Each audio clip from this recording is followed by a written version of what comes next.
There's something in the background. Good morning.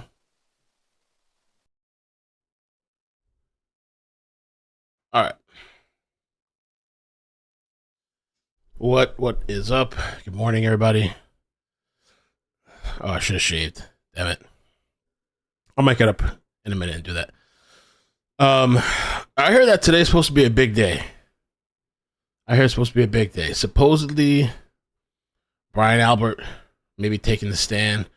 I also heard there was some drama outside the courtroom, which shouldn't be too surprising.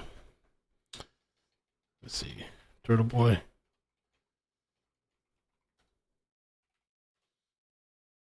I've been wanting to see the people that were inside of the house testify. Uh-oh. Are you ready to check this out? Ooh, okay. Okay. Damn, the guy's styling. All right, let me show you this. Maybe he's not testifying. Maybe it's Jennifer McCabe. Let me put this in the back. I might just be here till lunchtime today, depending on how the stream goes. Let's see here. They were having some beef over the chair last night outside the courthouse. And I guess Turtle Boy went back and sat in this guy's chair. Grant Smith Ellis said it's daddy's chair now, which was kind of funny. And styling, I think he's going in the courtroom today. Now, there was some problems this morning. Grant attempted to block me from photographing, and in doing so, blocked all the other reporters from photographing. My colleagues were not pleased with him.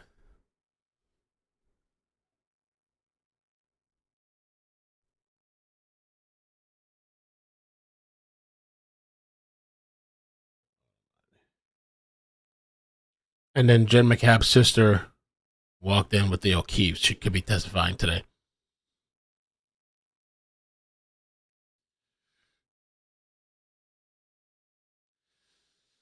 Thanks, Lindsay.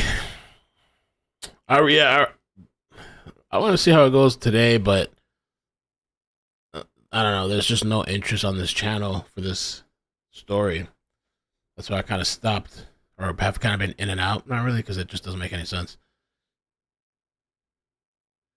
But I'm curious to see the morning's testimony anyway. Let's see here. Oh. He has some videos on his Twitter. Who, Ellis? Oh, okay. Let me check it out. All right. Ellis. I just want to see some of the hot moments. Some of the key witnesses. Brother, you still think Brian's coming today? They haven't said anything about him being outside. Grant Ellis Smith. Oh, Lord. Here we go. This was the moment that I asked Iden Turtle Boy in the media line before today's Karen Reed's hearing if Kearney is protected federal CI with agent's name. A still hush hung over the press as I rattled off dates, times, and names to the man accused of SA. I don't know. Let's see. Matt, well, we met before. That's right. How you doing, man? Sorry, colleagues. I'll be recording. Oh, that's that reporter. Yo, this chick is savage as F. Let me show you a tweet. Let's see, I saw yesterday. Bro. Sue O'Connell is her name. She's a reporter with NBC. And she had replied to somebody, I think replied to that Ellis guy or something. Okay. The sometimes low-key, sometimes middle school drama that is happening in the line for the media to get into the Karen Reed trial may be the topic of my next book, which, as you can see, it's been a mess out there. I have been in the alternative media space since 1992, and the alternative bloggers, but that does not equal shenanigans. If you can't act professionally or like an adult, you probably shouldn't have journalist in your handle. Then he goes, rape allegations are middle school drama. At this point, Sue, I'm convinced you're just trolling. And then she says, well done. That's how to use the word allegations when talking about a charge that hasn't been adjudicated. You're one step closer to becoming a real journalist. And she puts Pinocchio. Wow. Wow. Savage.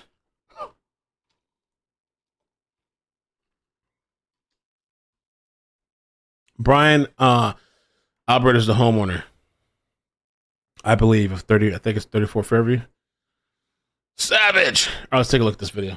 Recording. How'd it go? Pretty good, yeah. I really appreciate it. Can't thank you enough, man. Send me an email. Send me an email. Send me whatever shirt you want. Whatever you want for the sale. Will it say I represent an accused rapist in the media line? No, I wouldn't want to wear something like that. I know, because you haven't read Lindsay's texts because you're not informed. Read them. Feel bad for yourself. I really don't know about that kind of I know, because it's easier for you not to look at it. I know. Bury Yeah, look at her face. your head in the sand. Make her feel bad. I'm going to move on so you can I appreciate that, brother. Yeah. Thank the accused rapist. Yes, yes. You're making a very good showing of yourself, sir. Thank you, sir. Dennis, I'm upset at this. Oh, Mr. Kearney, so are you in possession of naked pictures of Lindsay Gattani's children? Naked pictures of her children? And you took a video of allegedly having sex with her when she was incapable of consent and sent it to her and admitted you knew she was too drunk to consent. You have no comment. No comment. That's all you said. You gave me so much shit for like recording in the line, and now you're doing the I same told thing. my colleagues ahead of time. I don't think you told. And now there's somebody else complaining to him. So apparently this other person is saying like, yo, you're giving us crap. They're recording the line. Like the hall monitor, I guess, maybe. I don't know.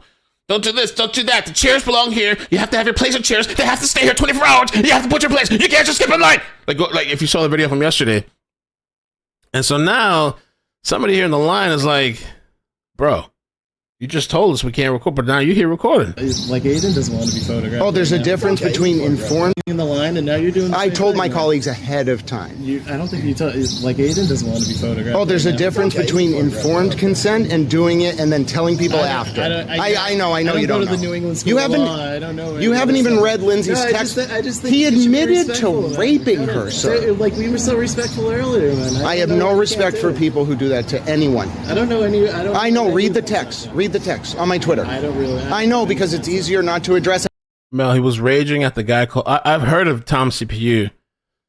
I've heard him.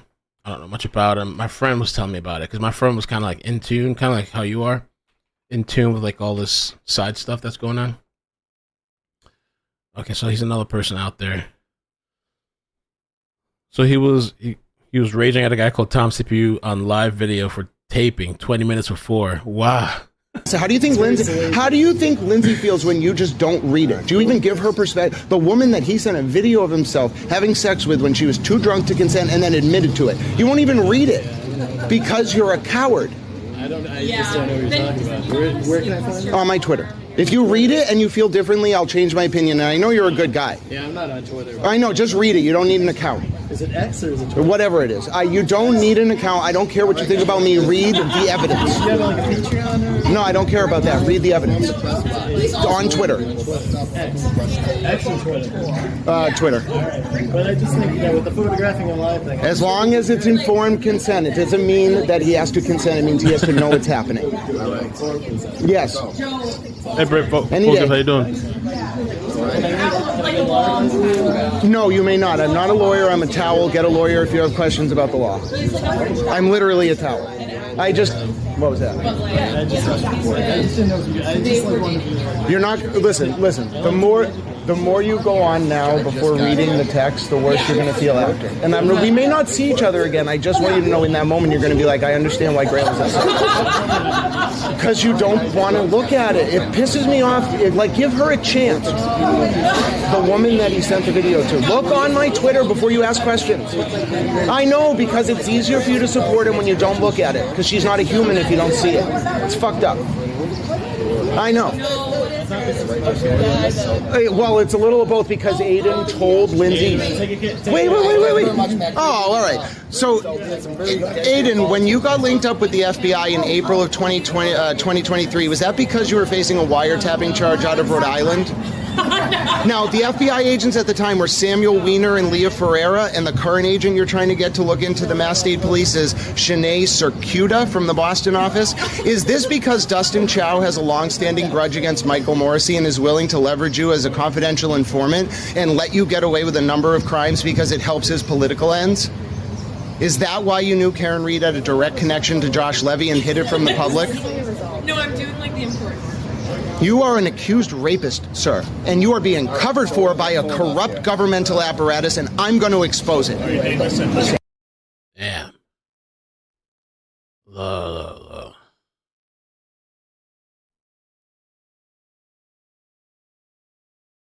All right.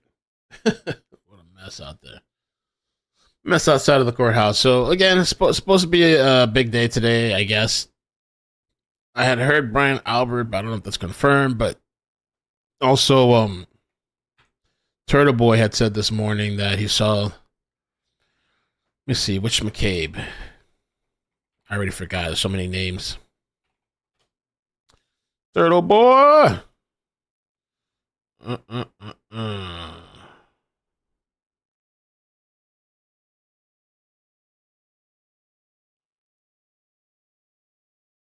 Oh shit, Turtle Boy's going. There's a whole bunch of stuff going on out there.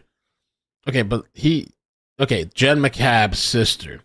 I want to see Jennifer McCabe. Jennifer McCabe is the lady that supposedly searched, Google searched or whatever. How long does it take the body to freeze? I want to see Jen McCabe. I don't want to see her sister, but the sister's going to testify. I want to see the people that were inside the house. I don't know if the sister was inside the house. I want to see people inside the house testify. It's fine. It seems like at least now they're kind of past maybe cops and firefighters. Of course, it's probably going to be like the medical examiner, maybe doctors, blah, blah, blah. Here we go. Our favorite judge versus Karen Reed. Counsel, please identify yourselves for the record. Adam Lally for the Commonwealth. Good morning, Your Honor. Good morning, Mr. Lally. Good morning, Your Honor. Laura McLaughlin for the Commonwealth. Good morning, Ms. McLaughlin. Good morning, Your Honor. Alan Jackson for Ms. Reed. Good morning, Mr. Jackson. Good morning, Your Honor. Elizabeth Little, also on behalf of Ms. Reed. Good morning, Ms. Little. And good morning, Your Honor. David Yannetti for Karen Reed. Good morning, Mr. Yannetti. Good morning, Ms. Reed. All right, did counsel want to see me at sidebar? I had asked, Your Honor. Okay. Thank you. I heard that the treadmill trial is crazy. I actually thought about, that's why I don't want to get too caught up in this if there isn't that much interest here, because the treadmill trial I heard is crazy. I'm kind of interested in watching the opening statements. I heard that the guy's mother testified yesterday. I wonder if he's going to take the stand as well. The treadmill trial, if you don't know, it was this guy, this father that was abusing his kid. And there's this video that's out that you could see him like turning up the treadmill really, really high, and the kid's running, trying to keep up, and he falls, and he just like makes him get back on, and he like falls flat on his face again. Like just horrible abuse. I heard that trial is actually pretty interesting. It's already started though. But, you know, sometimes we just jump in a trial and watch the opening statements and like maybe some, kind of like we did with the mother that shot her daughter. We could do something like that. Could do something like that. I've had a few people actually message me about the treadmill trial. That's dubbed. I haven't even seen the whole video. I saw like pieces of it and I just like, closed it out. But I heard it was pretty horrible. Yeah. And there's the Mika thing too. I forgot what the name of that thing is.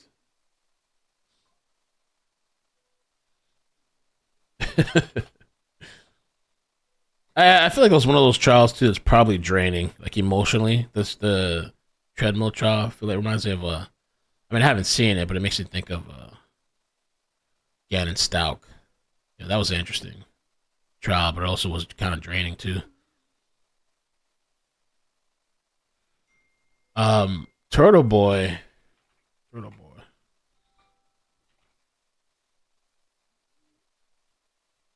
Let's see what else he said outside of the courthouse. Some other drama going on out there.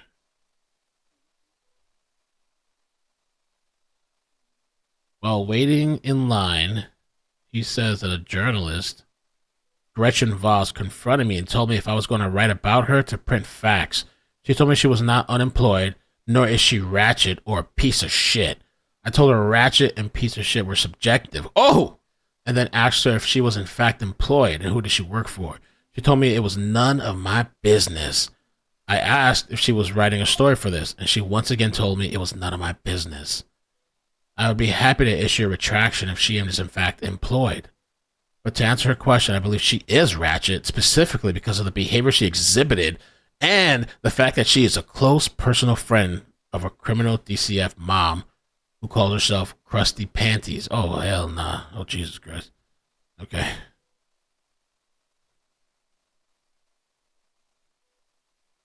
Here's somebody's theory. Ben June on Twitter says, here's my theory. The kid got into it with O'Keefe. O'Keefe was starting to get the better of the kid. The dog and the others jumped in and it went too far, and then they all covered up for the kid. Is Mustard in the chat? So that was kind of your theory too, right? You think the kid's name, I believe, is Colin. They pull up the character map here. His name is Colin. We saw Colin's parents yesterday, I think, testify. Colin.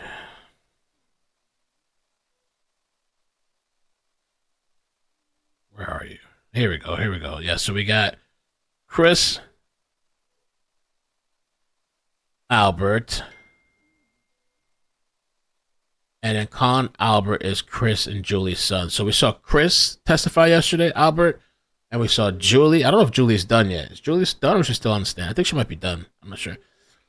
And so the kid they're talking about, I believe, is Colin. He was at that house that night.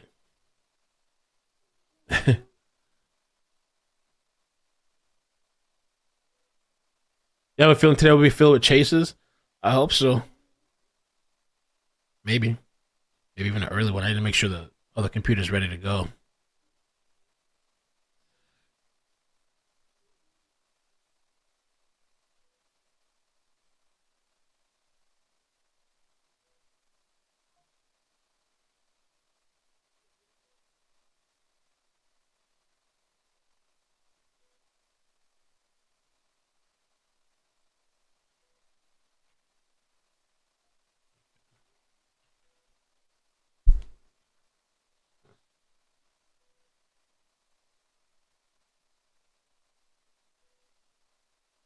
Julie isn't done? Oh, okay. I don't know why I thought in my head she was done.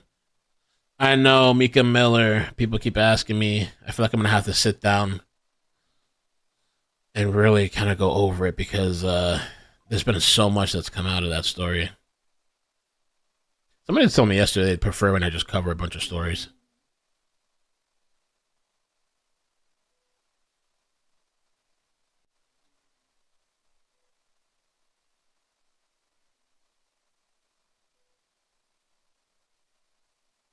Boom, boom, boom, boom, boom, boom, boom.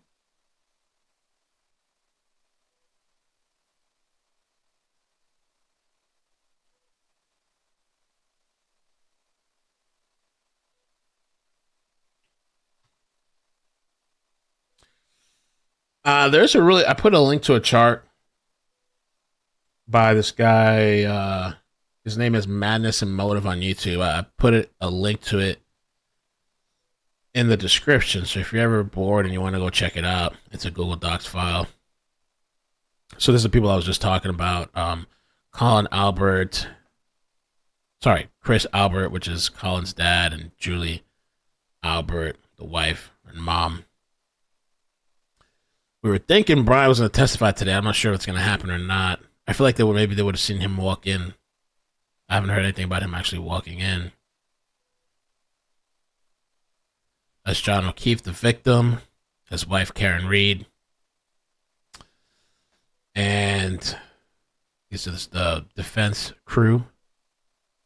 Karen's parents, our judge, our lovely judge, Katie McClellan. We saw this whole shit. It's like it's all this crazy ass.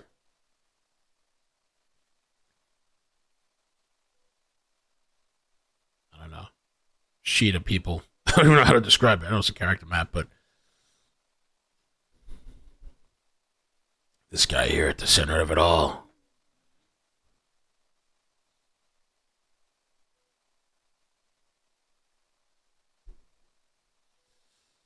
So Harry, and that's what my friend was telling me too. Mika has been ruled a self-delete, so not sure where that go to next. A lot of people still don't believe it. There's a bigger conspiracy. Now, the hubby, I heard he is a POS. I heard the guy's a POS, but that's what my friend says. Like, there's no really where else to go. She did it to herself, but he was a piece of ass and really, I don't know.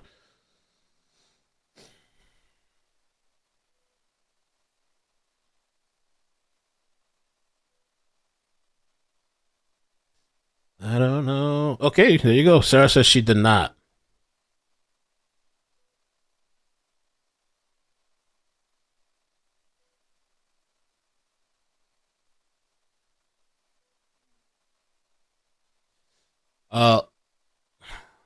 I think the state does kind of have like an uphill battle.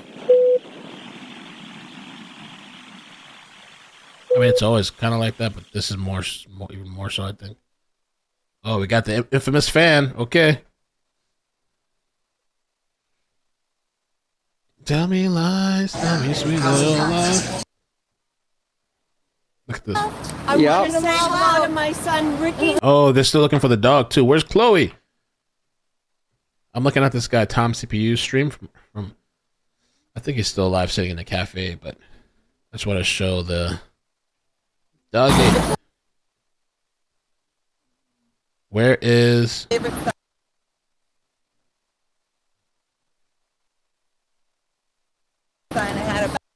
says where's Chloe?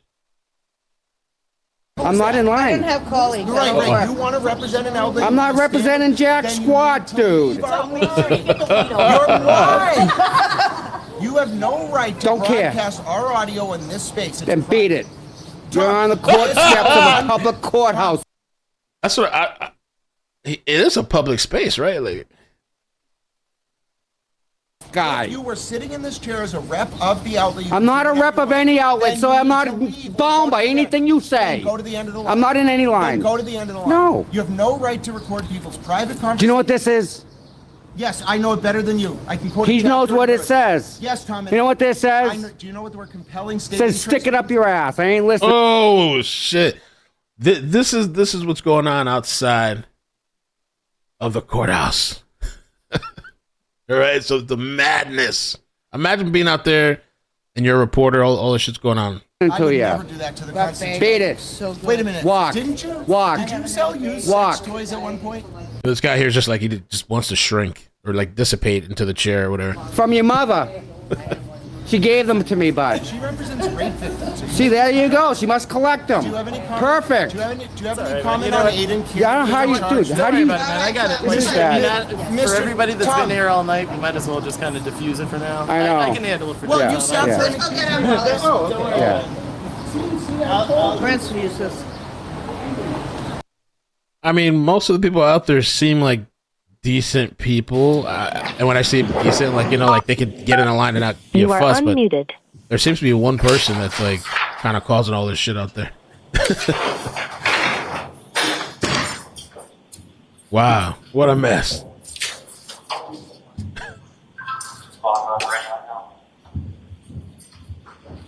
Hear ye, hear ye, hear ye, all parties having anything to do before the Honorable First Justice Beverly Canoni, now sitting in the Dedham Superior Court within and for the County of Norfolk. Draw near, give your attendance, you shall be heard. God save the Commonwealth and this good court. Thank you, may be seated. Morning. All aboard. Morning. All right. Good morning again, counsel. Good morning again, Ms. Reed.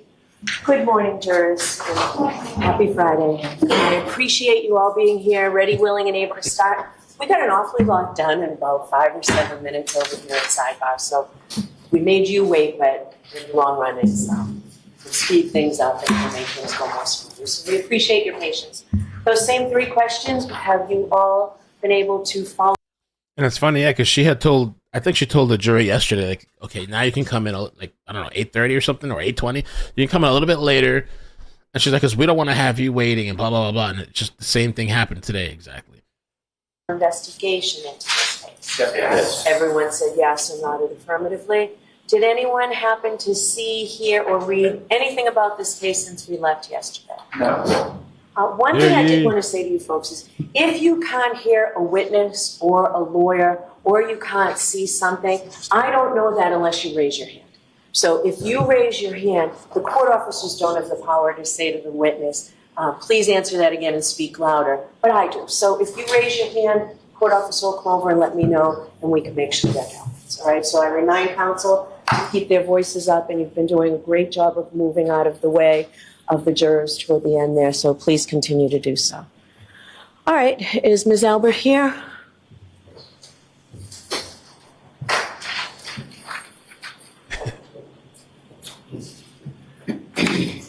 Good morning, guys. Katie, Hambone, Tiffany, Courtney Sims, and Queen Virgo. Double Run out, girl. Giovanna. Come back. Thank you. These pays off. You shall understand the evidence given to court and jury in the case law. Also, it's Julie. Truth, the whole truth, and nothing but the truth, so help you. Julie. She's back. Okay, I'm just going to remind you, keep your voice up, please, Ms. Albert, okay? I will. All right, Ms. Giannetti? Thank you, Your Honor.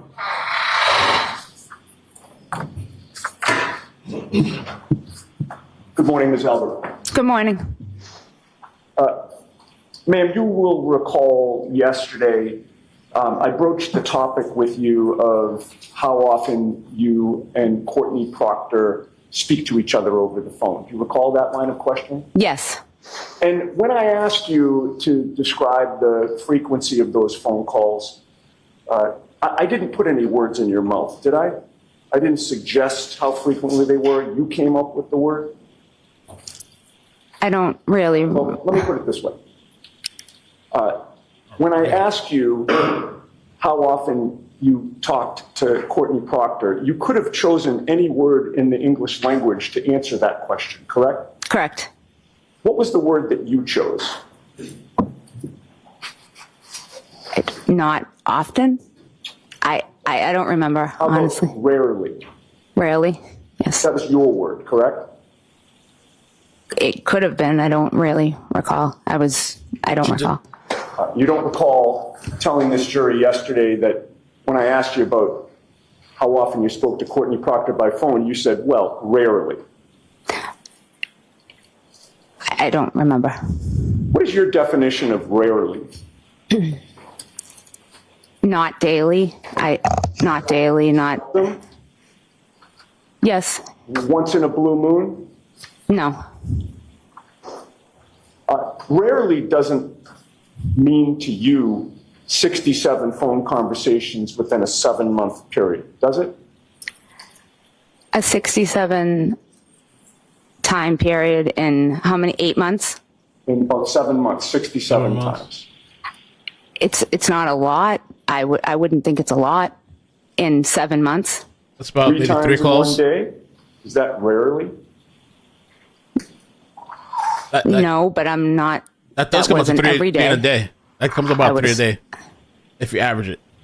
Okay, well, when you left the stand yesterday, did you log into your account or check any old bills to confirm those 67 calls? No, I did not. Did you speak to Mr. Lally about those 67 calls after we broke yesterday and before you took the stand today? I don't believe so, no. Did you call Courtney Proctor in one of those rare occasions? Yesterday? No, I did not. This morning? No, I did not. Were you curious as to whether or not you had actually called her those 67 times? Objection. Sustained. 3 a week. Sorry, 3 a week. You're right.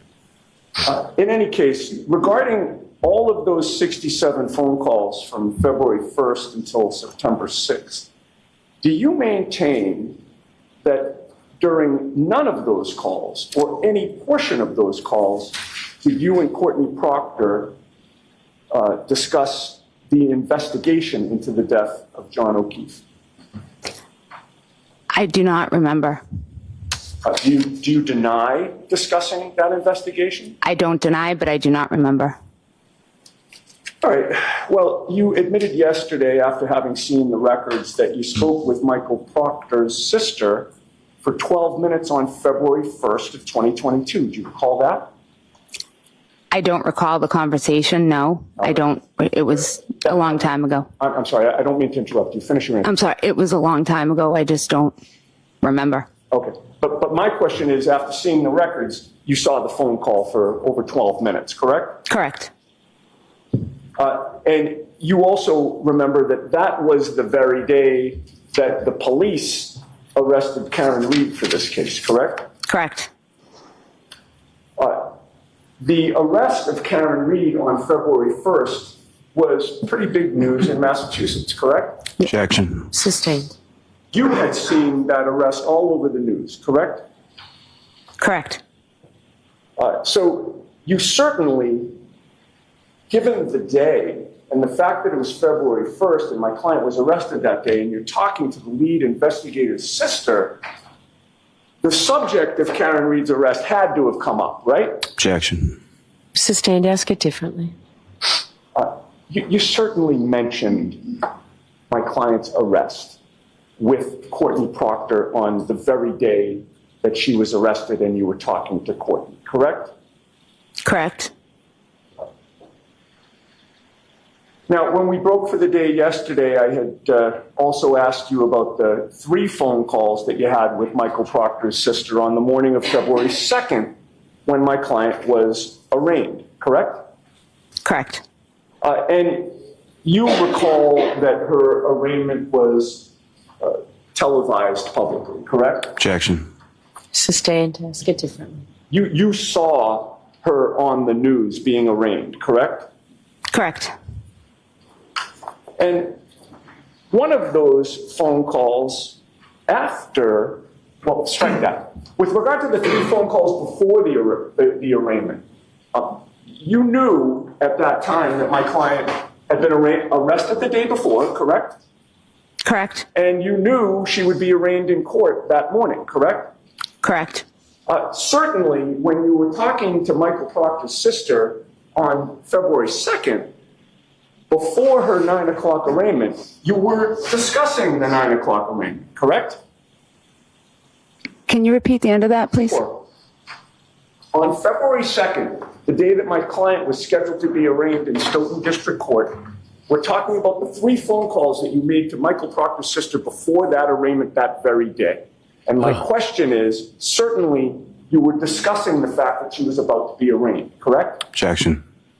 Sustained. Ask it differently, Mr.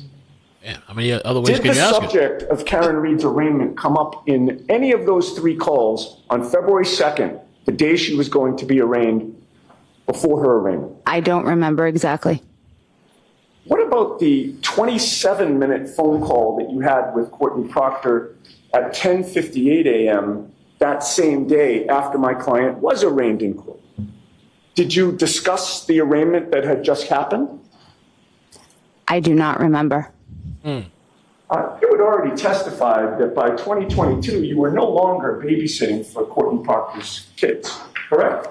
I wasn't babysitting regularly like I was before. So is it your testimony that you happened to be talking about babysitting on February 2nd for 27 minutes, the same day that my client was arraigned in Stoughton District Court?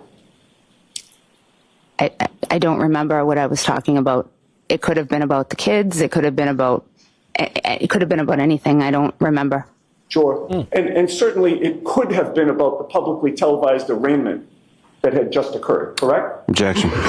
So why I'll not? allow this and then let's move away. Why can't she answer that? Can you answer that? Yes, it could have been. Good. Yes. Okay. At least say that. Did you tell Courtney Proctor during any of these 67 phone calls that you were a witness in her brother's case? I don't remember. Okay. Ms. Albert, you were at the waterfall on the night of January 28th, correct? Yes. And you also went to 34 Fairview on the morning of January 29th. Yes.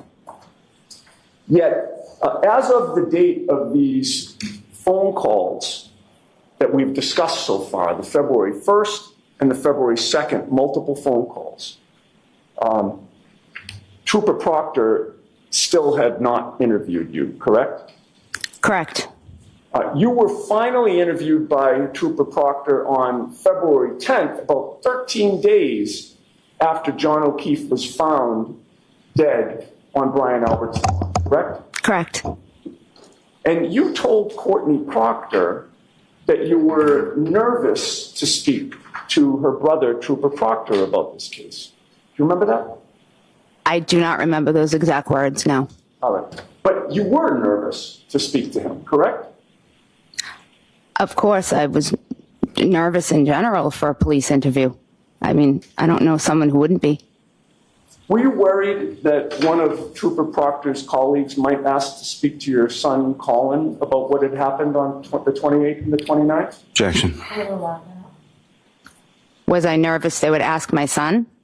Yeah, were you nervous that one of the investigators in this case might approach your son to ask him about his whereabouts? No. All right. In any case, you were interviewed at 5:30 p.m. on February 10th, correct? Correct. Where did that interview take place? At my home in Canton. Who was present for that interview? Me, my husband, Trooper Proctor, and Trooper Bukaki.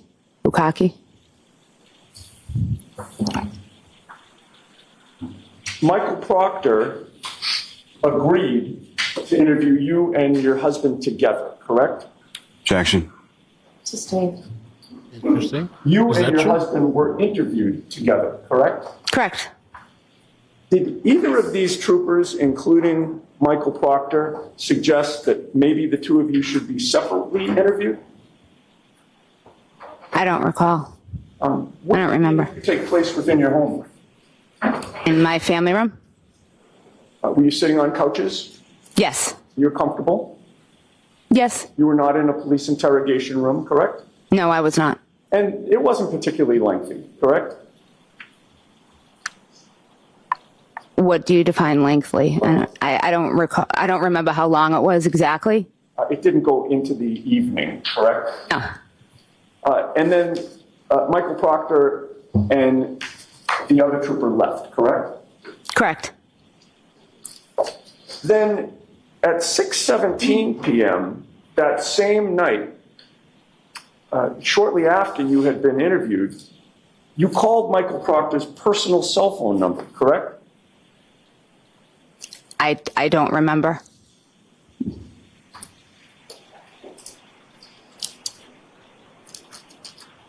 I may have a moment. Easy Frog, thank you for the 14 months. Says, I love my Ick and Mel family. I missed you all. Hey, I hope you're doing well. You didn't bring your cheaters today. Oh, you did? Good. Oh. Okay. May I approach Got Ron? glasses. Yes. Got your glasses. Julie. The same document. I'm going to hand you one document. There's an orange sticky on it and you can ignore. Okay. But right above the orange sticky, there's a date of February 10th. That's what I'm directing your attention to. You could look at those two phone calls, ma'am, and look up at me when you're done. So she was besties with the lead investigator's sister, I believe, Courtney Proctor. So that's why it's a big deal if you don't know. Did that Vaguely reflect your following. memory about those two phone calls on February 10th? I mean, I just read them, but I don't remember. Okay. You called Trooper Proctor at 6:17 p.m., and it appears to be a 5-second phone call. Did you see that? Objection, Your Honor. Sustained. Do you recall that Trooper Proctor called you back that same day at 6:21 p.m. and that you spoke for about 4 minutes? Objection, Your Honor. Okay. Do you deny speaking to Trooper Proctor for 4 minutes when he called you from his personal cell phone on February 10th of 2022 after you had been interviewed that day? No, I don't deny it, but I don't remember it. When did you get his personal cell phone number? Ooh. I don't know. Don't remember. Don't remember. It's been a long time, but Years ago? I'm sure, yes. Because you've known that family for a long time. Yes, I have. And as you testify here today, you can't remember what that phone call would have been about, correct? No, I do not remember. Okay, I'd like to contrast your relationship with Karen Reed versus your relationships with Jennifer McCabe and Courtney Proctor. You would agree with me, and I think you testified yesterday, that Jennifer McCabe is one of your best friends. Correct. And you call her Jen, correct? Yes. And Courtney Proctor is also one of your best friends, correct? She's not one of my best friends, no. She's a good friend. She's not one of my best friends, no. She's my sister's best friend. Gotcha. Okay, so your sister... My sister Jillian, yes. Jillian is best friends with Courtney Proctor, and you're close friends with her, but not best friends. Correct. Okay. There you go. But you really only knew Karen Reed as John O'Keefe's girlfriend, correct? Correct. She was just an acquaintance of yours. Yes. There are no photos of you in a hot tub together, right? You and Karen Reed? No. There are no photos of you with your arms around each other at the beach, correct? No. You've never been to a baby shower with Karen Reed, correct? Objection, Your Honor. Sustained. You didn't have any contact with Karen Reed while you were growing up, correct? No. I think you saw that because of the other witness. Was definitely not from Canton, correct? Objection, Your Honor. I'll allow this, and then you can move on. No, she was not. No, one more question. She was an outsider, correct, to Canton? She didn't live in Canton. All right. But after she started dating John, you would see her driving in and out of the street, correct? Yes. You'd see her taking groceries in, correct? Yes. Because you were neighbors with John. Yes. And it was the fact that you'd see her around, taking groceries in and out of the house and being outside with the kids that led you to believe that she was not only connected to John, but also to his house on Meadows Ave, correct? Yes. And you would see her interacting with the kids outside, correct? Yes. She would be participating in family-type activities with the kids outside? Yes. And you'd see her enough that you assumed that she was living there, correct? Yes. And I believe you stated that you had known her or seen her for maybe about a year and a half or so. Is that a good estimate? Yes. And in all the time that you saw her in the neighborhood or had any contact with her and John, you never saw the two of them fight or argue, correct? No. You never heard them fight or argue, correct? No. And you had been out with them in a group setting a handful of times, correct? Just a couple of times. And during those times, they always appeared to get along, correct? Yes. And you knew of no problems in their relationship, correct? No. And you were particularly impressed with the time Karen spent with John's adopted children. Objection. Were you? Can you repeat that once more, please? You were impressed with the amount of time that Karen spent with John's children. I didn't know the exact really amount of time. She was there a lot. Yes, she was. So yes, I would assume that she spent a lot of time with them. Yes. Now, on Friday, January 28th, you had plans with your sister-in-law, Nicole, correct? Yes. You are close with Nicole. Yes, I am. You picked her up at her home in your car. Yes. You drove her to the waterfall, correct? Correct. And the two of you went for dinner there. Yes.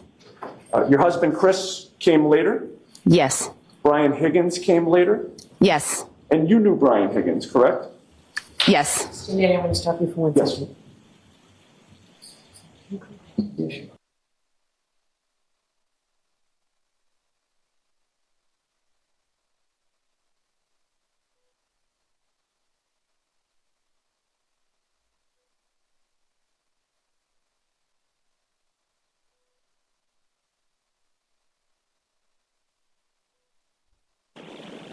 All right, thank you, Mr. Mayor. No, thank you, Ron. I believe you testified you knew Brian Higgins at that time, correct? Yes. And how did you know him? He is a friend of my brother-in-law. And your brother-in-law would be Brian Albert, correct? Yes. And by the way, when I just asked you that question about how you knew Brian Higgins and what his relationship was to Brian Albert, you didn't hesitate to say that they were friends, correct? Correct. It was very clear that they were friends, correct? Correct. In fact, the two of them arrived at the bar together, correct? Yes. And it didn't surprise you to see the two of them together, correct? No. Karen and John came sometime after that? I believe shortly after that, yes. And they walked over to your table? Yes. And then John kind of came up from behind you and sort of in a joking way, dug his finger into your shoulder. Correct, yes. And essentially said, what's up, and that was about it, and he went on, correct? He said what's up and made a joke. And the joke was, given the fact that you and your husband moved from the neighborhood, they decided to hold a block party. Yes. And John was the same jokester he always was, correct? Correct, yes. And you had some contact with Karen while you were at the bar before you had to leave because of the migraine, correct? Correct. And she was just very bubbly that night, correct? Correct. That's just her personality as far as you could see, correct? As far as I knew, yes. You didn't know her that well, but that's how she always was, correct? Correct.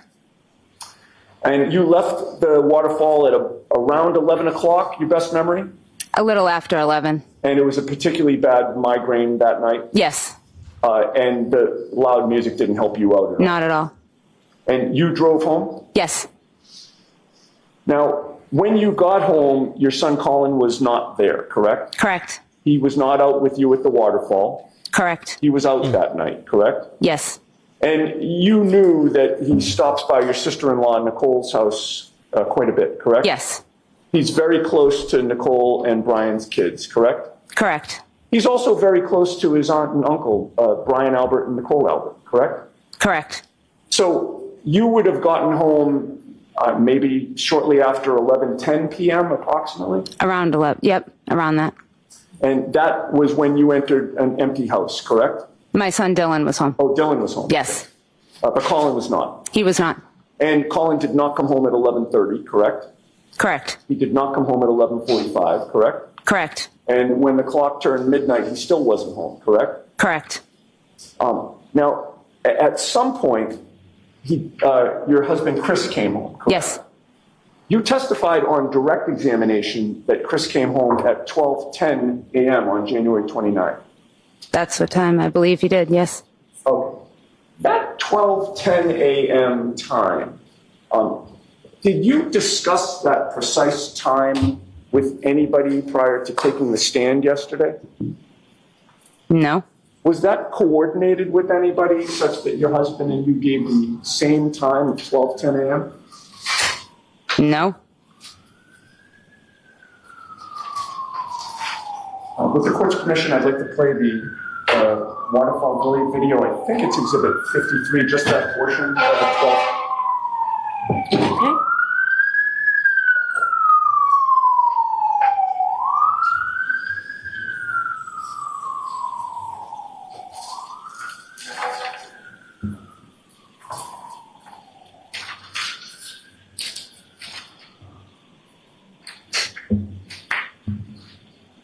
We may just have a moment, Your Honor.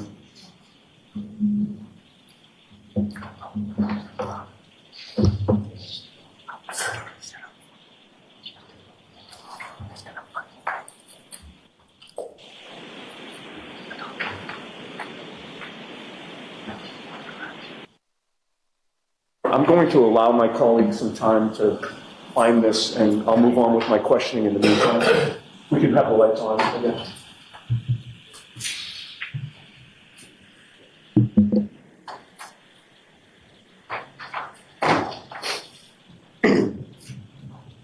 Now, I believe you've testified that the waterfall is very close to D&E Pizza, correct? Correct. But your house on Maple Street is about a half mile away from the waterfall. Would you agree with that? About that, yes. Maybe a little less, but about that. All right. Would you agree it's a 7 or 8 minute walk home from the waterfall if you're walking? I realize you were driving, but if somebody were walking, it would be about 7 or 8 minutes? Maybe a minute or two less. Okay. So you would say 6 or 7 minutes would be a better estimate to cover that half mile? Depends on how fast you walk, yes. And it was snowing that night, correct? Correct. The ground was a little bit slippery? Yes. If I may just have a moment.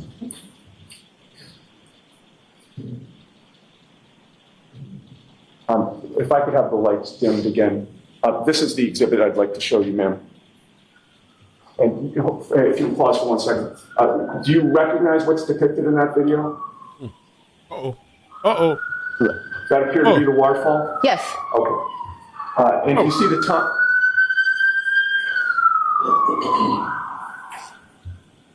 Do you see the time, 12:13 a.m.? Yes. Okay, if you could run that, Mr. Bates. What, they gonna show Brian walking across? Where Brian at? Oh, Lord, is that him up there?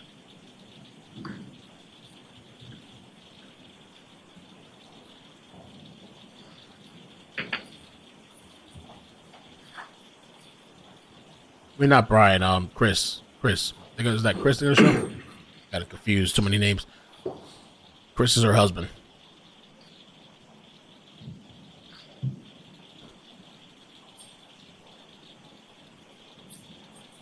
All right, can you pause it there?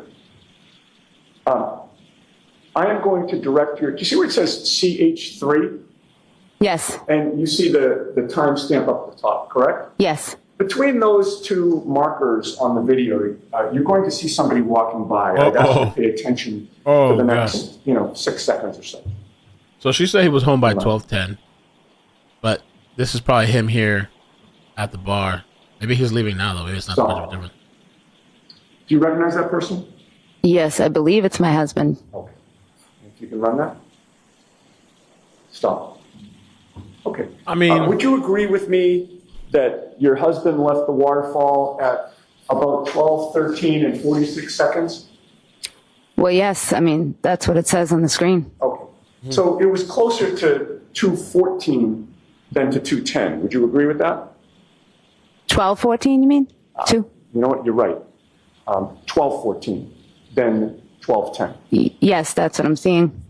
Thank you. So if he's leaving at around 12:14, and by your testimony, it would have taken him he was walking home. You knew that, correct? Yes. He didn't have a car that night. He did not. And if it took him 6 or 7 minutes to get home, and by the way, let me strike that question. You had said it takes 6 or 7 minutes. Did you factor in the fact that of the weather that night for your estimate about a 6 or 7 minute walk? Objection. Can you answer that question? Is that what you said? Yes, I didn't factor in the I don't know. All right, Oh, just tell him to go Google it. You're asking me. You don't know if it would have taken him a little bit longer, or anybody. Anybody, everyone walks at a different pace. I'm going to know how fast or slow he whatever walks. pace they walk at, given what you saw of the weather that night, is it your testimony that maybe it would have taken a little bit longer than the estimate? Because It could have. Okay. But in any case, let's leave it at 6 or 7 minutes. That puts your husband coming home at around 12:20 or 12:21, correct? Correct. All right. And that 12:10 estimate that you had, you made that estimate before having the benefit of the video, correct?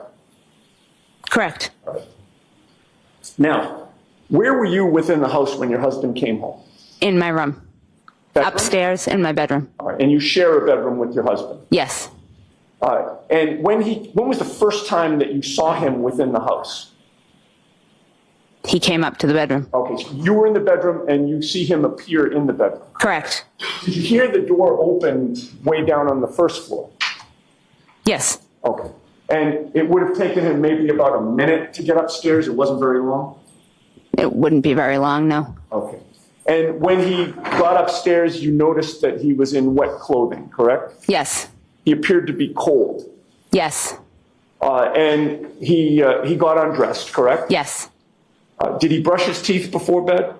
I think he got right into bed. Okay, so you didn't see him brush his teeth or wash up? No. And were you in the bed when he came into the bed to go to sleep? I was sitting up in bed, yes. Were you reading or watching TV? I was just sitting up in bed praying for my headache to go away. Oh, okay. The migraine was still really bothering you. And you were suffering at that point. Suffering? I had a headache. Well, yeah, but a migraine headache, I would imagine. It was a headache, but I took medicine and I was waiting for it to get better. To kick in? Yes. Okay. And that's sort of what you were concentrating on. It's really kind of hard to read or watch TV or concentrate on anything when you have a migraine, right? Okay, yes. Now, you would agree with me that your husband Chris was asleep when Colin came home, correct? Correct.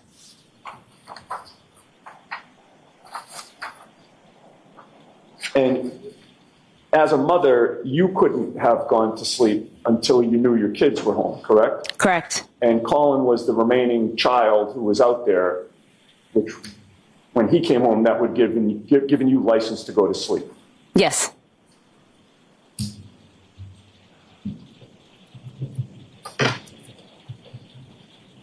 Trying to see where they're Now, going. At the time that Colin came home with Chris sleeping, it's fair to say this was just an ordinary weekend night, correct? How do you? Well, in other words, you didn't know that anything tragic had occurred or was alleged to have occurred, correct? Correct. So it wasn't like you were paying attention to the clock at that point and recording your memories as best you could because you knew you'd be testifying later, correct? Correct. Which also explains the 12:10 estimate, right? I mean, Yes. you're being asked about, times that things occurred, and it was just sort of an ordinary day, right? So it's difficult to pinpoint times, correct? Correct.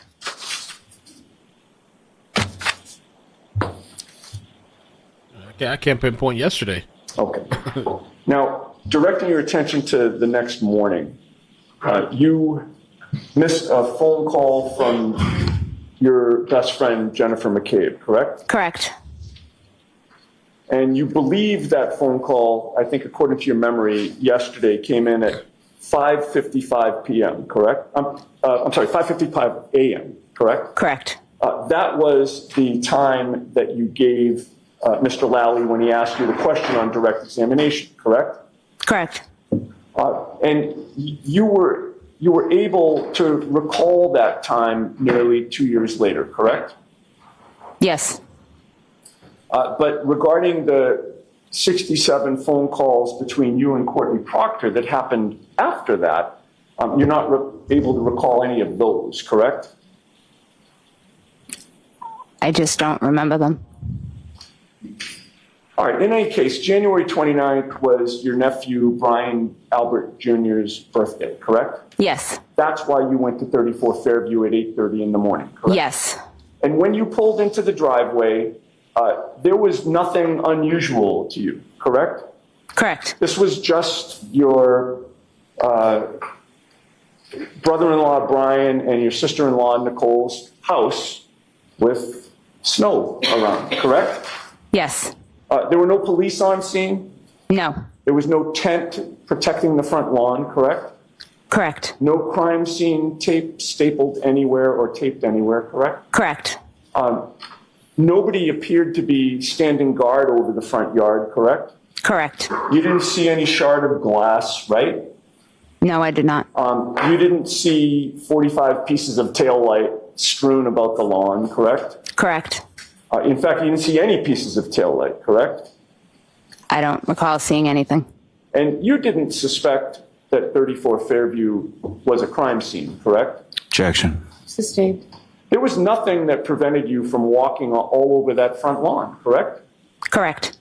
It was still snowing out? Yes.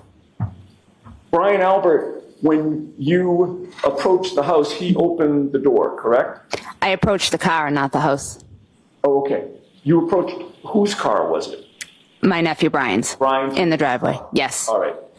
And then Brian Albert opened the door of the house. The side door of the home, yes. All right. So can I have Exhibit 8, please, with the court's permission? Yes.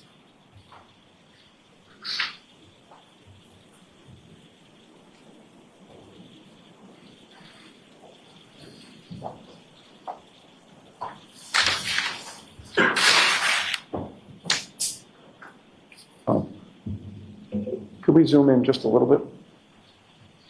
That's good.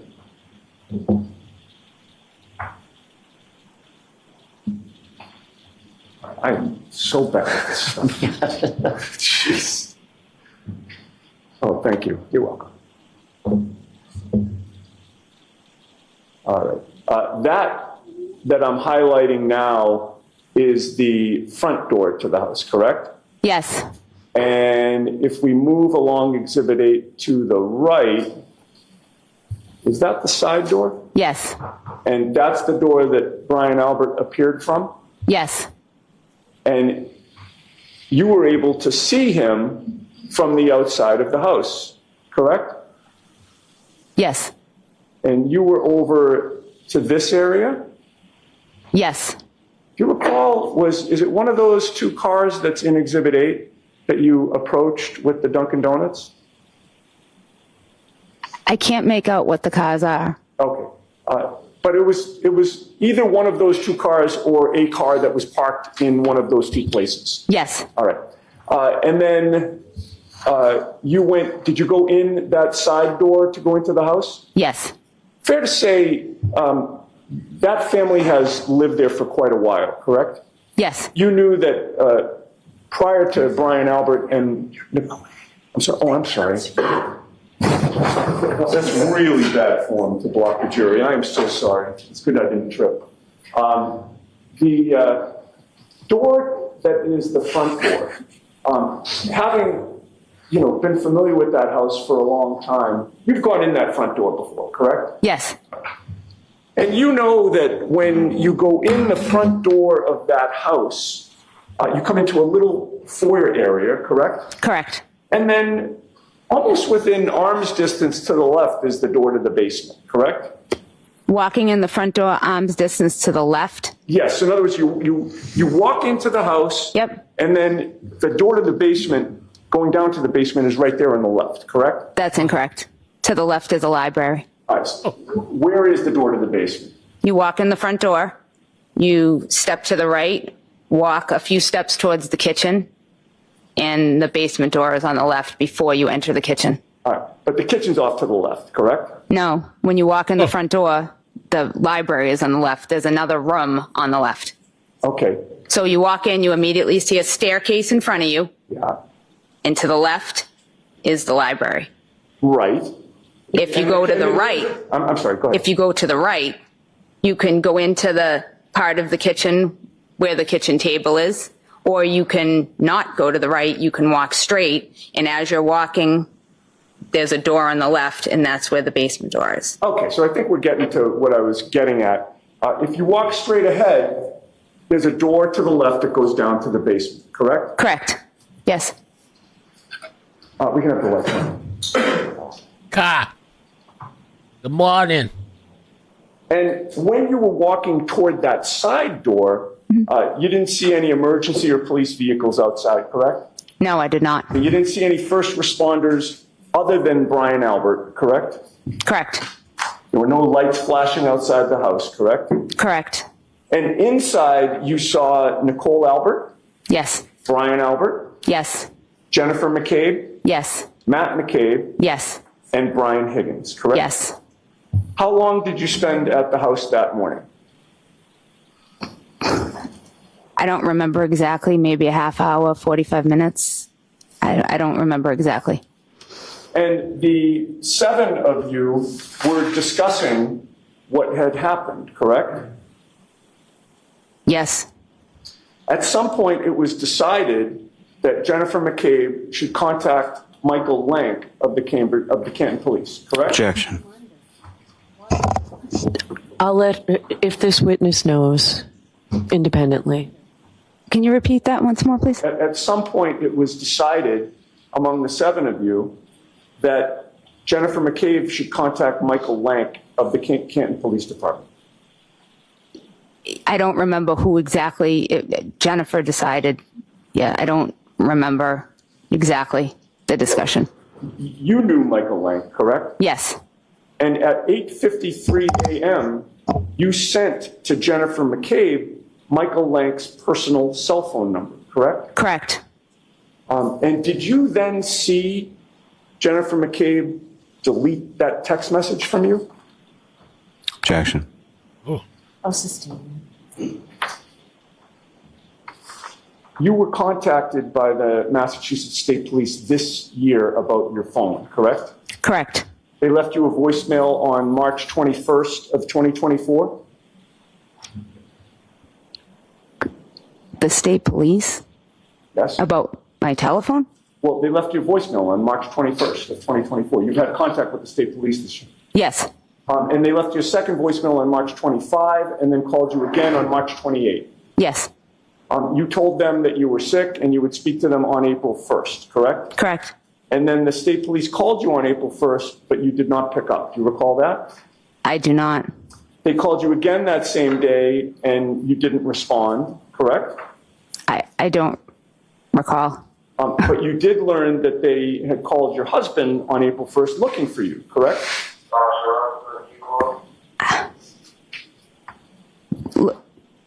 I don't recall. All right. After speaking with your husband, you texted the Massachusetts State Police on April 1st, correct? I think around that. I don't know the exact date. All right. And you finally met with the Massachusetts State Police on April 3rd of 2024, correct? I would assume. I don't know the exact date, but yes. And during that meeting, the state police looked through your phone for contact that you would have had with Michael Proctor, correct? Correct. Did they seize your phone? No, they did not. Did they tell you that they had a search warrant for your phone? No, they did not. Did they take it back saying that they had to give it to some experts to do an extraction?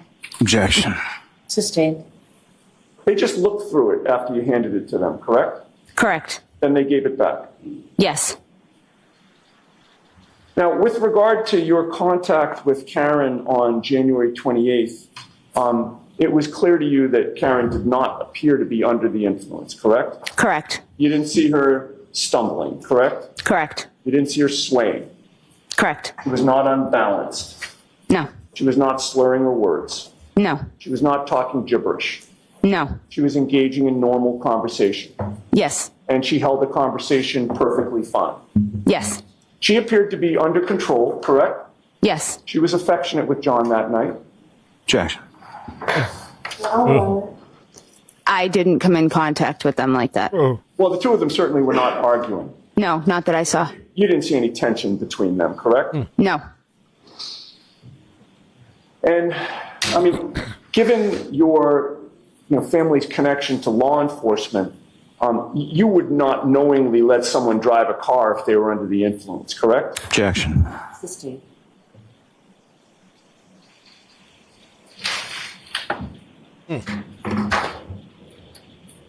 Everyone appeared to be having a good time that night, correct? Yes. And that included John and Karen, from what you could see, correct? For the 10, 15 minutes I was there, yes. Okay. Now, after you left the waterfall, it's fair to say that you didn't know precisely where your son Colin was that night, correct? I knew where he was. Where was he? He was at his friend Michael Leonetti's. He left Michael Leonetti's to stop to say happy birthday to my nephew Brian at 34 Fairview Road. Okay. And you learned that from him, correct? Yes. So you had learned that Colin was at 34 Fairview on January 29th of 2022, correct? January 28th. To Fred. So is it your testimony that you know that Colin left on Friday night as opposed to after midnight on January 29th? I don't understand what you're asking. What just occurred is I asked you whether you knew that your son Colin was at your sister-in-law Nicole's and your brother-in-law Brian Albert's house on January 29th, and you just corrected. I'm sorry, it was after midnight. Okay. So I got confused. I apologize. Not a problem. So the answer to my question is you learned that he was there on January 29th, correct? Yes, after midnight. And you now know that that is the same house outside which John O'Keefe was found dead that morning, correct? Yes, I do. And one last question. You were interviewed by Trooper Proctor, and it's fair to say you never told him that Colin was there that night, correct? I don't recall my interview.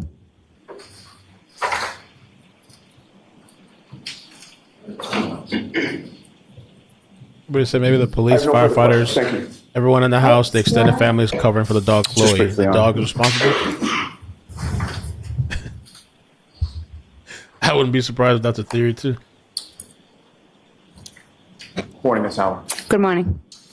Now, with reference to, you were asking a question about 67 calls over a period from February to September, correct? Correct. That's about 7 months, is that right? Yes. And roughly about 210 days or so? Yes. Do you have other friends besides Ms. Proctor? Yes. And versus some of your other friends, as far as those phone calls, 67 times over 210 days, is that more so, less so, or on average with? Less so.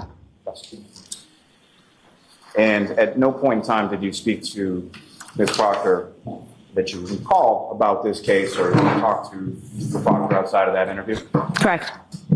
In the interview that you had with Trooper Proctor, there was another trooper present, correct? Yes. And you would just ask some questions about meeting with some other troopers this year in 2024, correct? Correct. Okay. Fair to say none of those troopers was Trooper Proctor, correct? Correct. It also wasn't the trooper that was with Trooper Proctor when you spoke to him. Correct.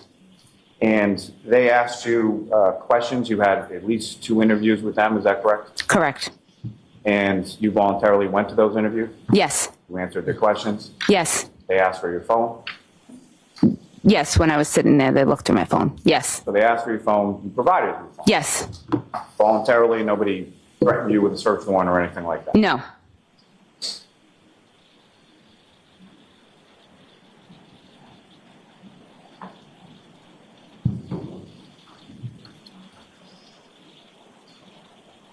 You were asked some questions about timing, and I promise there's no math that I'm asking in this, but you've had to walk outside when it's cold outside, correct? Yes.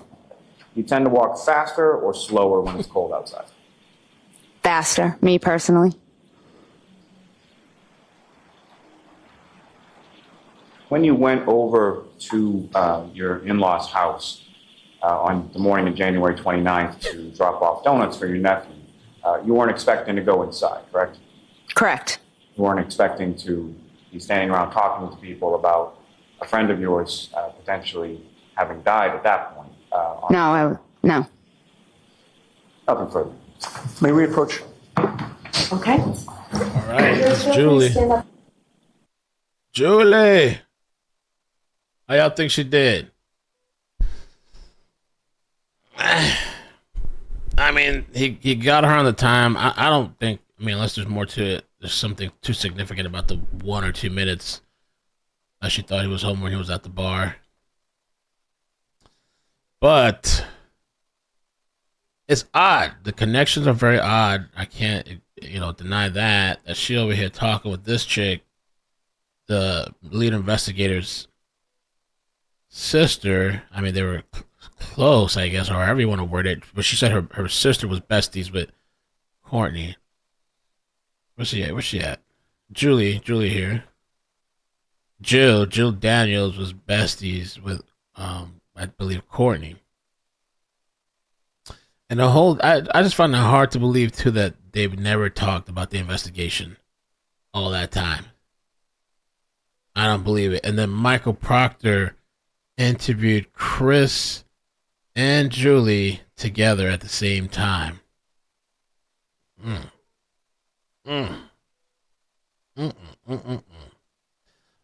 Oh, is Colin going to testify? I want to see what Colin got to say. Colin, I want to hear Brian Albert. I want to hear Jennifer McCabe.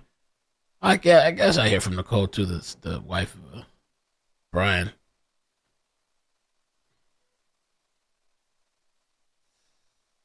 I guess. Yo, speaking of Netflix specials, I need to watch that Reindeer thing. A bunch of people keep hitting me up and telling me, yo, Mel, have you watched it? I was like, no, I haven't. Booler, quite a few other people. They told me it was really good. And then apparently Piers Morgan did an interview with the lady. I'm trying to wait until the living room stuff comes. And there's been a bunch of issues with that, delays, all kinds of shit. Anything that happens will happen with me. I always get some weird, funky shit. They had to return it, reship it. Somehow it was damaged on the way over here. So they're resending it because I wanted to like sit in the living room and watch it. It's a series. I heard it's really good though. I want to check that out. Buller, thank you so much for the 5. Says his last name actually Bukaki. I always thought it was a troll. Bukak. Turtle Boy did say earlier that, let me see, Jen McCabe's sister, I think. Let me double check that. Good morning, you said you're actually Another your break? testimony was out, but it's complete. Thank you. All right, so but let's let the jurors go first because we're doing something that may take a little while. So we got you coffee and bagels. So it'll be a little bit longer break for you, okay? Prior to the jury. Just fold your notebooks up, please. Fold your notebooks and leave them on the chair, please. Don't tell me why. Tell me you love me today and tomorrow and all the time.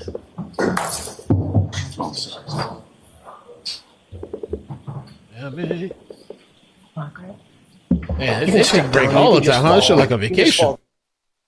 Multiple breaks, sidebars all the time, half days, everything. Wow. Bum, bum, bum, bum. Bum. I have this video I want to watch with you guys too, just to kind of recap a little bit.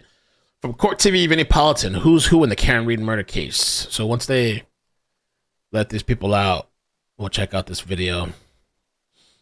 Baby Reindeer, yes. I want to watch Baby Reindeer, man. People keep telling me, you gotta watch it. It's good. Trooper Bukaki.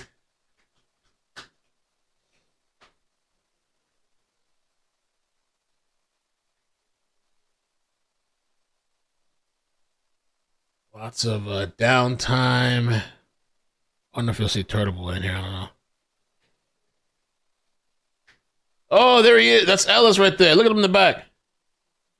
Is Turtle Boy there? Is that Ellis? That's Ellis, right? Decorum! Decorum in the courtroom! Respect my privacy and space. You bumped into me. Excuse me? There he is. There's Turtle Boy. There's Turtle Boy in the back. Okay, okay. So I guess that's the media crew back there, right here in this back aisle. All right. Today's a full day. Full day, man.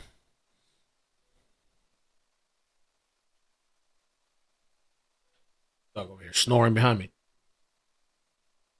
Knocked out. Laid out. Living the life. You could do that. Just lay around all day. Don't have to do shit. Don't have to work for nothing. Don't have to whatever. Just lay and sleep all day.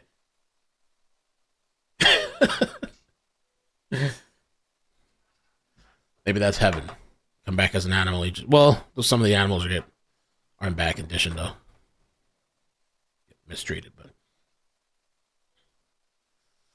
All right, so let's check out. While we have this up. Let's see, I can check. I want to look at this, kind of recap it a little bit. Oh, wrong thing. This is the thing with 100 tabs. We did that last night. Here we go. I did like a little mini recap.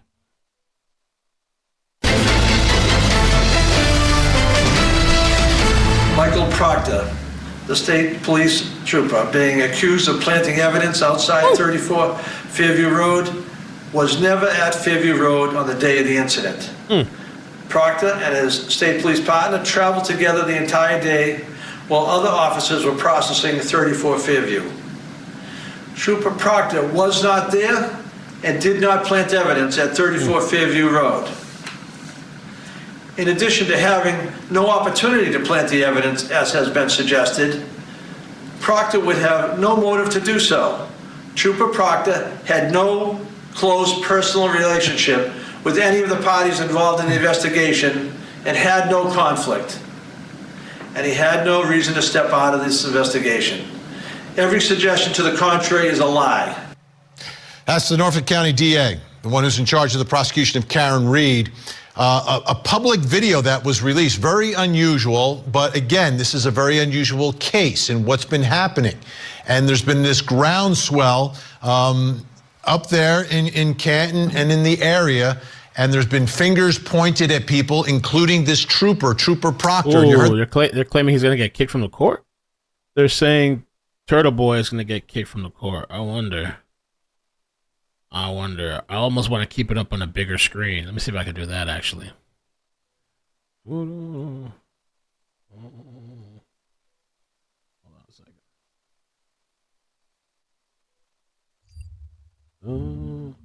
That's just so dope. All right. To the right screen.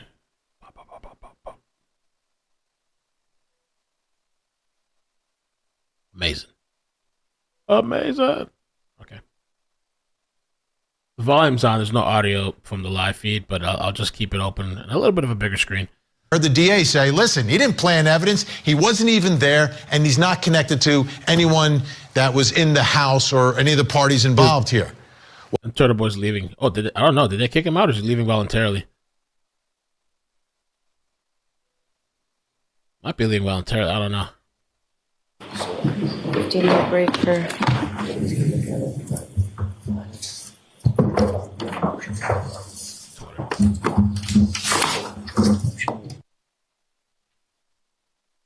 We're taking a 15-minute break.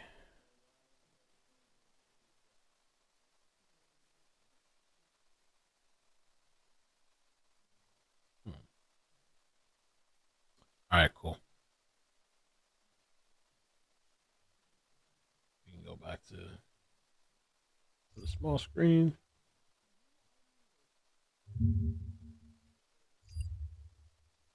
What the hell?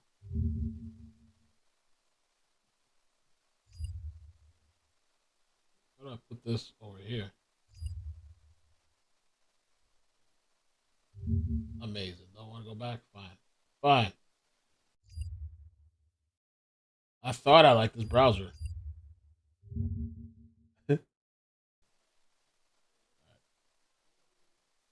Well, the defense is saying something completely different. But let's begin by taking a look at the Commonwealth's statement of the case. Okay, so this is from the prosecution side. They say, in this, Trooper Michael Proctor and Sergeant Yuri Buchanek were among the troopers whom responded to the scene and began interviewing witnesses. So this trooper, very important part of the defense case, according to the Commonwealth's statement of the case, was there. Then today in court, Alan Jackson went a little further to outline evidence that he believes shows that Trooper Proctor's and his family is connected to the parties involved here. Take a listen.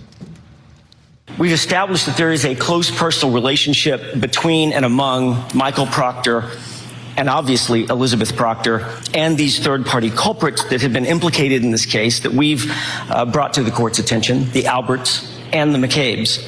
So he calls the evidence that we've procured and that we've presented to the court as lies. Well, let's look at those lies for a quick second. We have presented the court with photographic evidence, not something that we came up with, something they came up with.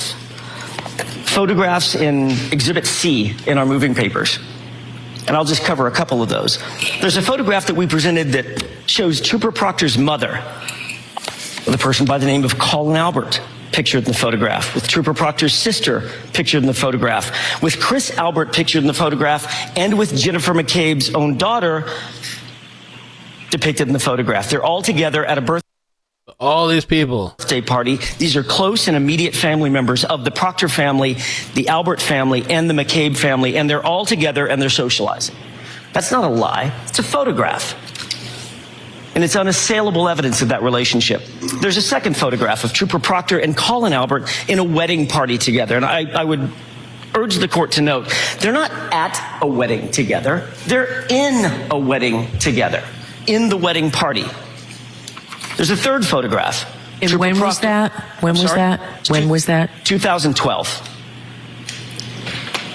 So this relationship, as the court just noted, and I was about to get to in a second, is not just days old, months old, weeks old. This relationship is decades old between these families. There's another photograph that the court has seen, Trooper Proctor literally on the dance floor with Colin Albert. Trooper Proctor was seated at the same table having dinner with Colin Albert, Chris Albert, and Chris Albert's wife. But I would highlight the last point that I think should be highlighted for the court's attention, and that's the Facebook post. Trooper Proctor's mother refers to the Albert family as the Proctor's second family. So one might actually ask Mr. Morrissey, who's actually lying in this case? And Morrissey, he's, let me see. I lost my thing already. Okay. Here it is. Morrissey is in the bottom left here. Michael Morrissey is the DA. Okay. Where's Chloe? Gonna get Where's Chloe shirts. Where's Chloe at? Okay, so now let's take a look at this visually because he's throwing a lot of names out there and it's a little confusing. So I want to make it a little less confusing. So the Proctors are that's the trooper. But what is his connection to the Alberts and the McCabe's, et cetera? But who are these people? So this is the house where John O'Keefe was found dead on the lawn, okay? The owners of the house are Brian Albert and Nicole Albert. They are married. Now, Brian Albert has a brother named Chris who's married to Julie. Okay, so we saw these two people testify. Colin's the kid that they've been talking about as well. You know, what time did Colin get home and blah, blah, blah. They have a son named Colin. So Colin is an important name in all of this. Chris, Julie, again, brother of Brian Albert. Brian Albert and Nicole, they have children, Caitlin Albert, Brian Albert Jr., and then there's a friend of theirs, Julie Nagel. Then you look at Nicole Albert, her sister, another important name in all of this, Jennifer McCabe. I really want to see when this lady takes a stand. That's the lady that had that text that was like, how long does it take to die, Nicole? Jennifer McCabe, who's married to Matt McCabe. So this is the house. So the night that John O'Keefe got out of the car in front of the house and either went to the party or was murdered or run over by Karen Reed, who was in the house? Take a look. This is what's alleged here. Brian Albert's there. Nicole is there. Chris and Julie are not there, but their son, Colin, is there, which is Brian's nephew. Their kids are there. Brian Albert Jr., Caitlin, and their friend Julie. Also there, very significant, is Jennifer McCabe and Matt. All right, so I'm going to take a little screenshot of this so I can remember, because I keep forgetting. I've been wondering, like, who was in the house? I want to see the people that are in the house testify. Because that's going to be spicy. It's a spicy meatball. That's going to be hot. This is what's 541. alleged here. Brian Albert's there. Nicole is there. Chris and Julie are not there, but their son, Colin, is there, which is Brian's nephew. Their kids are there. Okay. Brian Albert Jr., Caitlin, and their friend Julie. Also there, very significant, is Jennifer McCabe and Matt McCabe. Okay, so I'll take a screenshot of this. So I know. I'll save this. All right. McCabe. All of this. Trying to understand the names, the relationships, and does it all lead to some conspiracy, bias, framing, planning evidence? Let's bring in our guests. Joining us in New York City, attorney, podcaster Melanie Little is with us. In Boston, Massachusetts, criminal defense attorney and author of the books Super Predators and Law and the Tough on Crime Myth, Peter Ellikin is with us. And down in beautiful Jacksonville, Florida, retired FBI Special Agent Jennifer Koffendorfer. Great to have everyone here. All right, Melanie, I'll begin with you.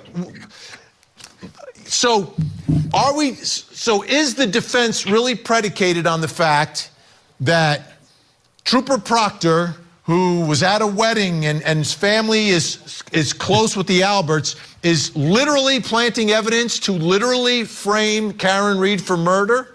Is that what the defense is saying here, Melanie? I think that's exactly what they're saying, and they're also saying that there are a lot of questions of fact here. You know, if Trooper Proctor, who was the lead investigator, I hate to interrupt you. I just want to preface our entire conversation tonight. I'm not concerned about reasonable doubt. Okay, reasonable doubt. I want to know about the truth tonight, because the defense is saying John O'Keefe was murdered by people in that house, and the prosecution saying he was murdered by Karen Reed. So I want to look at these as two cases and evaluate what's going on here. Let's begin with the defense case. So Melanie, go ahead. I'm sorry I interrupted you. But I understand this is a case that's going to be tough with reasonable doubt. But I want to get to the truth tonight. So what do you see in terms of these relationships? Is that enough? Like someone would do this? Frame this woman? Well, I can't see why anybody would find it so beyond the pale that it could never actually happen. I mean, if it is true that Michael Proctor, who's the lead investigator on this case, has close ties to the Albert family and to the McCabe family, everyone inside that house was a relative except for one person. So if the defense can show that there are close second family type ties between everyone in that house and the lead investigator on this case, that could be something that definitely could lead to reasonable doubt. I know you don't want to go there, but yeah, that's exactly what again, they're saying. I'm not concerned about the reasonable doubt tonight. Not tonight. When we get to the trial, I'll get to it. I'm trying to figure out the truth here, Peter, because I've got Alan Jackson, a former prosecutor who was amazing out in California, jumping up and down literally on the courtroom steps, telling us that the prosecution has it all wrong. The DA has this all wrong, and that it's the police who are responsible here. Which is so funny. Well, yeah, first of all, I'd say that there was such a conflict of interest here. Even the appearance of bias, I don't know why Trooper Proctor was in charge of this investigation. There's just too many times we saw that we just... Well, the defense is saying he's in charge because he's framing Karen Reed. Oh. That's why. He's not going to give up the lead on this because he's got to save, his friend and his friend's son and whoever else they're going to allege did this and frame somebody for this. Yeah, and I guess that's, I think we've all been seeing enough cases over the years that it's not absolutely beyond the pale that some police officer may not be truthful. So, wait, there's a difference though. This is a difference between not being truthful, forgetting something, and literally taking evidence and putting it somewhere so you can frame someone for murder, take away their liberty, and put them in jail for the rest of their life. This is different than just making a mistake.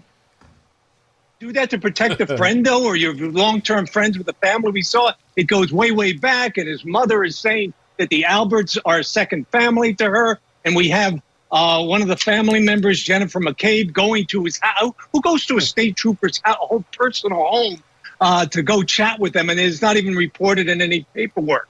Ooh. So with those kinds of biased ties, wouldn't there be a motive? Could anybody do that to protect their friends, to protect people you've known for years? And that's why when the DA here has said that it's a lie if you see any connection between him and the family, the facts just don't bear that out. Yeah, that was baffling. And I'm glad you mentioned that. Let's take a listen to Alan Jackson today talking about that meeting on September 25th of last year.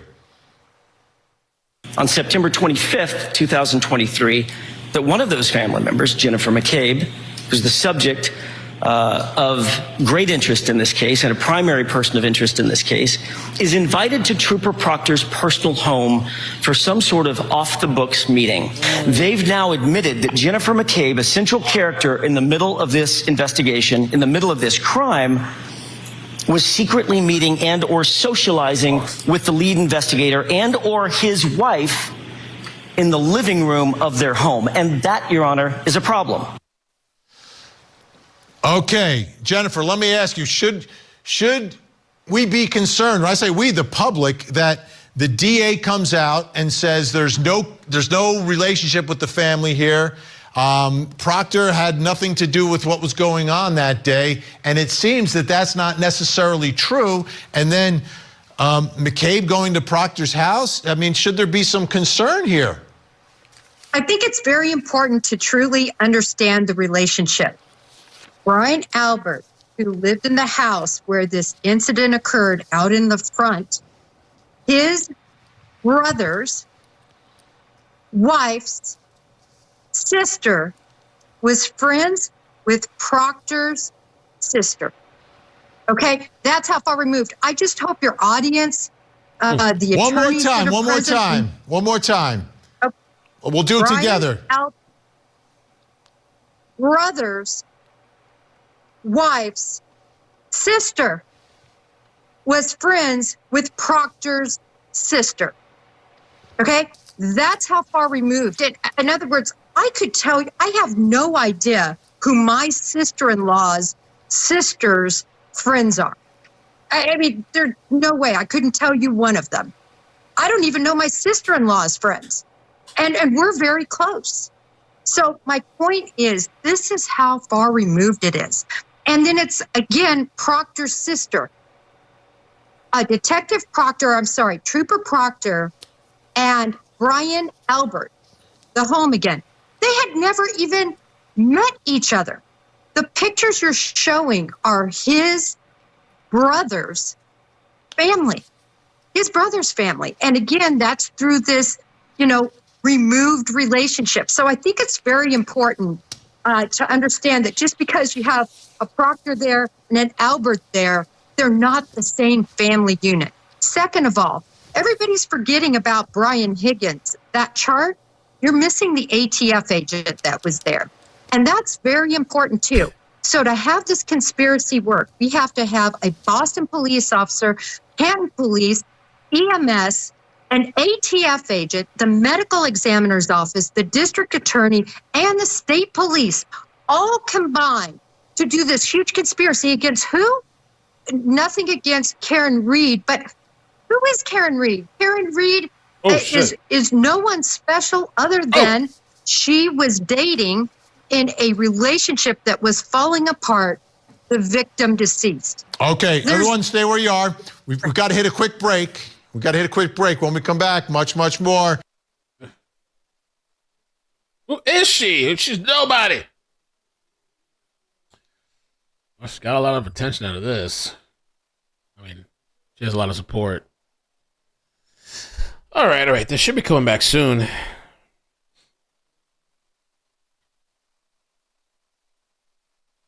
Okay, lawyer. Let's see what's going on here. Judge tells jurors to stretch, then give them a recess. Lawyer Timothy Bradwell has entered the courtroom, and the sidebar, he is Turtle Boy's attorney, who was in the media pool today. Turtle Boy says it's unrelated to him. Okay. A reminder of the charges against Turtle Boy related to this case. So, all right, let's take a look at that. Blogger Turtle Boy released from jail after being hit with new charges. The controversial blogger known as Turtle Boy was indicted on 2 new charges Friday. When was this out? This was February 23rd, 2024. The woman at the heart of the charge, the alleged conduct of Medfield. On Thursday, indicted Turtle Boy on charges of harassing a witness and intercepting a wire or oral communications from a woman. According to the documents, the woman at the heart of the new charges for alleged conduct in Medfield on about December 23rd is the one whose allegations prompted assault and battery and witness intimidation charges against Kearney 3 days later.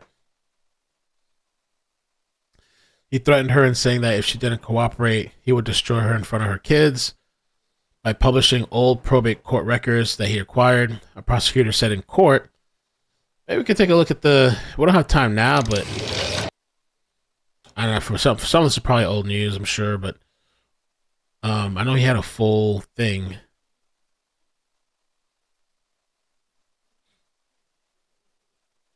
Over assault and battery charges and witness intimidation. Maybe we could take a look at some point and watch the video. I know there was a video of it. I was supposed to watch it way back when, and I never watched it.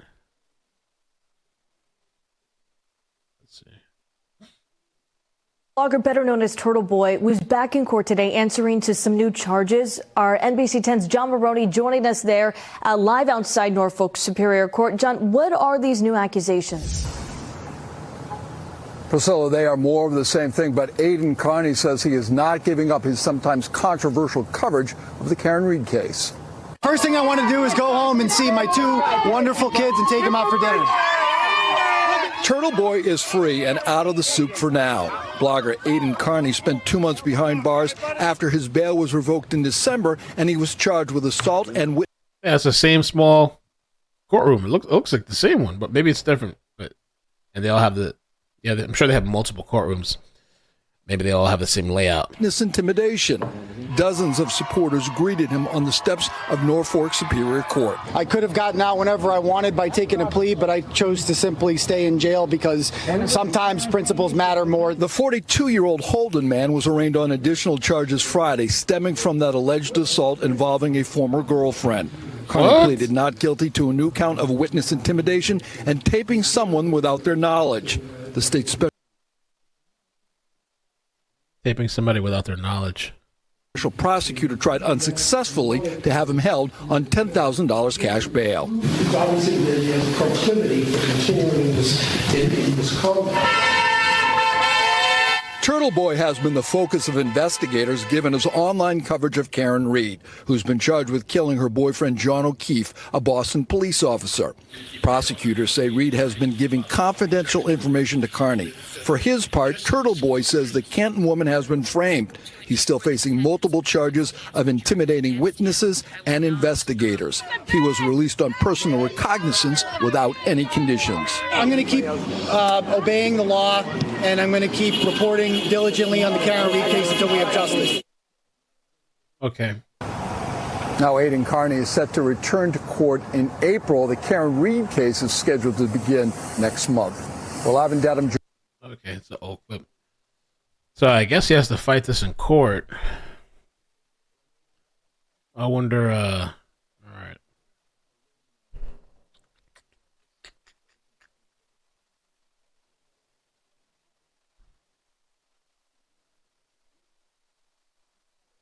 So prosecutors claim that in recent weeks, Karen fed confidential information to Turtle Boy with a Massachusetts State Police affidavit last month revealing that the two communicated directly for more than 40 hours during 189 phone calls. Okay, as well as using the app Signal. Up. Well, I don't know. I wonder what the plan is. I guess maybe, I wonder if he has like future court dates coming up or what's going on.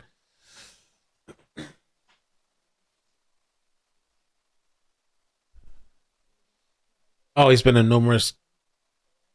court numerous times after that. Okay. All right. Let's see, what's that guy's name? CPU? Tom CPU? The outside. They took an extended break. I think it's been more than 15 minutes. Let's see.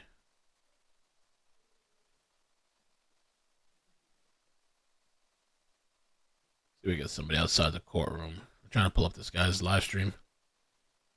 Boom, boom, boom, boom, boom. Not loading.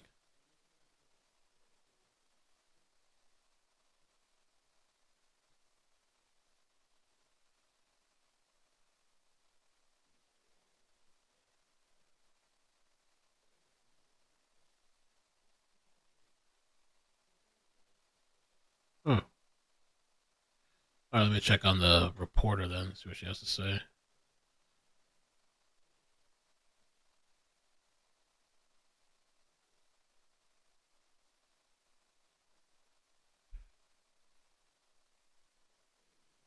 Ooh, check this out. Okay, so Ted Daniel, he's... I don't know if he's a reporter or what he's doing out there. It says Ted Daniel News. I just spoke with Turtle Boy's attorney, Tim. He says he's here because the prosecution has requested that Turtle Boy be removed from the courtroom. Oh!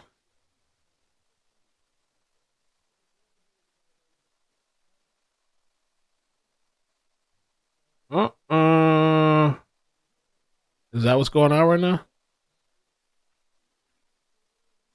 Oh.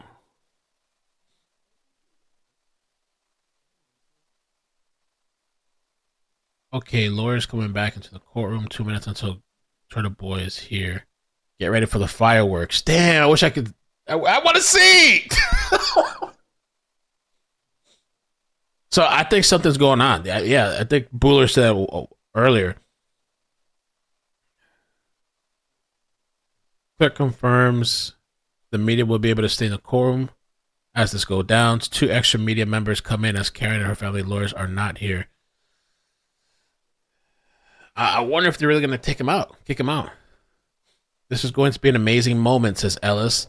It's going to be Turtle Boy's attorney alone trying to argue standing the... What?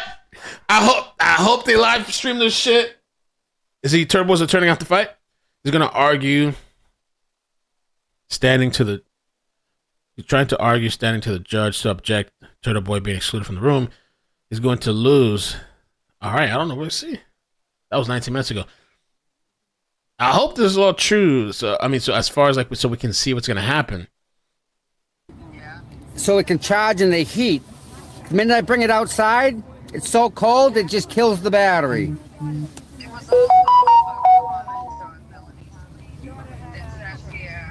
Where do you go, my lovely? I wanna know. Where do you go? Go.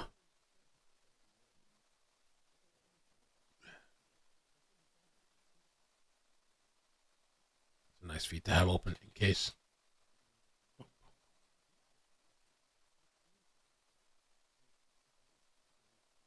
Maybe we won't see it though. Alright, Court TV has the infamous fan spinning. No audio. GGLC. LLC, thank you for the 13 months. Says Sled. Yeah, I was listening to Tom CP for a second. I wanted to see if he was going to say something or give some insight. I don't know. All right, I guess let me keep following what these people are saying then. So we got no other information.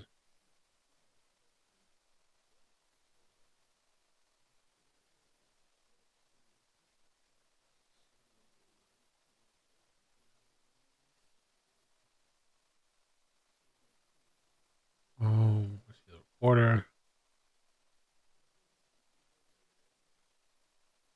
Coffee and bagels are reportedly being served to the jury, so this could be a long break. We may be having a trial within a trial moment. Oh. Damn. The only thing I wonder is, are we going to be able to get to see this? That'd be so dope if we do. I want to see the back and forth.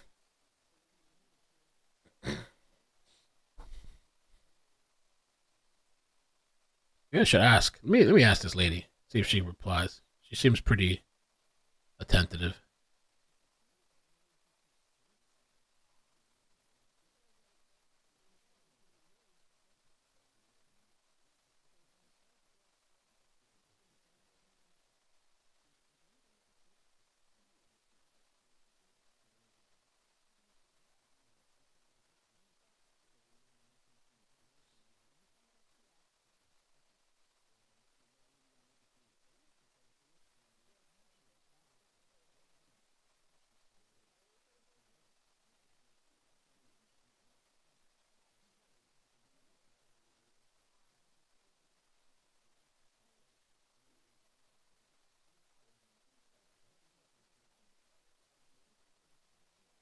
I'm gonna ask her, see if she'll respond. If she don't fire back at me, she loose. I know, man. Every day is a break, bro. I mean, if we stream this thing at night, come do this shit in an hour later tonight. Bloop bloop. Wilson, what's up? Good morning. Hey, Tammy, Cicely.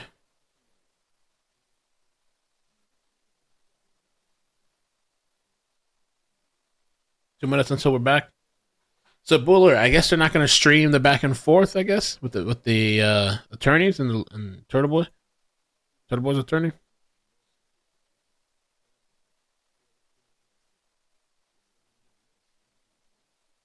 I can't imagine that judge. She got to be pissed. I've had it.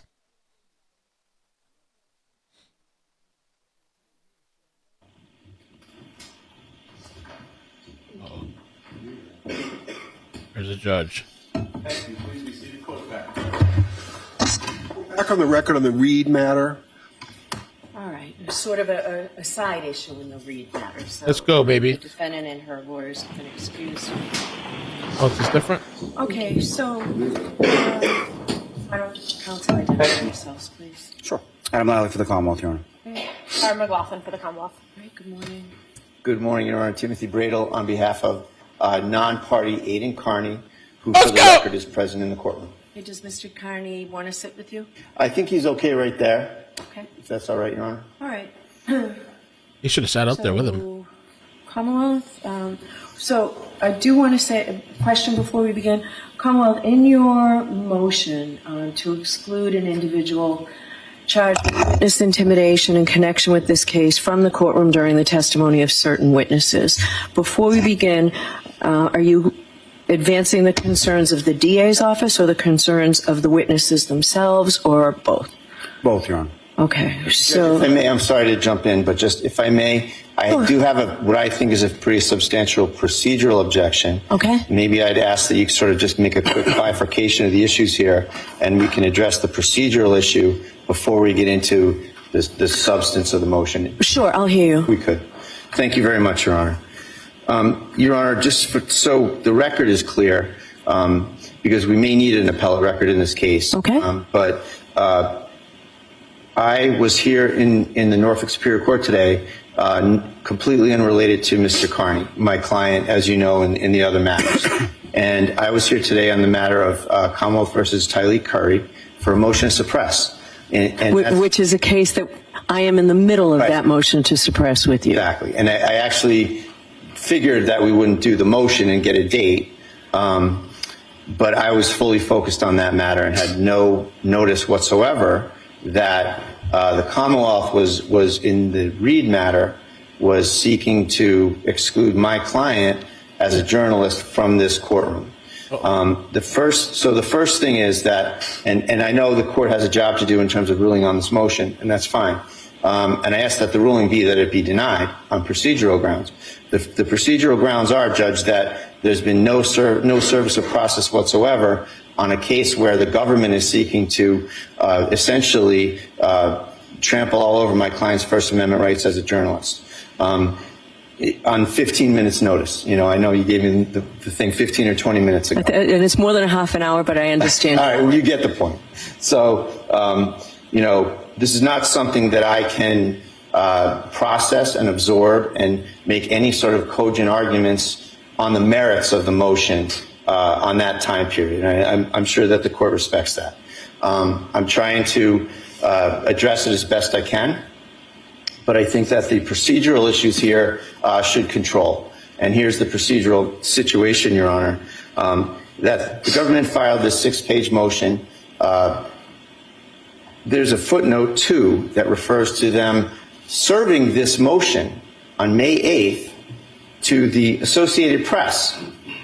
Why they couldn't just pull up my email and serve me is an open question that I'd like an answer to in open court. So they can serve the AP 2 days ago, but they can wait and not even serve me with the motion when I get here to court today on a completely unrelated matter, I might add.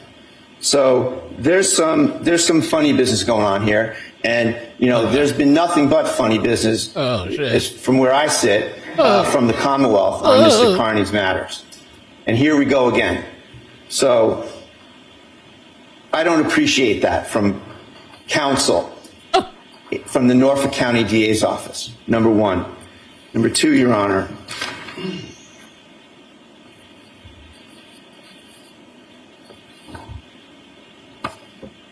Mr. Carney has covered this case and written about 350 news articles on this case. He has developed evidentiary scoops on this case that have added to the quantum of evidence in the matter. He's never caused a problem.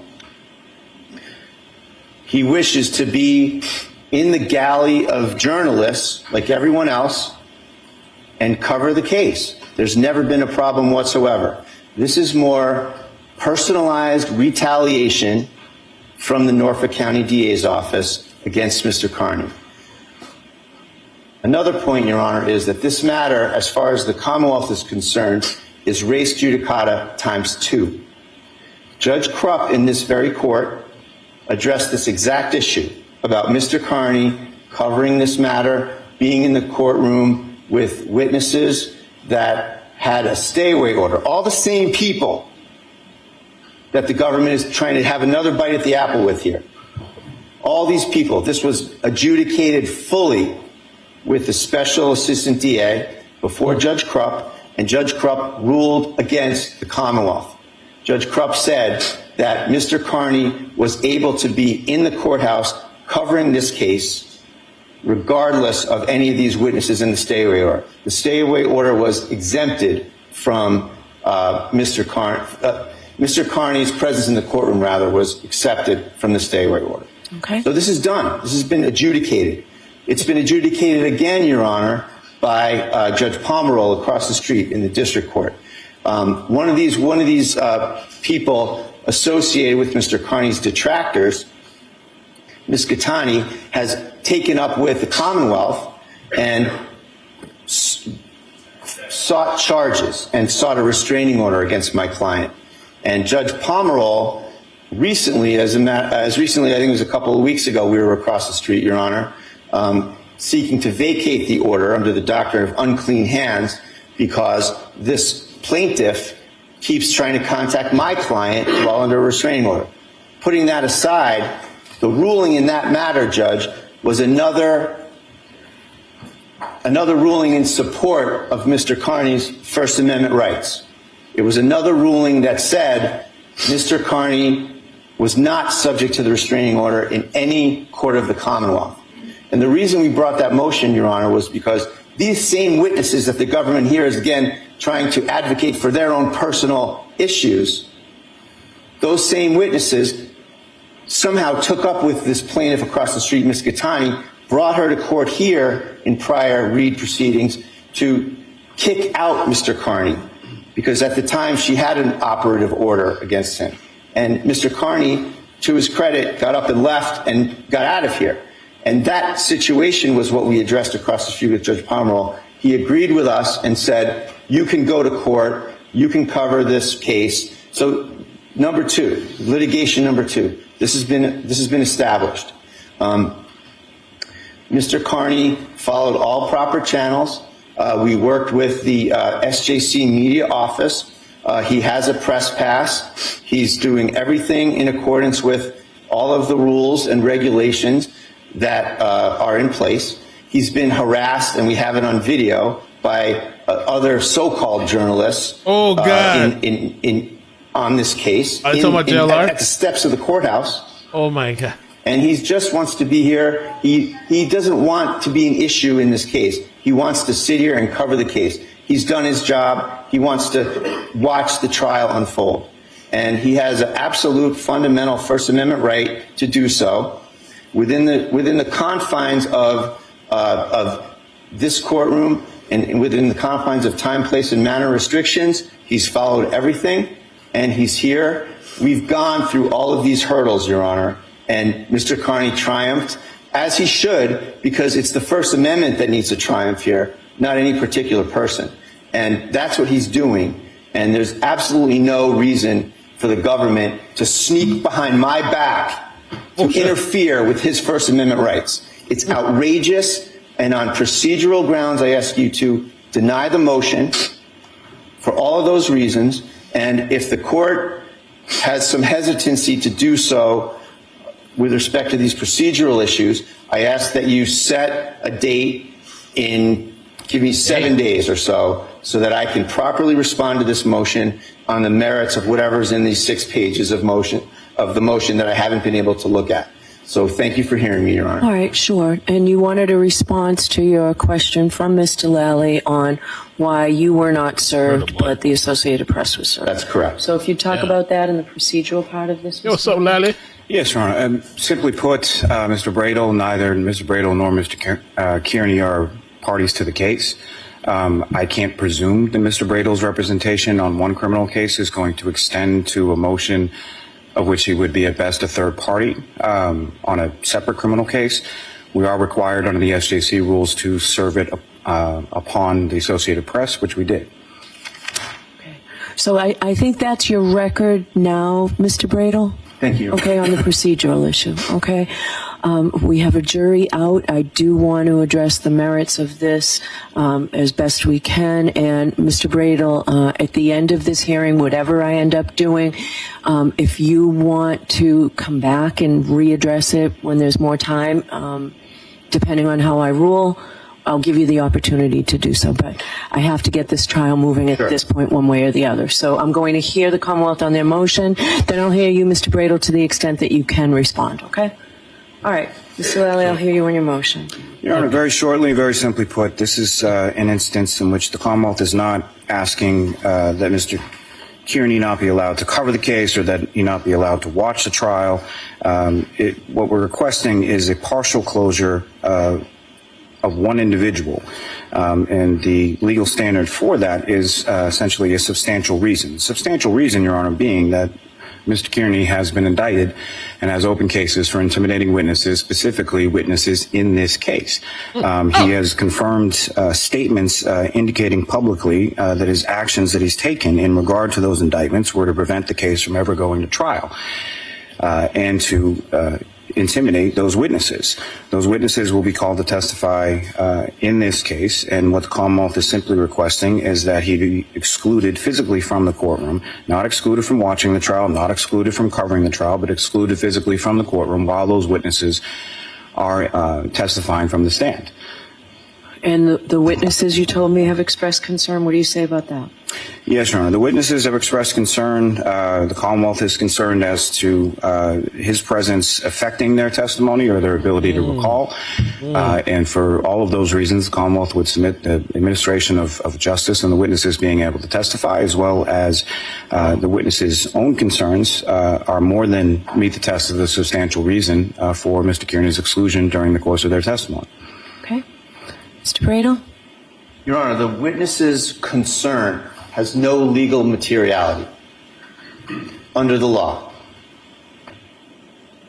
So the answer that I have is, so what? Oh, shit, so what? The witness's concern, where does that fit into the law here, Your Honor? This matter has been adjudicated twice. Mr. Kearney has the right to speak on the case. He's gone through all the proper channels to be here. He is not in any way wants to or is trying to make any issue of his presence here, and he's just trying to cover the case as best he can. And this is just a personal vendetta that's been carried out by the Norfolk County DA's office against Mr. Kearney. And you know, this is where the court needs to hold the line on the First Amendment. You know, this witness intimidation statute, Your Honor, is an absolute abomination. It is going to be struck down. It's just a matter of time. And this is just a continuation of everything the special counsel's been doing to Mr. Kearney. And now the office itself is doing it. There's no reason for this motion to be allowed, Your Honor. There's no discomfort exception to the First Amendment, Your Honor. There's been absolutely nothing advanced, especially on an emergency basis, which is, I assume, why this is being done with no notice. There's been no establishment of any emergency. There's been no conduct whatsoever on the part of Mr. Kearney to justify this motion. And I did happen to see some reference to the Chesna trial about published something to the effect of doxing a seated juror. That is false. Mr. Kearney wrote a story on a juror after the jury was discharged. There's absolutely no prohibition or problem or issue with that. And it is absolutely protected conduct by the First Amendment. And it is not in any way a grounds for this court or the Commonwealth to assert any wrongdoing against him. So I can assure you I am not considering that incident in this. You all know I was the judge. I am not considering that experience in this motion. Thank you, Your Honor. Anything further, Mr. Nothing Bradel? further. Thank you. All right. So, Mr. Bradel, I agree with you that Mr. Kearney is certified by the Office of Public Information pursuant to SJC Rule 119, and that he has a right to be here today. He arrived timely, and that he is registered. I have honored that 119 registration today, and I will continue to honor that. However, my role in this case, Commonwealth versus Karen Reed, is to assure that the defendant's constitutional right to a fair trial are honored and upheld. And because of the chilling effect that Mr. Kearney's presence, I find, will have on the witness's testimony, I'm going to excuse him while the named witnesses in the Commonwealth's motion, Julie Nagel, Christopher Albert, Colin Albert, Michael Proctor, Jennifer McCabe, Matthew McCabe, Brian Albert, and Yuri Buchanan. And the Commonwealth also today requested Nicole Albert because of the incidents that reportedly have been held at her home. I'm going to excuse him during all of that testimony. Now, in my media order, if you have it, I'm sure your client has it because they're handed out to the press. Under number 1, I say that anyone leaving the courtroom to the media during the trial proceedings may lose their seat and may not be permitted re-entry unless there is available seating. That will not happen to Mr. Kearney. I will not take away his seat today. For other witnesses who are not subject to this order. That seat will remain empty. No other person of the media will be able to take that seat in his absence. Okay? Your Honor, one last thing, if I may, just came to me as I was standing here. Extension in same regard as to Nicole Albert for the address would be Brian Albert Jr., son of Brian and Nicole Albert, lives in the same address. It's for the same reason, so Brian Albert Jr. All right, so those are my findings, Mr. Bradel. It should give you enough to seek appellate action if you wish. Okay? All right. Thank you for being here. All right. All right, so I'll take a short recess. We can bring counsel back in and Ms. Reed back in, and we'll proceed with the trial. I'll go take lunch. Wow. Interesting. So she found some type of middle ground, but the witnesses that he's not going to be allowed to be there for, like the biggest witnesses, Michael Proctor, some of the people in the house. Mamma mia. He still might have a chance to, I don't know if his attorney is going to be able to, his attorney apparently was only given a 30-minute notice, so he had no time to prepare for this situation that just happened now. That's what he was like, I was only given 30 minutes. I have to look over the 6 pages, I think he said. So I think she gave him a later date to kind of come back and fight that. I haven't looked at the witness intimidation claims myself. Those are some serious claims. So I can understand why the judge might want to take some caution, because at the end of the day, you're trying to protect the integrity of the case, But, she said he has his right to be there. He has his media pass, and she even said they're going to hold a seat for him. So, I don't know, but the clock is ticking because I think those witnesses are coming up soon. And maybe the prosecution might try to get those witnesses in even faster before his attorney can even try to, fight it or have another hearing.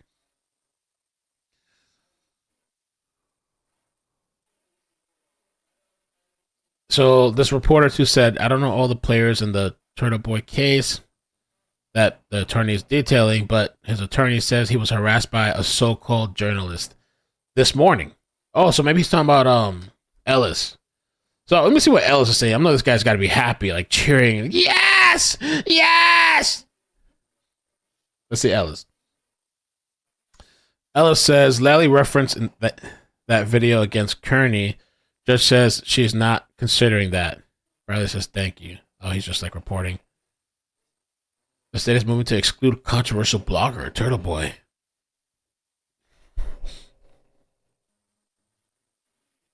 Are they coming back? Oh, look out the fan. All right. That was interesting. Turn of events today. Spicy meatball.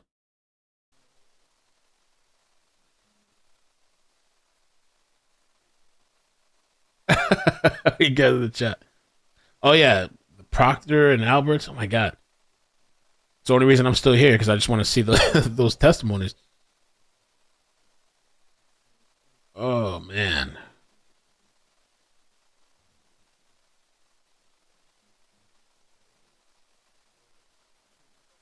They're talking about Turtle Boy out of the courtroom.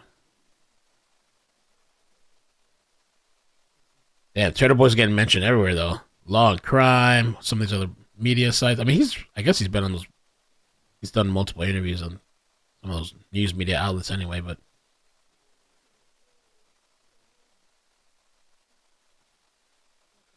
Turtle Boy bloggers' actions while covering Karen Reed murder case went beyond normal journalistic practices. Judge.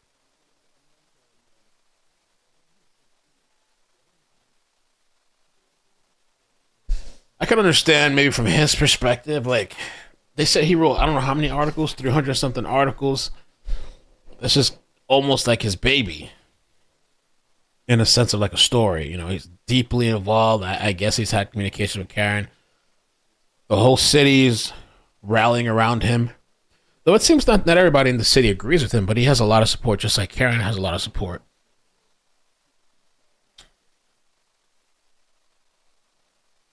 Wow. I can't believe they're taking another break. Today's was just breaks all day. We want to start moving this along. We're going to start moving things faster. It's an obsession.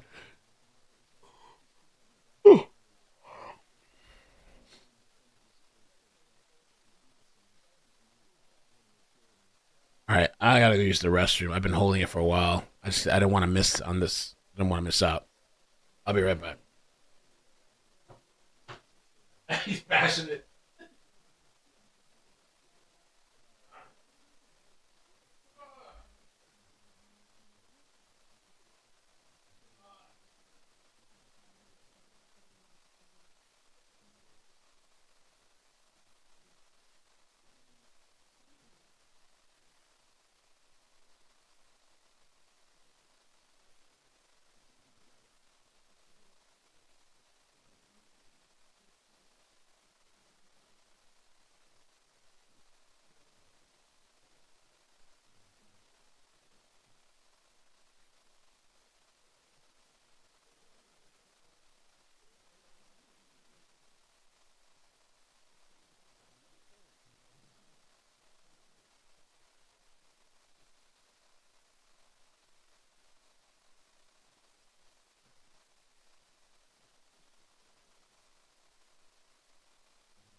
You are unmuted.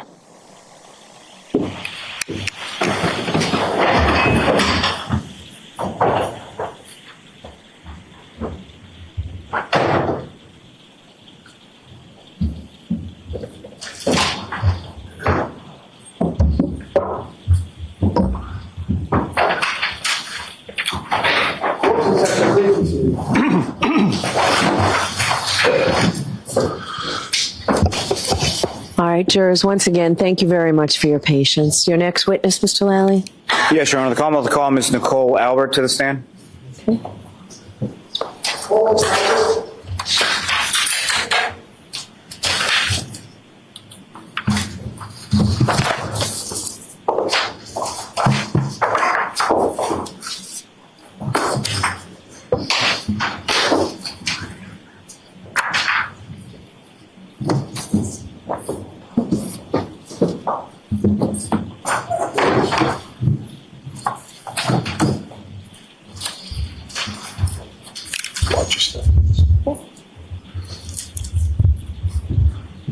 Can you raise your right hand, please? You solemnly swear the evidence you give the court and jury in the case narrated should be the truth, the whole truth, and nothing but the truth, so help me God.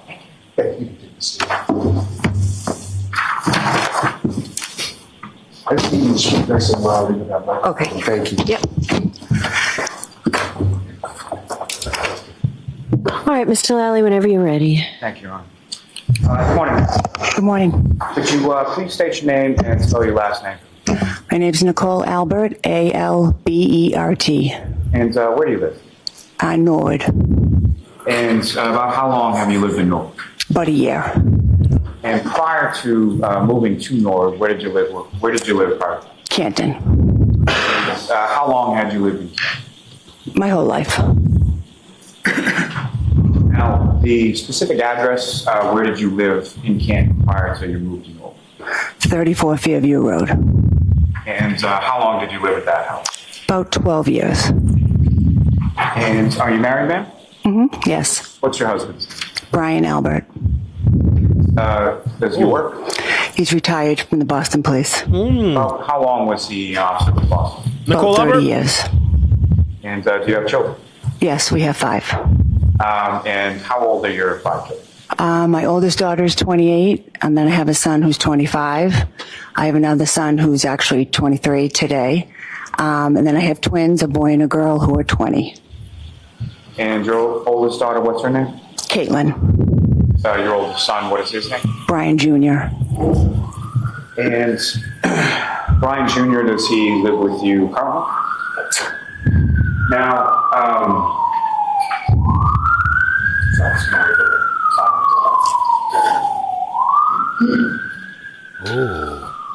okay. Okay, this is interesting.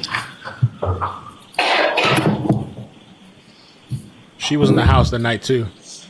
Your other children, do they live with you as well? My oldest daughter lives with her boyfriend in Easton, and my son Brendan lives with us. He's just finishing up college, so he's graduating this month from college, so he's back with us. My twin daughter, goes to college, so she's home now for the summer, but she has an apartment in Bridgewater. And then the twin boy is in the military. And which branch is he? The Marine Corps. Now, if I could turn your attention to January 28th, 2022. Do you recall that day? Mm-hmm. And do you recall what day of the week that was? It's a Friday. And at the time of January 28th, 2022, did you work? Yes, I've been a part-time lunch lady for about 9 years. And you've since retired, is that correct? I'm sorry? You've since retired from that? I haven't retired. I just didn't go back this past year, but. And around that date, so January 28th, 2022, what, if any, significance was the next day of January 29th? January 29th was my son Brian Jr.'s 23rd birthday. And over the course of that week, sort of leading up into the weekend, what, if any, plans did you make with reference to your son and his birthday? He had mentioned he was going to get together with some friends on the Saturday night, the 29th, for his birthday. And I had said, okay, well, maybe Friday night, if anyone's around, any of our aunts or uncles or anyone, maybe we'll take you out, just local for some apps and drinks or something. And coming up to that day of Friday the 28th, what if anything sort of changed in reference to those plans? Well, they were, the forecast was saying a big snowstorm was coming in, and it looked like it was going to be late Friday into all day Saturday. So I had said to my son, well, obviously, it doesn't seem like anyone will be able to go out on Saturday night. Why don't you just do something with your friends Friday night? And had you, at that time, already made some plans with friends and relatives in regards to going out Friday? Yeah, I had just mentioned to my daughter Caitlin and my sister-in-law Julie, and just had mentioned it to them about possibly getting together Friday. And just to be clear for the record, when you say your sister-in-law Julie, how is she sort of related to you? She's my husband's brother, Chris's wife. And your husband has a number of siblings, correct? Yes, he's the oldest of 7. And yourself and Julie Albert, you guys are friends? Yes, we're very close. And so, also just one last question, sort of leading up through the course of that week, where did your husband Brian go? Sort of last minute, I believe it was Thursday of that week, he went to New York for a funeral. And do you know who the funeral was in regard to? It was for a New York police officer who had just been killed in the line of duty. And do you recall how he got there as far as how he went from Kansas to New York? I believe he may have flown Thursday to New York, and then the plan was to fly back Saturday, but that changed with the weather, and they didn't want to get stuck there, so after the funeral Friday morning, they drove home. A friend of his had driven, so he got a ride back with them on Friday. And only if you know, but as far as that friend that he drove back with on Friday, do you know who that was? The friend who I believe had the truck there and drove was Brian Higgins. And is that someone, Mr. Higgins, that you were familiar with prior to that date in January? Yes, he was a friend of my husband's. Now, on that evening of the 28th, can you explain to the jury sort of how it was that where did you decide to go with your daughter and your sister-in-law? We just decided to go to Waterfall, a local place, 5-10 minutes down the road from our house. My sister-in-law Julie picked me up at my house maybe 7:30, 7:45, and we went to the Waterfall, and I believe my daughter and her boyfriend Tristan were already inside at a table. And when your sister Julie came to pick you up at the house, in addition to yourself and your son Brian Jr., who, if anyone else, were one of his friends there at that time? I believe 2 girlfriends may have already had come, and they were just sitting in the kitchen when I left. And so you go out to the waterfall.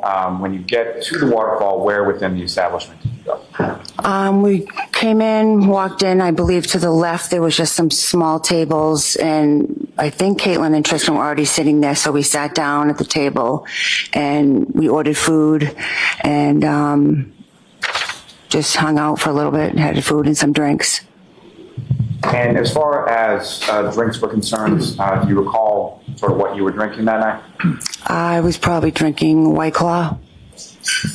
God bless you. Now, later on in the evening,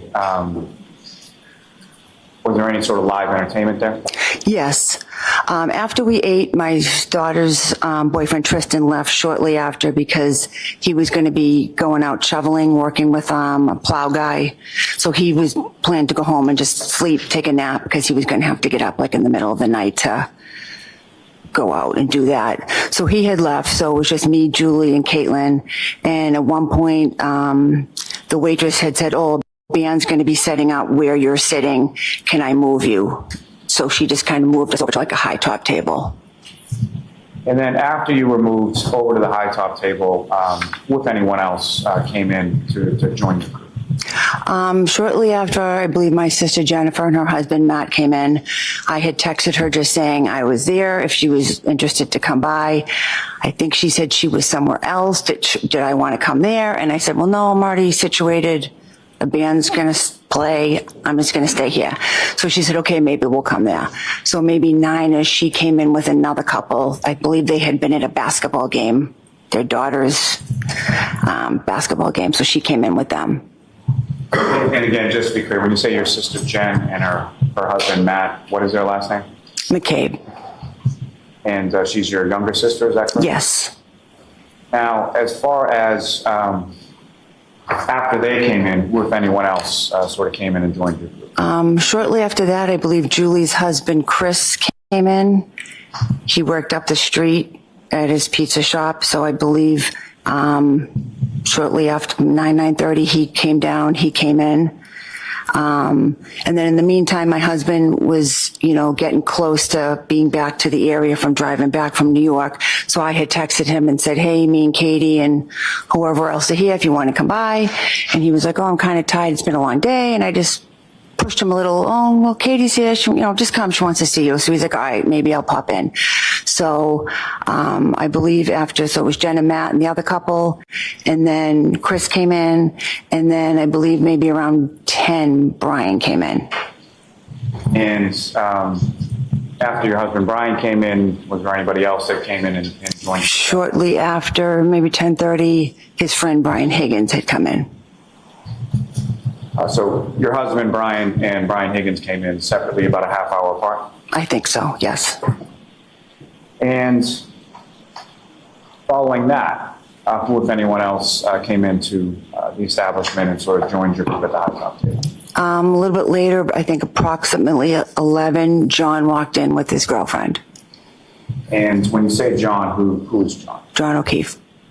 And how did you know John O'Keefe prior to that night? I didn't know him that well. I think I had only met him once, maybe twice through my sister. Brief interaction. I think when he first walked in, actually, I didn't recognize him. I think I said to someone, oh, who's that? Because they were kind of walking towards our table. And they said, oh, that's John O'Keefe. I said, oh. So they came in and they just kind of went to the end of the table where like my sister Jennifer and Matt and Chris and Julie were, because they knew them. I had never met Karen and I'd only met John once or twice. So they kind of just went to the other end of the table where Jen and Matt were, who they know, and Chris and Julie, who John had been neighbors with for a couple years. So they were all just kind of at that end talking. And probably pretty well understood, but just to be clear, as far as the sister that you knew of John through, that was your sister that was there, Jennifer? Yes, Jennifer. And as far as you referenced his girlfriend, had you ever met his girlfriend before that night? No. So you had never met Karen Reed prior to that night, as far as you recall? Nope. And at any point in time, did you have any interaction, or what, if any, interaction did you have with either Mr. O'Keefe or Mr. Reed? At one point, John walked by, towards me and my daughter at the table and said, hey, I'm going up to the bar. Did you guys need a drink or anything? And we said, no, thank you. I think he then kind of stopped and spoke with my husband for a minute, probably was asking him the same thing. Then John went back up to the bar and then he went back down to, where he'd been standing. And that was the only interaction I had with him. And as far as your understanding or your knowledge of Mr. O'Keefe, did you know what he did for a living? Yes. And what did he do? I knew he was a Boston policeman. And was he somebody, if you know, that worked with your husband? No, I don't believe he ever worked with my husband. I don't believe they ever crossed paths at work. I think they were in different areas of, the job. Fair to say the Boston Police Department is a relatively large department, correct? Yeah, it's like 3,000. Now, with reference to Miss Reed, what, if any, interaction did you have with her that night? I had none. I don't believe we spoke or we were introduced or anything. I don't think we spoke at all. Now, turning back to Mr. O'Keefe just for a second, if you recall, what, if anything, do you recall him to be wearing as far as clothing was concerned during your interaction? I believe he had a hat on, some sort of just sweatshirt, jeans, and sneakers.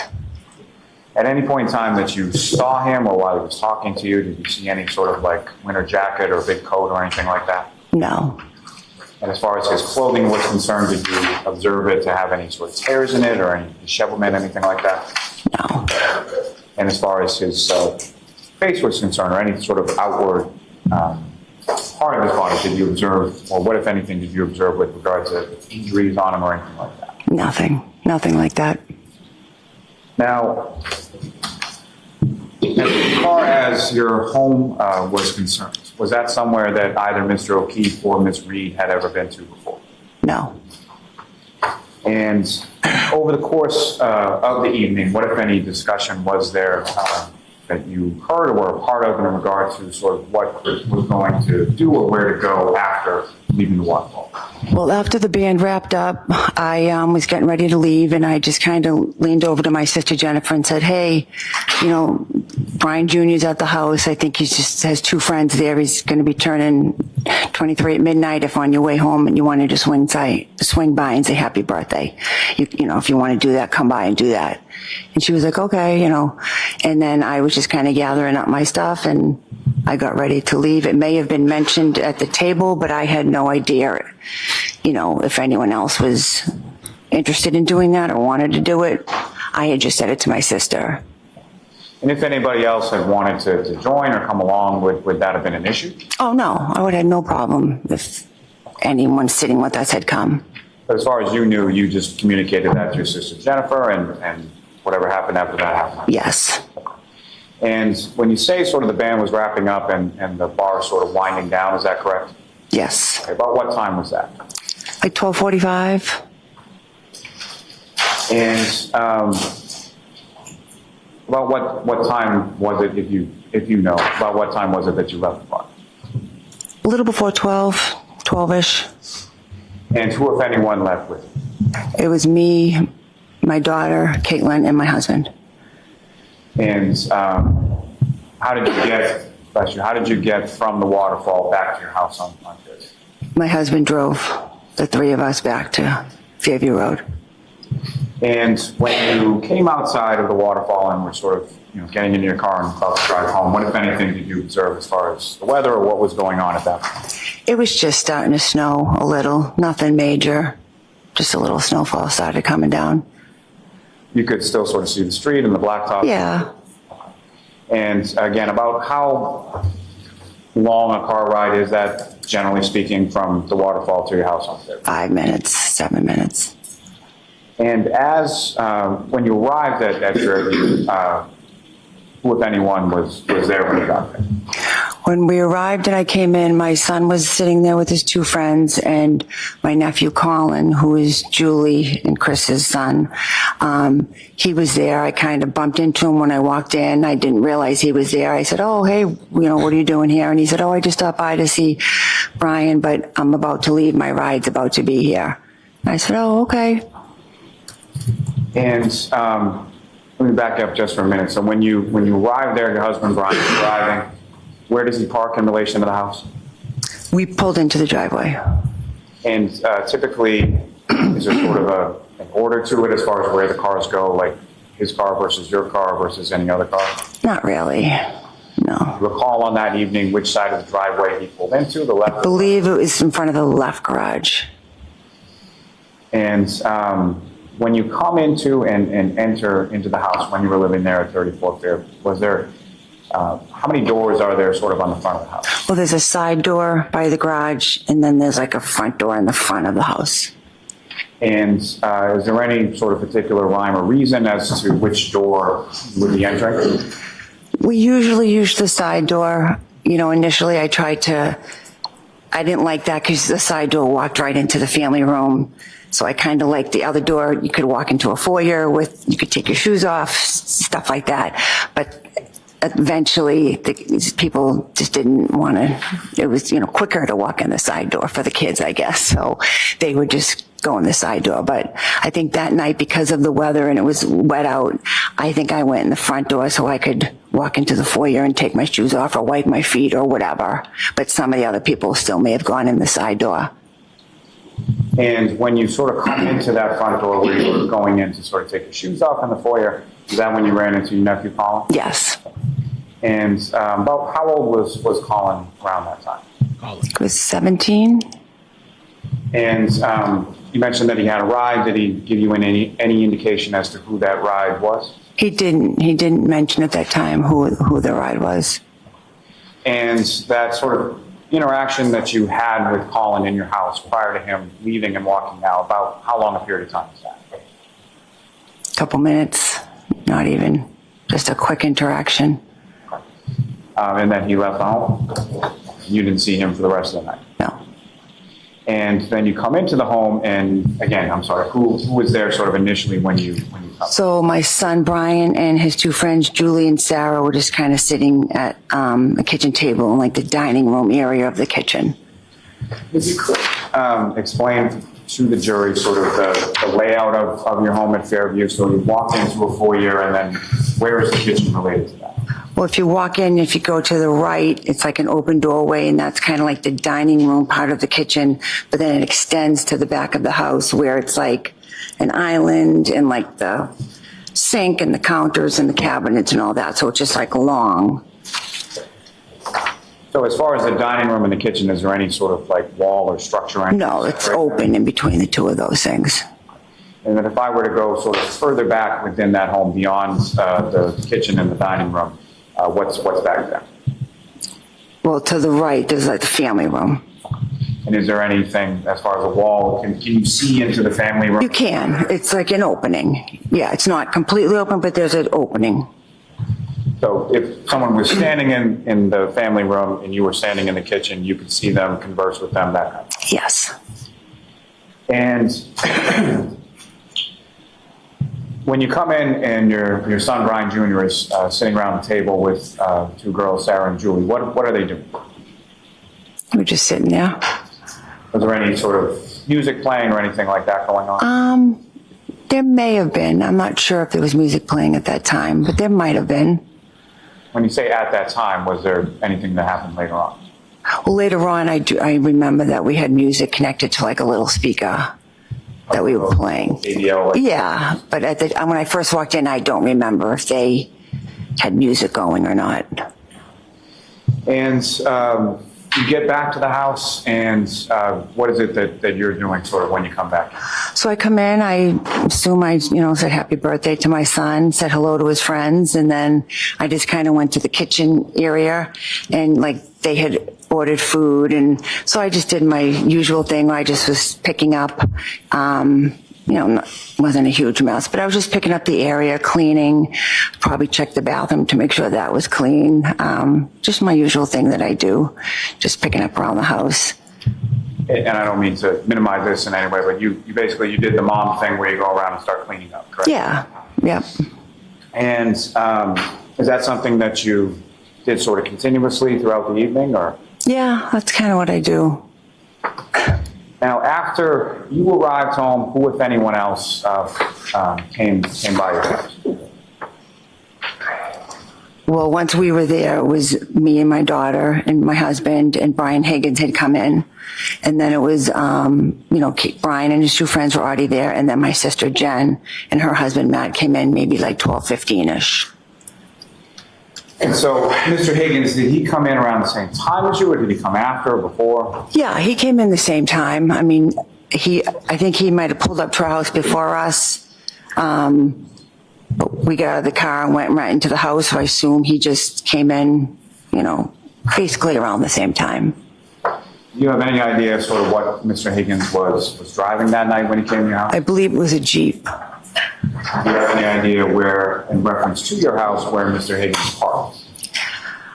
I'm not sure. I thought it was out on the curb, facing up Fairview, maybe by our mailbox, but it could have been in the driveway. I'm not 100% sure.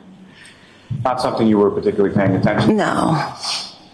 And at some point after you and your daughter and your husband and then Mr. Higgins comes along, about how long a period of time is it between your arrival in the home and then when Ms. McCabe and her husband come?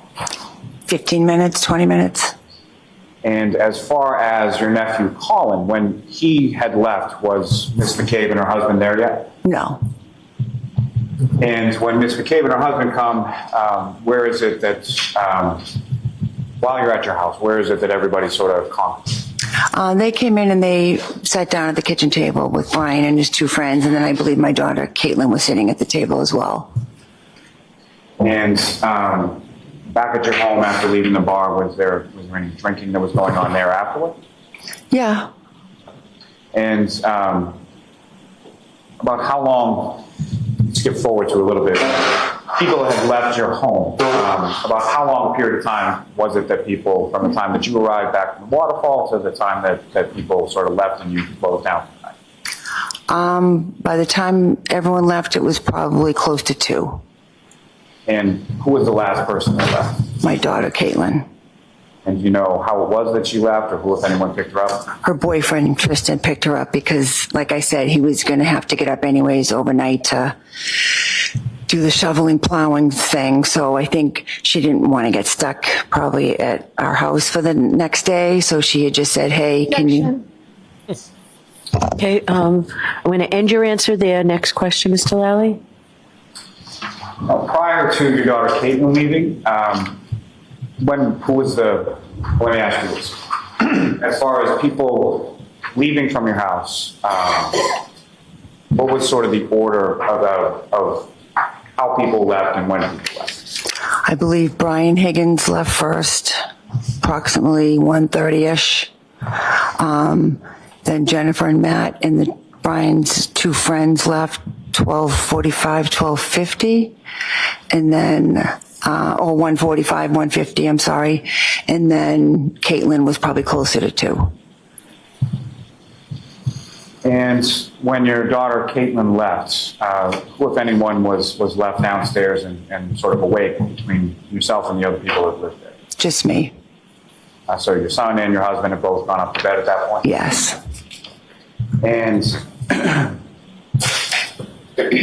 at any point in time, so you mentioned that there were a number of people that were sort of around the table in the kitchen, right? Mm-hmm. And yes. Yes, sorry. Where did anybody else go sort of around your house during that time? I know at one point my husband and his friend Brian were in our family room, so I kind of went in there and was talking to them. We had some shelves on the wall that just had a bunch of pictures, old pictures from our wedding or when Brian was in the Marine, so we would just kind of look at them, laugh, and talking about them. We stood in there for a little bit talking, and then eventually we just kind of moved into the kitchen area where everybody else was. And to your knowledge, had Mr. Higgins been over to your house at any point prior? He may have been at our house for a graduation party, but I wasn't sure if he had ever been inside because the party was outside. It was a cookout, so I don't know if he'd been in that part of my house. Now, as far as the outside of your house, at any point in time during the course of the evening, did you hear anything unusual, see anything unusual outside of your house? I didn't. At any point in time, did you go, were you aware of anybody coming to your house that didn't come in? I was only aware at one point. I saw my son, I think, either looking out the window or at the door, and his friend Julie, she went out the side door, and I said, to Brian, is Julie leaving? And he said, well, no, she had asked her brother for a ride. Objection, Your Honor. Sustained. So no conversation, and Mr. Lally's going to ask another question. Okay. So you saw your son's friend Julie go outside? Mm-hmm. Okay. And so that has to be a yes or no. Okay. Sorry. And at some point, did Julie come back into the house? Yes. And about how long was it, if you know, that she was outside before she came back? I don't think it was very long, a couple minutes. And over the course of the entirety of the evening, at any point, did anybody else, other than the people that you've talked about previously, come into your house? No. And specifically, John O'Keefe or Karen Reed that you saw at the bar earlier that night, at any point in time on the evening of the 28th or the early morning of the 29th, did either of those people come into your house? No, they never came into my home. And at any point in time, even on that evening or that early morning of the 29th, were you aware that they were coming to your house? I actually wasn't. I think when I was in the other room with my husband and his friend, I had missed the conversations about Jennifer reaching out with John or her texting him and him texting her about where we lived. I didn't even realize that was happening, that they had any intention to come. Let me ask you a little bit about sort of going back to the waterfall just for a brief moment, over the course of your time there, how would you describe sort of the tone or how was everybody at the waterfall? It was fine. It was a nice night. It was nothing out of the usual. Just had a good time. So nothing abnormal, no arguments, no fighting or anything like that? No. Same question as it relates to back at your house now at 34 Fairview Road. How would you describe sort of the atmosphere back there? Same thing. We were just hanging out, sitting around the house talking, having a good time, nothing crazy.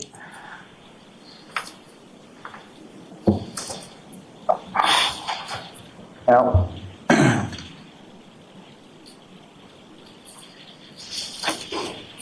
after your daughter, Caitlin, gets picked up and she leaves, what, if any, how long did you stay up after that? I think once she left, I just did my final cleanup of the kitchen and, shut the lights, and I went upstairs to bed. And do you recall anything about locking the front door or any of the doors to your house before you went up to bed? No. Is that something that you would always do, typically do, never do? It was type of thing where we have 5 kids, everyone's coming in and out at different times. Like the last person in was supposed to lock it, but then, we changed the doorknobs and immediately the keys got lost. It was just always a disaster so a lot of times the door was just kind of left unlocked. And when you went up to bed, you share a bedroom with your husband, Brian, correct? Yep. And was he awake or asleep? He was awake. He was just lying in bed watching TV. Now, as far as over the course of that evening after you come up to bed with your husband, do you recall anything about him talking to anyone on the phone or any phone conversations or anything like that? I do not. At some point you fall asleep and then you wake up the next day, is that right? Yes. And turn your attention to later on that morning on the 29th. So you had gone to bed about what time? Probably 2:30ish, somewhere around there. And it's a little unclear from my question, but when you go up to your bedroom, about what time is that? About 2-ish. And so the 2:30 that you're talking about, is that sort of when you fall asleep? Yeah, sometime around there. And from that next morning, how is it that you wake up the next morning? Well, at some point between 6 and 6:30 that morning, my sister Jennifer came bursting into my bedroom. And comes bursting into your bedroom, is that correct? Yes. And what, if any, how would you describe your sister Jennifer, and how was she sort of acting at that point? Well, she came in, my husband and I just kind of sat up in bed, and she's saying, he's out in the snow, we found him out in the snow, we don't know if he's okay. And my immediate thought was just that something had happened to one of my children, something had happened to one of her children. I couldn't imagine why she was in my bedroom at this time in the morning. And I'm like, Jennifer, what are you talking about? And she's like, Objection. Your second. All right, next question. Your Honor, if I may. Can we approach? Okay. Okay, it's getting a little spicy. A little bit. So, again, that's Nicole Albert. All right. That's Brian Albert's wife. We haven't seen Brian testify yet, but these are the homeowners of the place. People in the house that night was Brian Albert, Nicole Albert, Caitlin, and Brian Albert, which was the kids. Colin, which is Julie and Chris's kids, which we saw these two testify already. So Colin was there that night. This is going to be really interesting. When Jennifer takes a stand, she was there that night. Matt McCabe, her husband, and then the friend of the kids, Julie Nagel. Oops. I took the wrong way.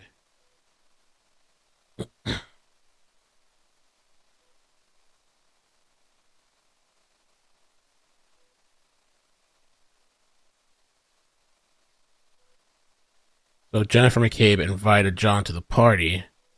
Okay, this is John O'Keefe, his wife, or sorry, girlfriend, whatever. Nicole right now on the stand. Brian Albert, Nicole's, Brian's daughter, both their kids. Caitlin Albert, and she's friends with that firefighter lady, I guess. Sorry, one moment. Katie McClung.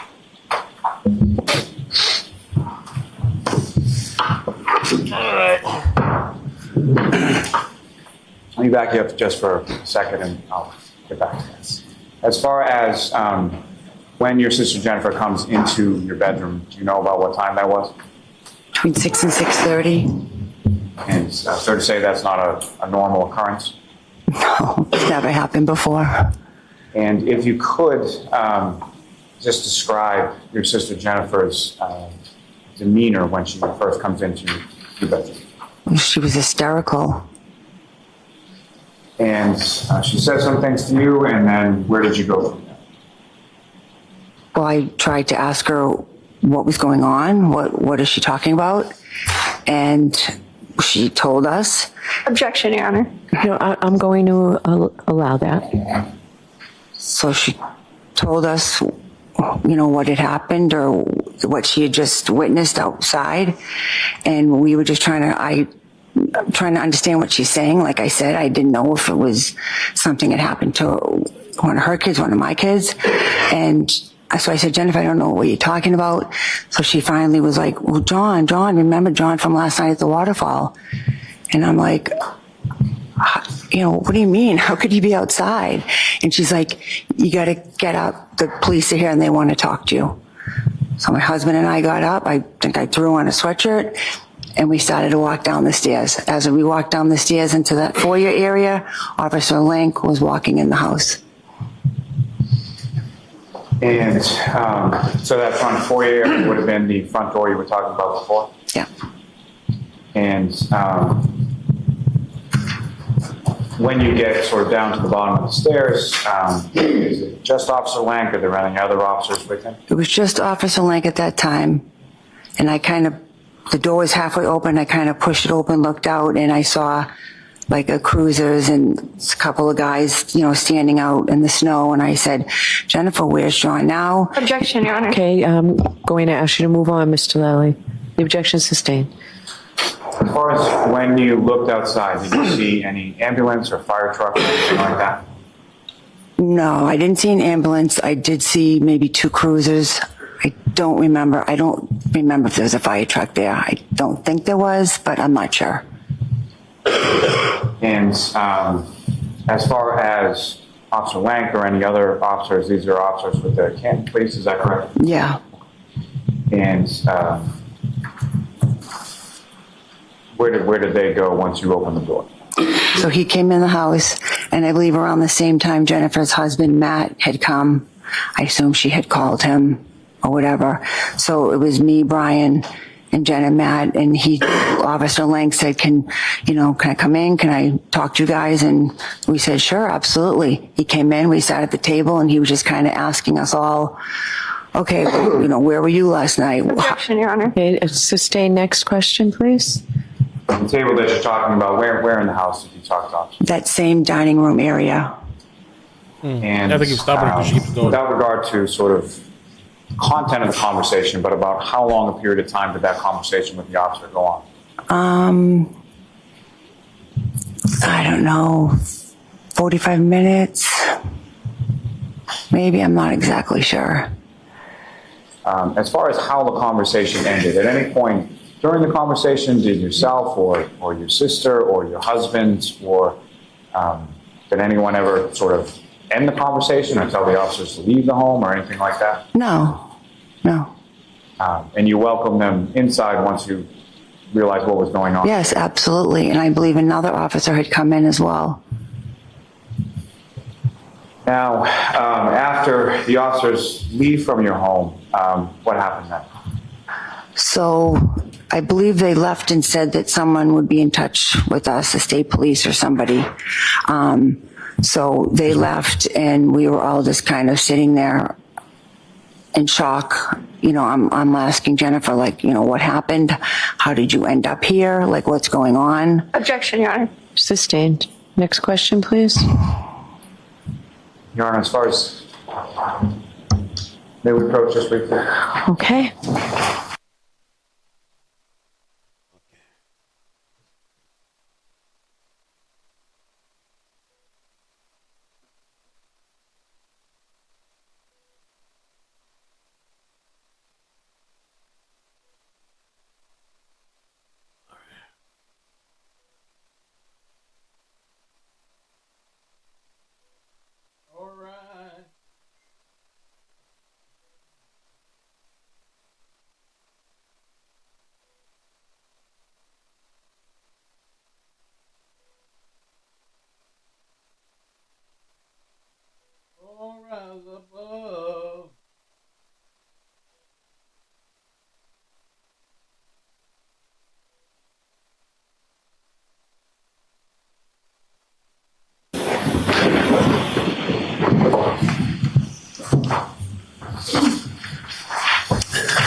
And so, Ms. Albert, without any sort of specifics of your conversation with Ms. McCabe, you had a conversation with her, is that correct? Yes. And about how long did that conversation go on for? Just her? I mean, we were all just kind of sitting around the table talking. And just to be clear, when we say all, who is all at this point? It was me, my husband, and Jennifer and Matt. And at some point later on, did other people come over? Yes, at some point, my husband's friend Brian Higgins came over. And do you know how he came to be at your house that morning? I believe Brian called him to let him know. I mean, he had been with us the night before, and I think he had been friends with John and Karen, so Brian thought he should let him know. And do you know about what time that was or how long it was after the officers left that Mr. Higgins came over?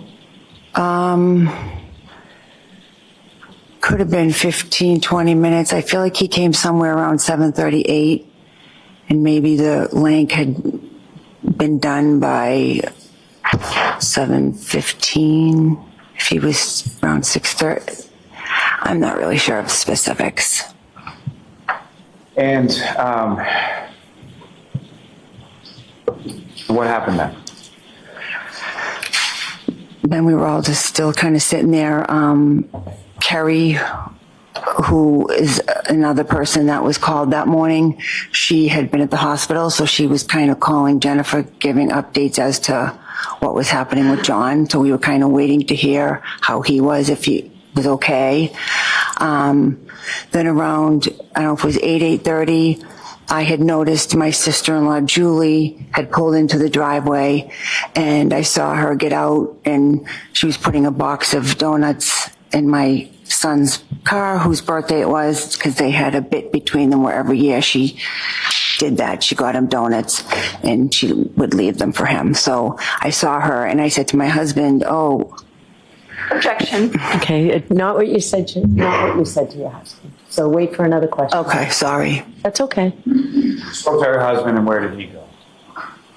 He went to the door because Julie was about to get back in her car and leave, and I thought that she should be made aware of what was going on. And so your husband goes to the door, and at some point, your sister-in-law, Julie, comes into the house? Yes. And if you know about how long a period was Julie at your house initially that morning? An hour or two. I'm not sure. If you're not sure, you're not sure. So as far as people that were over your house that morning, do you have any idea sort of how long people were congregating around your house after that initial Miss McCabe bursting into your bedroom? Again, it could have been between an hour and two. And at some point, you mentioned that the Canton officers had indicated that you may be spoken to at some subsequent time by troopers from the state police, correct? Mm-hmm. Yes. Yes. And when was it that you, if you know, when was it in relation to this date that you spoke to anybody from the state police? I wasn't interviewed for a couple days later. And do you recall where you were when you were interviewed? I was at my house.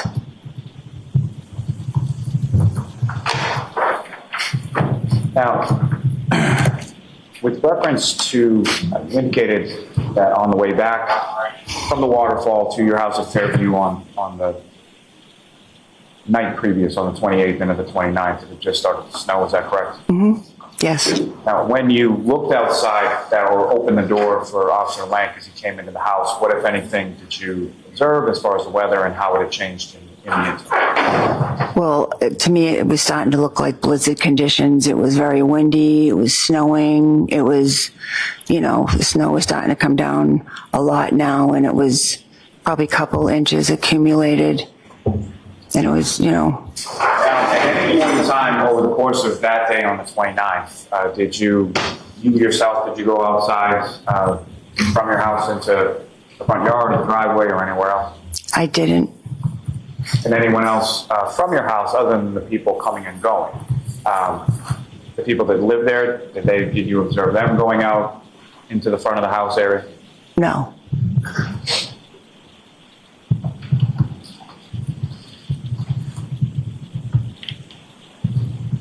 May I approach the witness? Yes.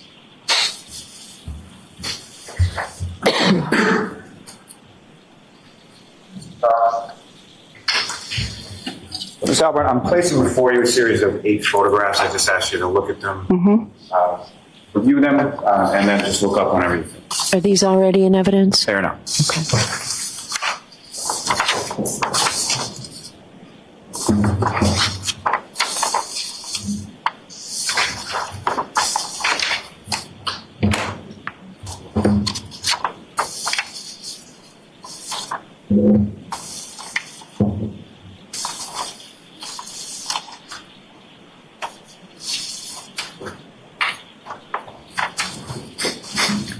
And just to ask you, ma'am, in general, in those photographs, do you recognize what's in those photographs? Yes. Okay, what do you recognize it to be? That's my front yard. That was your front yard when you lived at 34 Fairview Road? Yes. Okay. And what's contained in there is that a fair and accurate portrayal of around the time of January 29th, 2022? Yes. Your Honor, the Commonwealth will seek to introduce, admit. Any objection, Ms. Little? No objection, Your Honor. Thank you.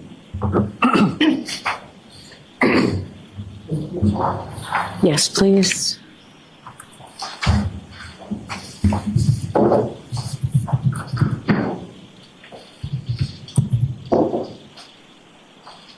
With the court's permission. Hold on. We need to mark these.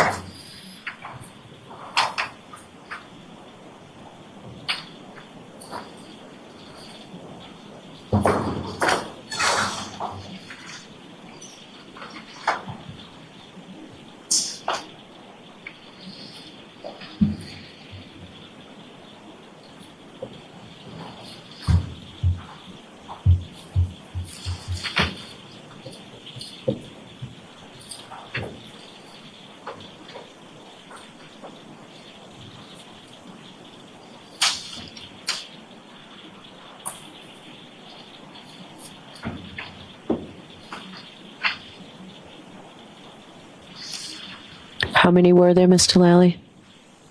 8.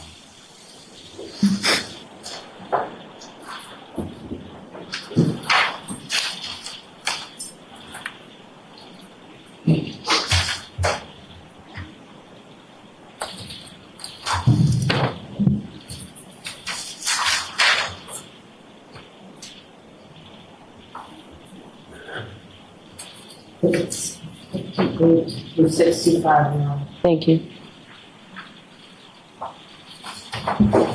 May I approach just to retrieve? Yes.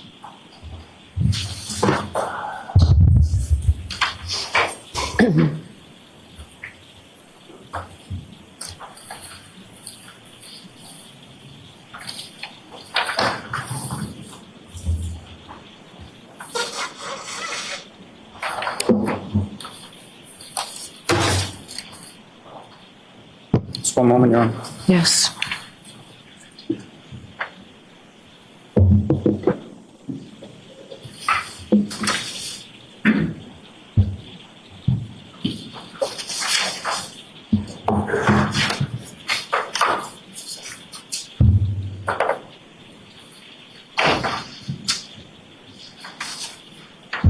Jurors, feel free to stand up and stretch if you'd like, okay?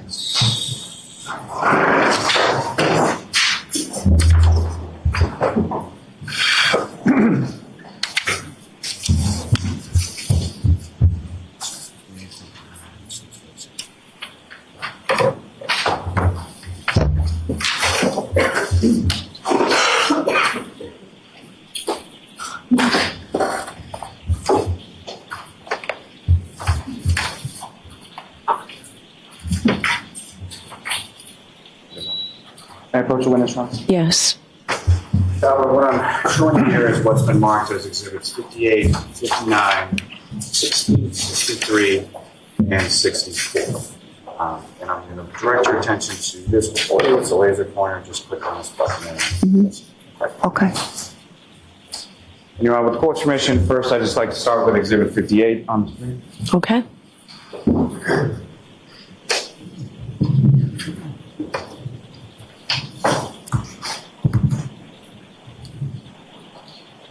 And again, Ms. Albert, do you recognize what's up on the screen there? Yes, And what do you recognize as? it was my home at the time. And from this photograph, do you see that front door area where the foyer is and the side door area that you were talking about on your house? Yes. If you could, using the laser pointer in your hand, just direct the jury's attention to where each of those are and indicate where they are. That would be the very front door, and then the side door is over here, in between.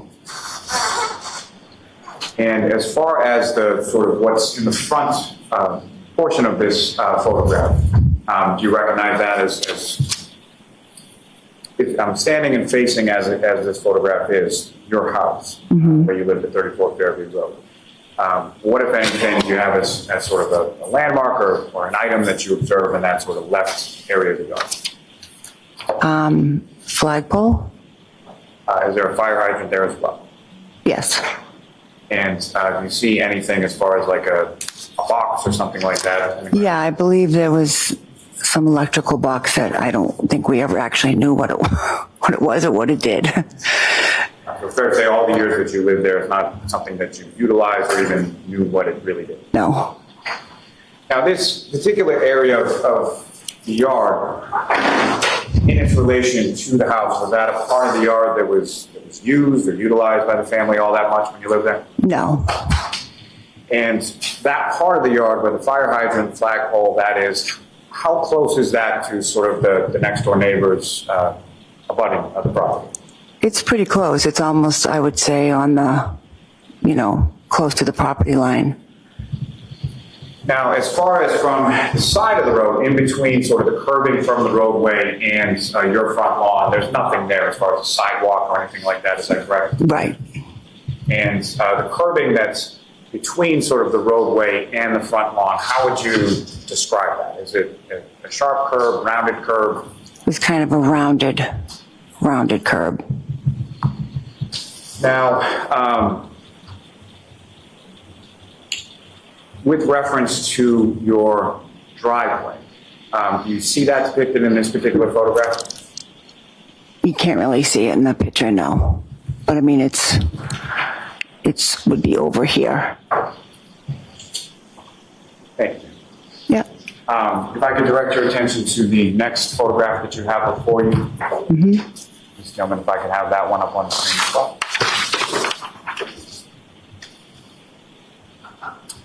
And again, Ms. Albert, you recognize what's up on the screen? Yes. And this is just another photograph of your home as it was around January 2022 at 34 Fairview Road. Yes.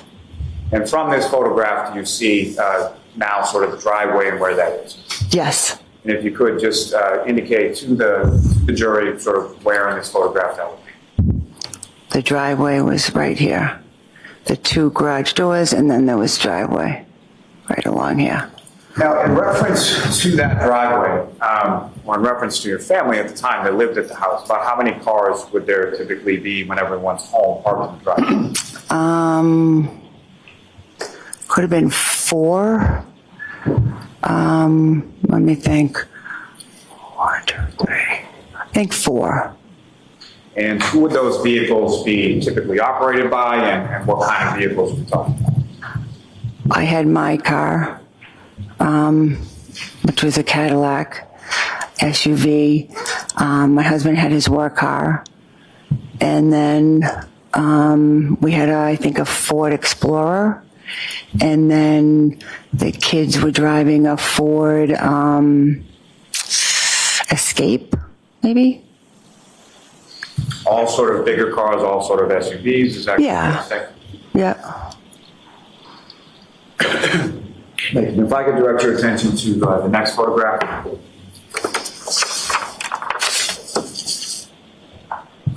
And again, what's up on the screen, is that what you have before you as the next exhibit? Yes. And just for the record, if you could read the number that's on that photograph now. 60? And again, what's up on the screen, is that just another depiction of your home at that time? Yes. Now, when you open that door and Officer Lank is there and you invite him into your house to talk, you said that you saw some cruisers, correct? Mm-hmm. Where in relation to your property were the cruisers when you opened the door and saw them? If you could direct the jury's attention in this photograph. I believe they were right here. Somewhere here. If I could direct your attention to the next photograph that's in there. Yep. And again, the photograph that's up on the screen, is that what you have before you? Mm-hmm. And again, I'm sorry to keep asking Yes. you this, but Yes. if you could read the number that's on the photograph. 63. And so exhibit 63 up on the screen, if you could describe to the jury sort of what part of your property or budding property are we looking at?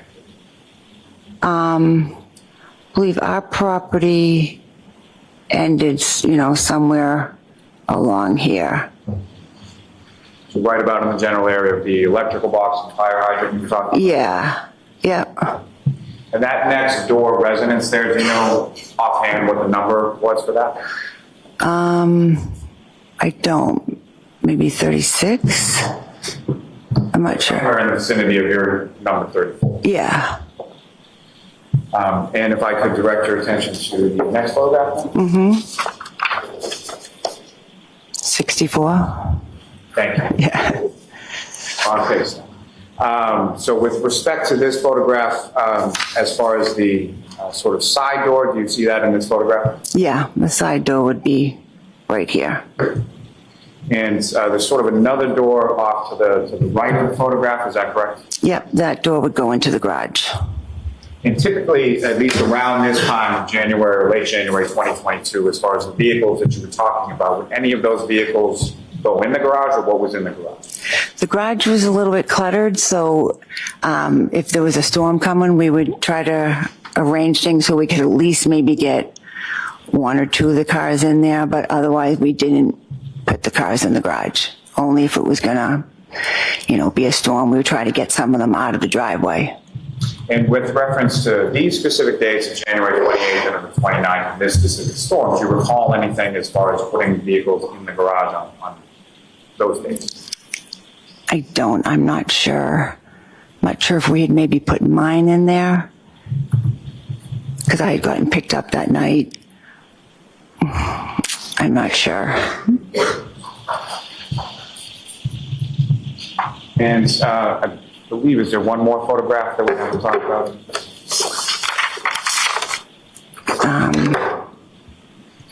58. May I approach on? Yeah.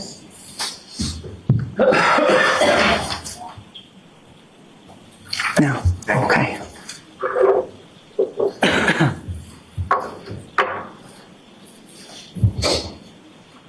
Now, in addition, let me ask you this. At this time in January of 2022, did your family have any pets? Yes. And how many pets did you have? We had one. We had a dog. What was the dog? Chloe. And what type of dog was it? She's a German Shepherd mix. And how long had you had the dog at that point? About 6 years, I believe. And do you recall sort of when you got the dog, how you got the dog, or where you got the dog from? We got the dog from a shelter in Texas. And what type of, so shelter, or fair to say it's a rescue dog? Yes. And where did the dog typically go within the house? It was when it was allowed anywhere in the house. And as far as nighttime, would there be any sort of particular pattern of where the dog would sleep? Yes, at nighttime when we went up to bed, it came up with us and it slept in our bedroom. And at any point in time, during the time from when you returned from the waterfall to your home, where was the dog at that point? Well, the dog had been up in the room, and I believe my husband, when we first got in, brought her down to let her out to go to the bathroom. And when the dog went out to go to the bathroom when you lived at 34 Fairview Road, where would the dog go? How was that? Well, she pretty much she knew the door where to go. So when she had to go, she would go to that door and she would just go out and run in the backyard and go and on her own. So on her own, and someone would sort of stand at the back door? Yes. And the back door that we're talking about, what kind of door is that? It's a regular door. I mean, is it a door that opens? Is it a sliding door? Oh, yeah, no, just a regular door, and it had, I think, a storm door, behind it. And the backyard area of your home in 34 Fairview, when you lived there in around January 2022, how was that enclosed at all? It was fenced in. So dogs couldn't get out if everything's closed up in the backyard? Yes, as long as the gates were shut. And as far as that particular evening, after you returned from the waterfall, you indicated your husband let the dog out. About how long a period of time was the dog outside? I believe it was pretty quick. She went, did her business, and came back in. I think she might have walked around the kitchen for a minute or two, and then I think you just brought her back upstairs. And to your knowledge, did Chloe the dog, did Chloe go outside at any other point over the course of that evening? No. Now, at some point, obviously you've moved from 34 Fairview to North, correct? Mm-hmm. And when about was it in relation to this incident of January 29th, 2022 that you moved? We moved in April of 2023. And what, if any, plans or discussions were there in reference to moving prior to January 29th? Objection, Your Honor. So not the specifics, but generally, not the conversation. We had always planned to move, but it was in our plans that, kids were starting to get older. We were looking to possibly downsize. So at the end of 2021, my husband's brother had sold his house. Objection. Yeah. Why y'all left? No, I'm going to allow that. My husband's brother had sold his house and got a good deal for it. It sold pretty quickly. The market was really good at that time. So we just started thinking, hey, the kids are getting older. A couple of them had already moved out. We weren't going to be able to stay in that house. It's like a 5-bedroom house. Once our kids were gone, my husband and I wouldn't have been able to maintain that. Needed a lot of work. We couldn't afford it. So we said maybe now's the time we should put it on the market and see what happens. So I think in November, December. So hold on. Next question, Mr. Lally. Sorry. No, that's okay. So you put it on the market, it sold, and then you moved to it. Objection, leading. The objection sustained. Ask a non-leading question. When was it that the sale was finalized? April of 23. And as far as selling the house, what, if any, relationship did that have to what occurred on January 29th, 2020? It had no relation to it. We had already had thoughts and plans of doing it before that happened. We had reached out to a realtor in the end of 21. May I have one moment more? Yes.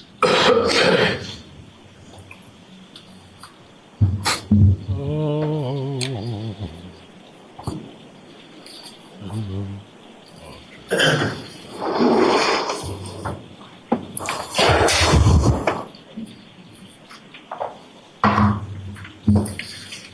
have nothing further for this witness, Your Honor. All right, Ms. Little. Oh, let's see. It's on now. Oh, who's that?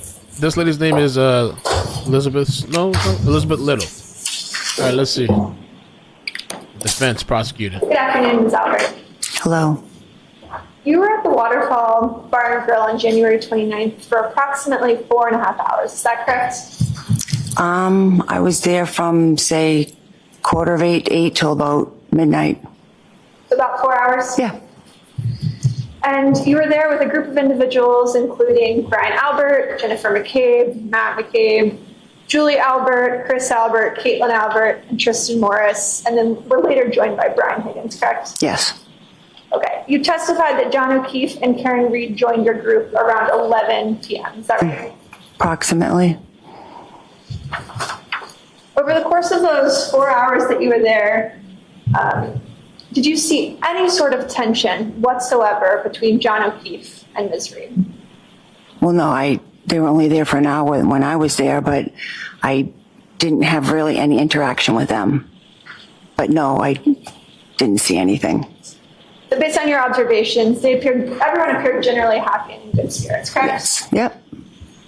At any point while you were at the Waterfall Bar and Grill, did you observe Karen Reed stumbling, slurring her words, or otherwise appearing to be under the influence? I did not, but again, I never engaged in any sort of conversation with her. Did you observe your husband and Brian Higgins engaging in sort of practice fighting techniques while you were at the Waterfall Bar and Grill? I saw them fooling around with each other, yeah. Okay. Your Honor, if I could show just a screenshot of a video that's been previously marked. A screenshot of it? Sure.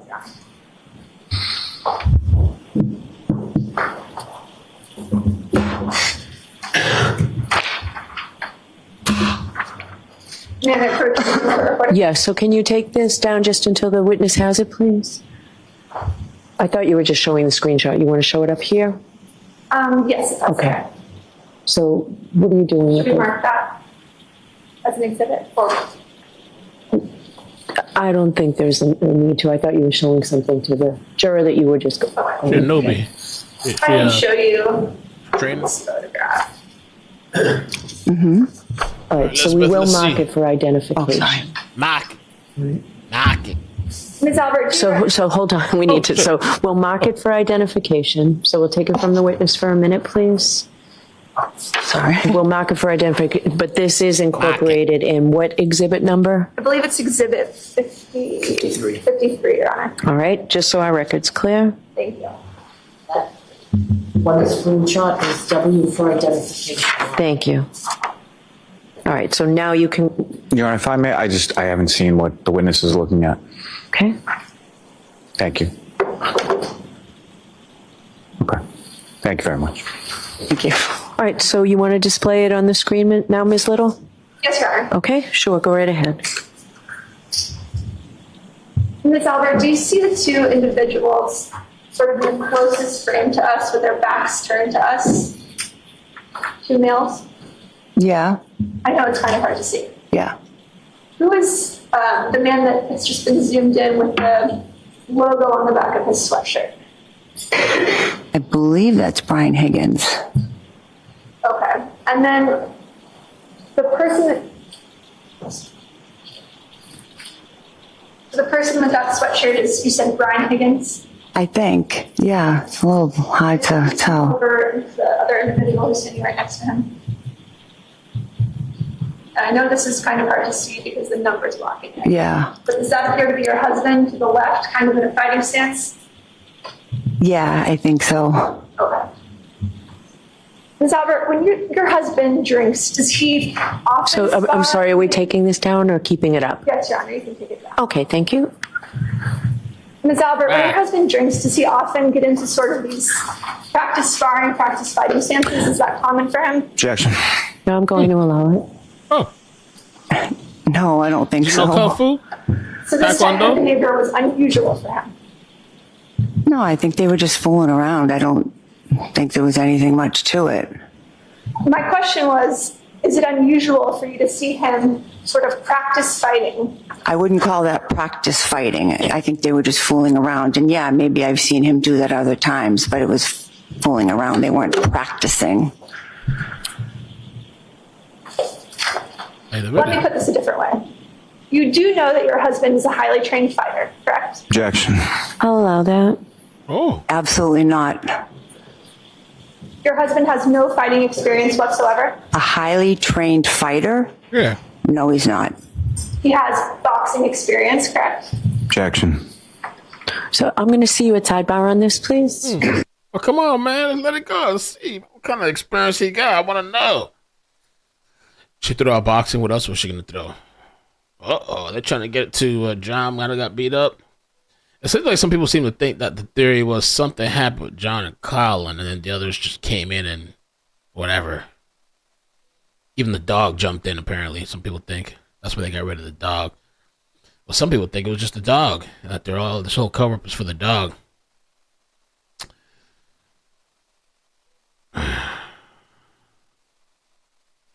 there was gonna be a chase, but I don't know what happened. Oh, they foot bailed. Oh, the helicopter had a really long flight, like a 15-minute flight. I knew once they said 15 minutes, I was like, forget about it.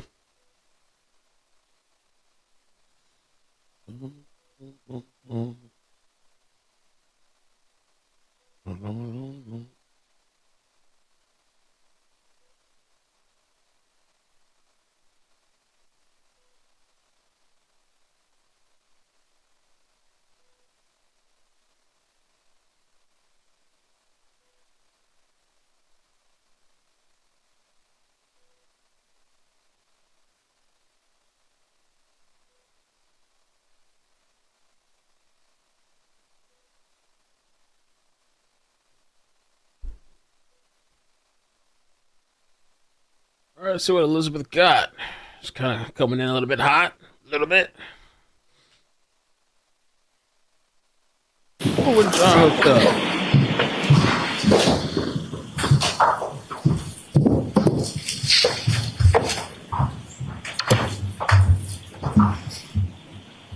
Ms. Albert, your husband has boxing experience, correct? Yes. He also has fighting experience from his training in the military, correct? I don't know what fighting experience from the military means. I mean, he was in the Marine Corps. He was out of the Marine Corps in 1992.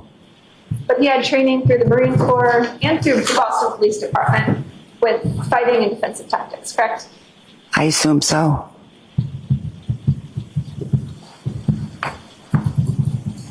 Ms. Albert, you testified earlier that you left the waterfall around, I believe, 11:45. Is that correct? No, I said I think closer to 12.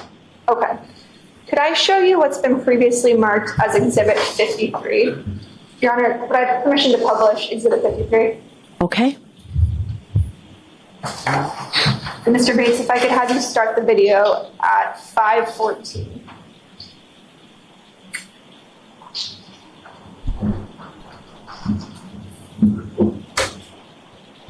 Sorry.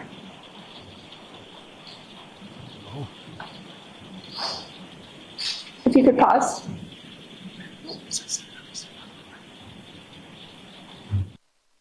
This video? No, I don't. Do you see the woman that's in the lower quadrant? Do you recognize that individual at all? I don't. It's so I can't tell who that is. I know this is not the best video, so I'll play a little bit more and see if you might be able to recognize it. You don't recognize who that individual is? I mean, it could be me. I'm not sure. I can't really tell. All right, so this is an instance where the video has to speak for itself, right? Understood, Your Honor. You could play just for a little bit. Kind of look like her. This is a slow trial. Your pause. Yeah, some people feel like that, yeah. Did you recognize the woman that just sort of walked forward? Yes. Now seeing the coat, I recognize that it's me. Thank you. And did you see what was in your hand when you walked by? I don't.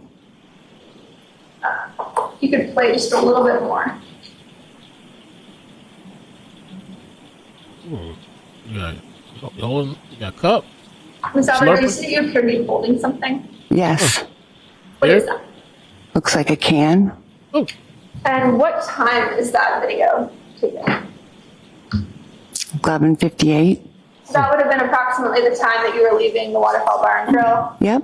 You guys had a fun night. It looks like you kind of grabbed the White Claw. You're about to leave. Is that correct? Yes. Okay. You testified earlier that you got home. So can we turn the lights back on and, okay. Thank you, Your Honor. Okay. So cup, Lisa.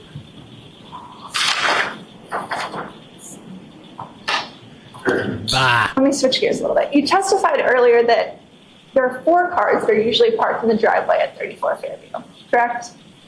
Yes. And you listed at least the make and model of about 3 of those vehicles. Yep. Do you recall that? Yep.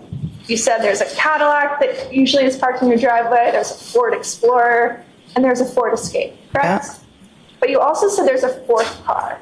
That's your husband's motor vehicle. Yes. Yep. What type of car is that? That's a Ford Edge.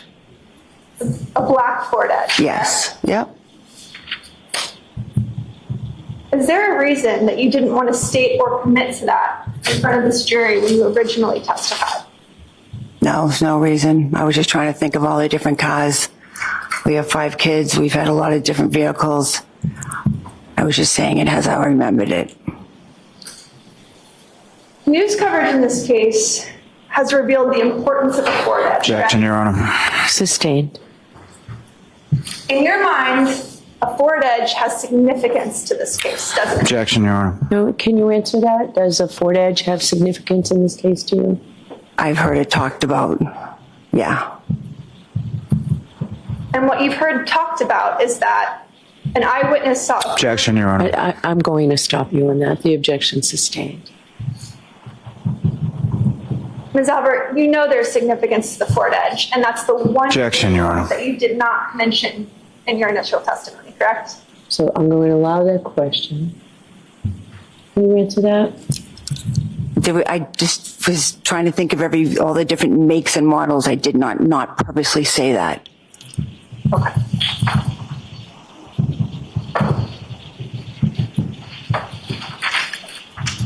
Where did your husband strike that? You testified earlier that you weren't sure exactly where Brian Higgins parked that night when he arrived at your house, correct? Right. And you said, I'm not sure, but then you gave a pretty vivid description about him being parked, you think, in front of the house by the mailbox facing away from your residence, correct? Right, yep.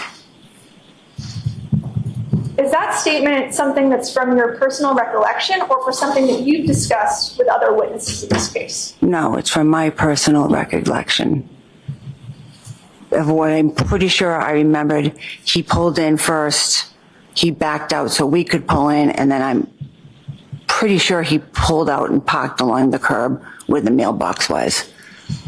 So you haven't discussed that statement with any other witnesses in this case? I don't remember. I don't think so.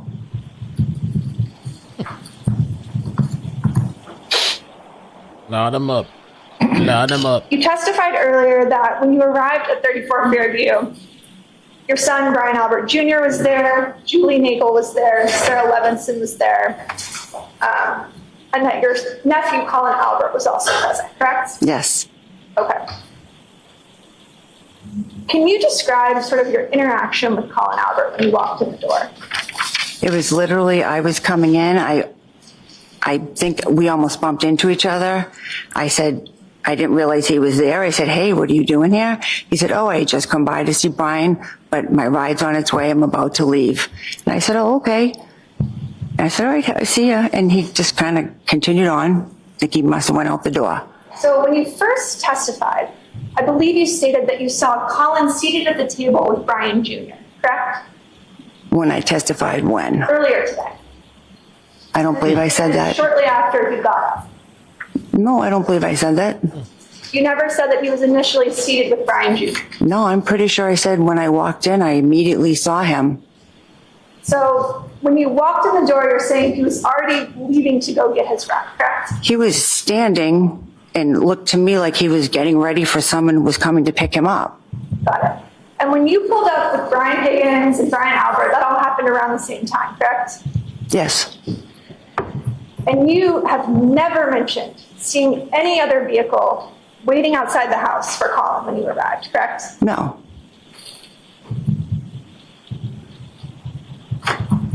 You didn't observe another vehicle outside the house? No, I'm not saying, he said to me, my ride's almost here. I'm leaving. So I didn't see anything outside about his ride. And it was cold outside that night? Yeah. So he sort of walked out the door before his ride arrived? I don't know if he went and stood and waited by the door. I came in the house, and like I said, I immediately said hello to my son, his friends. I went and started doing my cleaning, and I didn't really pay attention. But I assume he left because I never saw him again. So you're not sure if he was sort of standing by the front door? I'm not sure. I mean, he could have been standing there waiting. He said his ride was about to be there. Okay. But you didn't see him leave? I did not see him leave. Oh. You testified that your German Shepherd, Chloe, was also at the house when you arrived home on January 29th, correct? Yes. She's a large German Shepherd. Yep, about 70 pounds. She's not great with strangers. I wouldn't say that. You wouldn't say that it's kind of a poorly worded question. Would you say that she's good with strangers? I'd say she's fine with strangers. Fine with strangers. Okay. Yep. She's definitely not good with other animals, is she? No, she did not like other dogs. Chloe actually has a well-documented bite history, doesn't she? Objection. Does she? With dogs. A couple dogs, yes. Ms. Albert, she also has a bite history with humans, doesn't she? Objection.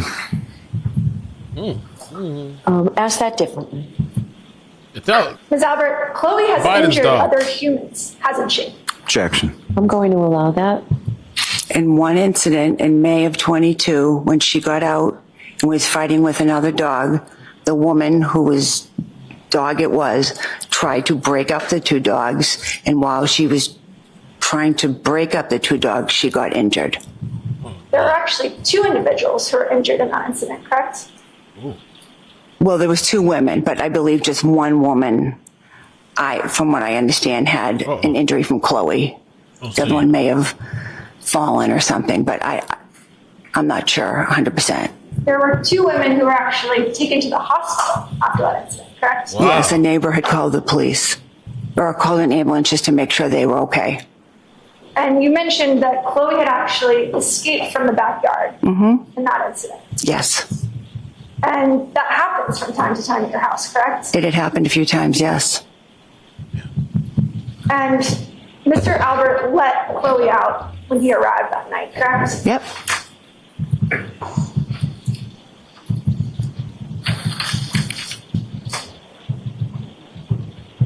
Ms. Albert, you don't have Chloe anymore, do you? Nope.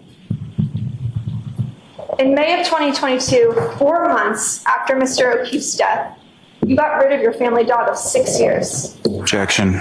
So is that true? Is that when you got rid of your dog? I did not get rid of my dog. I rehomed my dog.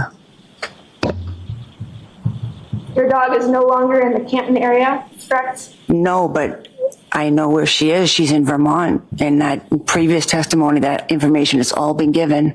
So if she was ever needed for anything, we know where she is. Was that testimony given to the defense? Probably. Was I present at the hearing where you testified about this? Objection, Your Honor. Sustained. Your Honor, can we approach? Sure.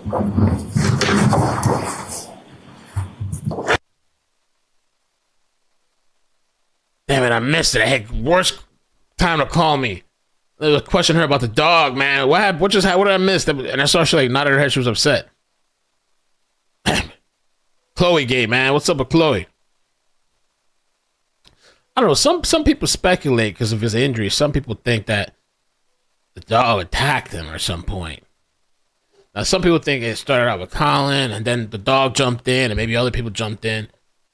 But some people think, because you know, dog lovers, they'll go to hell and back for their dog more than they will an actual human. Some people think dog started with the dog. Now the dog's been put in hiding, and everybody in the city is covering up for Chloe. Some people even think that the jurors are in on it. It's like, I don't know. The dogs that testified that they got rid of the dog. Yeah, they supposedly sold it to somebody.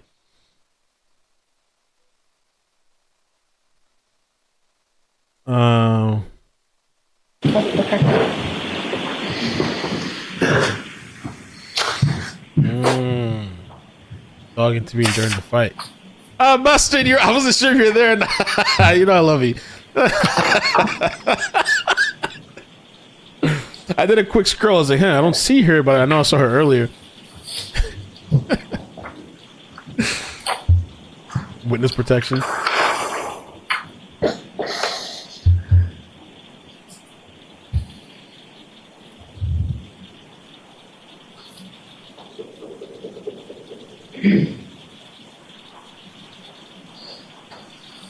Hey, sometimes these dogs over here will jump in my defense, believe it or not. Thank you, Your Honor. Okay.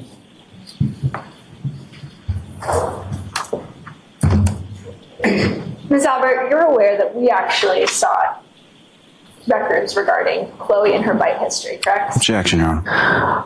Was it from this witness? It was. That's a yes or no from there. Yes or no? Well, it was from a custodian. Okay. I'm going to sustain the objection. I don't know why they're blocking this. This is important. Ricky, buy someone. Ricky's never been anywhere. All right, Ms. Albert, I want to direct your attention back to the early morning of January 29th. Mm-hmm. You testified that everyone who arrived at your house just after midnight was sort of generally gathered at the table in the kitchen area, correct? Yes. And over the course of that evening, you had never heard any sort of disruption inside, correct? No. You didn't hear a crash? There needs to be an answer. Sorry, no. You certainly never heard any screaming or yelling? I don't tolerate that bite shit. And you never heard the screech of any brakes outside, correct? Correct. Okay. On July 20th, 2023, you testified before a grand jury, and Mr. Lally was not there, correct? And ADA McLaughlin was also not there, correct? Okay. Do you recall that? Yes. And you were specifically asked during the course of that hearing where everyone was positioned around the table that night. Mm-hmm. You remember that sort of line of questioning? Yeah. And you explained that your sister Jennifer was seated next to Brian Jr. Objection. Is there a question? We're getting that question, so go ahead. You were very specific about kind of how people were seated at that table that night. Do you remember that testimony? You explained that Jennifer was seated next to Brian Jr. and Matt McCabe was across from him. Do you recall that? Yep. But when you were asked where your husband and Brian Higgins were positioned at the table, you weren't able to place them there. Isn't that true? Because I don't believe they ever sat at that table. And what you told the grand jury during that hearing was that at least at one point they had left the room and they were outside of your view, correct? I'm not sure I said that. You told the jury that you were cleaning and you weren't sure where they went, correct? Well, initially when I first came in the house and I was doing my thing, I don't remember exactly where they were. You told the grand jury that you don't recall seeing them at the table, but you don't recall where they went because you were kind of focused on cleaning, correct? Right. And there was one point at which you said that you joined them in family. Yes. Is that right? Okay. But while you were cleaning, you said, I don't really know what they were doing, but they weren't there, correct? Yes. So you recall your husband and Brian Higgins left your view and went to some other place in the house that evening, correct? It could have. Ms. Albert, how many steps is it from the front door to the basement? I don't know. What are you asking me? Steps? It's a poorly worded question. I will rephrase it. When you open the front door of your house, how many steps does it take to get to the door to the basement? 4 or 5. You have to Google that. You have to do your own research, take out your phone, and go walk those steps and come back to me. I try to You calculate. testified earlier that Brian Higgins left 34 Fairview first, correct? Yes. Then Matt McCabe, Jennifer McCabe, Sarah Levinson, and Julie Nagel left together, correct? Yes. And the very last person to leave your house that night, you said today, under oath, was your daughter, Caitlin, correct? Yes. And you said she left your house close to 2 a.m. Is that right? Yep. Ms. Albert, that's not what you told Sergeant Lank on January 29th, 2022, is it? I don't recall what I told him. Would it refresh your recollection to take a look at your statement to Sergeant Lank? Sure. May I approach the witness, Your Honor? Yes.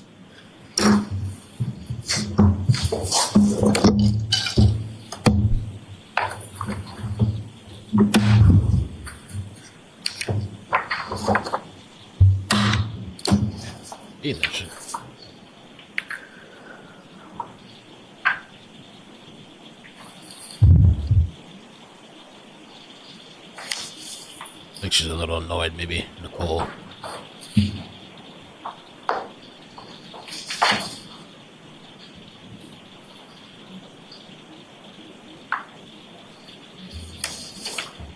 Okay, I'd like to direct your attention to page 2 of the supplemental. Would you show the prosecutor, please? Yes. Just so that I can please refer. Your Honor, may we approach just briefly? Okay.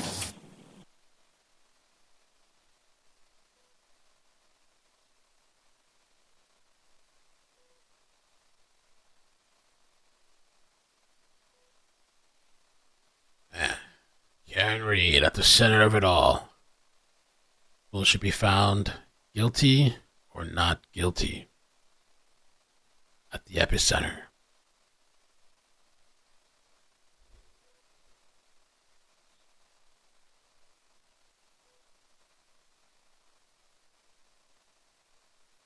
Yeah, what's up with the dog, man? Where's the dog at? Ms. Little, maybe you can clarify that. Sure. May I approach? Yes. Okay. I'd like you to take a look at page 2. Mm-hmm. And you don't need to read it out loud, but if you could read this very last paragraph here. Down here, 7? Or Actually, this section right Okay. here, the second paragraph to the bottom. Mhm. And you don't need to read it out loud, just look up once you're done. And are you going to clarify that, Ms. Little? Statement? Oh, how can I approach, Your Honor?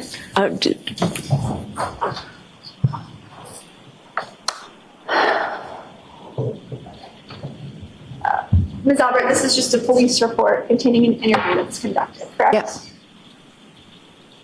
With Sergeant Lank on January 29th, is that right? Yes, the morning of. Thank you. Have you had a chance to? Yes, Is yeah. Is your recollection refreshed? Yep. Isn't it true that you told Sergeant Lank that your daughter left at 12:15 on January 29th? I do not recall saying that. I've maintained in every interview testimony I've had that she was the last to leave. So I don't know, it was very confusing that morning.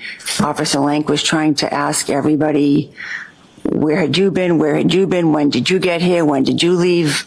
I don't know if somehow it was misconstrued, but I've always maintained that Caitlin was the last to leave. Understood. And that's because Sergeant Lank was talking to everyone at the same time, correct? Yeah, I mean, we're sitting around the table. It was a little, everyone was, we're all in shock, and it was a little confusing. Sure. It was more of a conversation than an interview. Is that right? I guess you could say that. May I approach? Yes.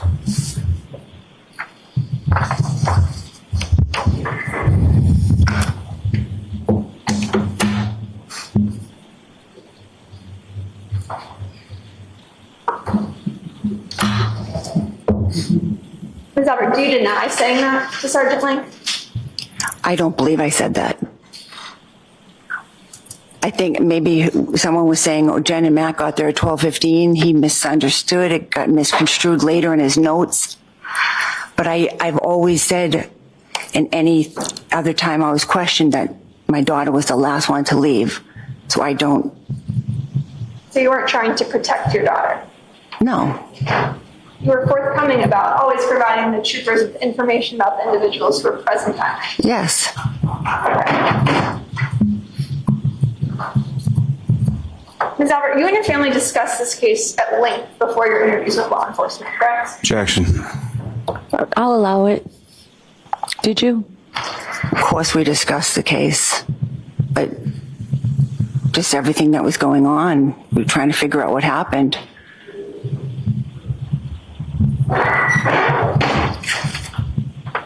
And you testified that you spoke to Trooper Proctor on February 3rd, 2022. Is that correct?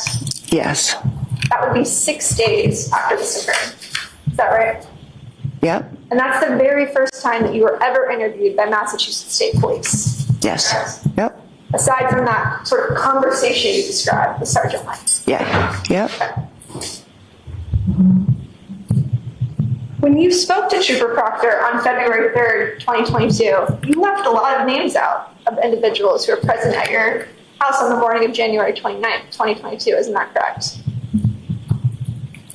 I'm not sure who was left out. Did you tell Trooper Proctor that your son, Brian Albert Jr., was home that night? Was home the night of his birthday, or what do you mean? Yes, the night of his birthday. Well, yeah, he was home with his friends. Did you tell that to Trooper Proctor? I assume I did. So if it wasn't in his report, that would have been his mistake? Objection, Your Honor. Sustained. Did you tell Trooper Proctor your daughter, Caitlin Albert, returned home with you after the waterfall? I believe so. Did you tell Trooper Proctor that your son had 2 female friends at your house when you arrived?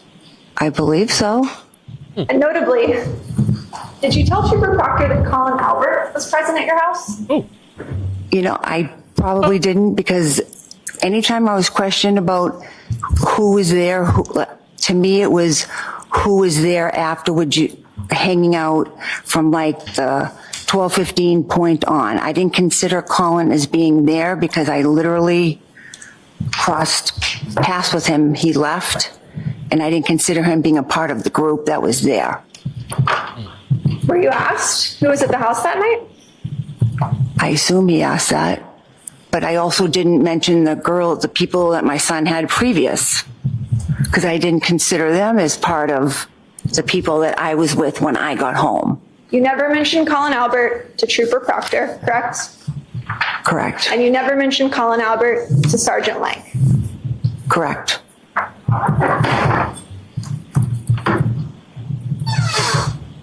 Ms. Albert, you knew that if you gave Trooper Proctor the name of your nephew, that he would have to interview him, correct? Objection. All right, I'm going to sustain that objection.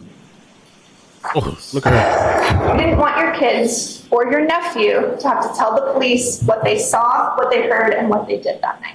Objection. I'm going to allow that. Is that true? That is not true. But you never told Trooper Proctor about Colin Albert.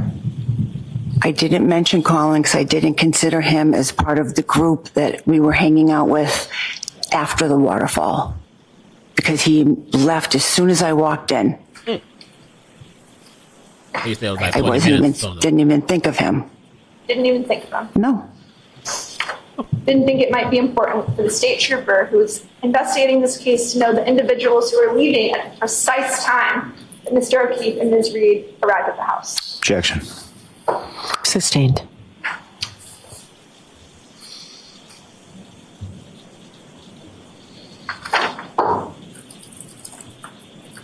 Ms. Albert, what's the first thing you remember waking up to on the morning of January 29th? My sister bombing into my bedroom. Okay. Your Honor, if we could approach.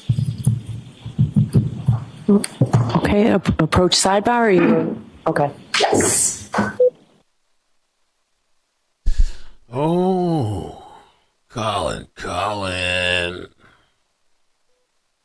I mean, it could just be as simple as, like what she said. You know, maybe they truly want to part of the party because he had left after she got there.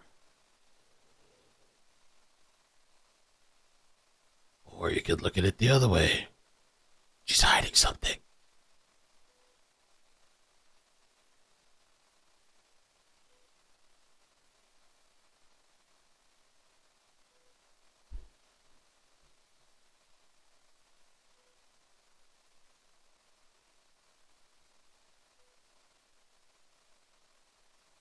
Uh-oh. Somebody asking questions about Coffin Daffer and a dog.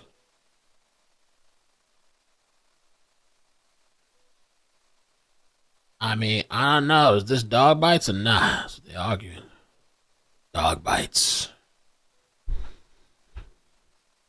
That's going to be a huge point of contention as well when the medical people come out. Dog bites.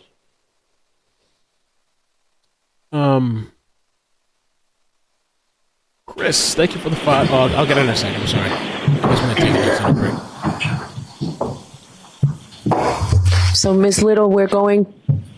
What time? Ms. Little, we're going to mark what you have in your hand for identification. Thank you.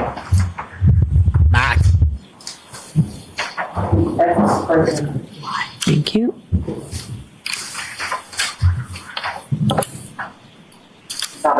to show you this photograph, which purports to be. Just show her the photograph. Ms. Albert, do you recognize that photograph? Yep. What is it? It's a picture of my house. Does it appear to be generally to scale? Yep.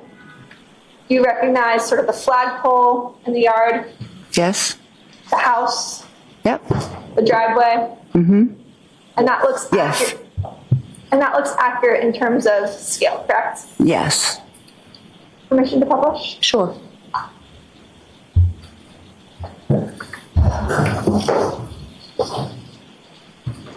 Ms. Albert, where is your bedroom located? Do you want me to show it? Yes, if you could explain. Right up here. So your bedroom is in that upper left-hand quadrant, correct? Mm-hmm. Yes. The far left window, that's your bedroom window. Yep. Is that right? Yep. The two of them. So on January 29th, you had 2 bedroom windows on the left side of the house that were facing the front lawn where Mr. O'Keefe's body was found, correct? Yes. You're aware that Ms. Reed, Jennifer McCabe, and Carrie Roberts arrived outside your property around 6:04 a.m., correct? Yes. Did you hear any fire trucks that morning? I did not. Did you hear any ambulances? I did not. You didn't see the flashing lights of emergency vehicles outside your bedroom window? I did not. My blinds were shut and my curtains were closed. I did not see anything. You testified the very first thing you remember was Jennifer McCabe waking you up in your bedroom. Yes. So I'm sorry, just to keep track, are we going to take this down now, Ms. Little? Or we can keep the lights on? I just want to keep track of that. Yes, Okay. thank you. Okay.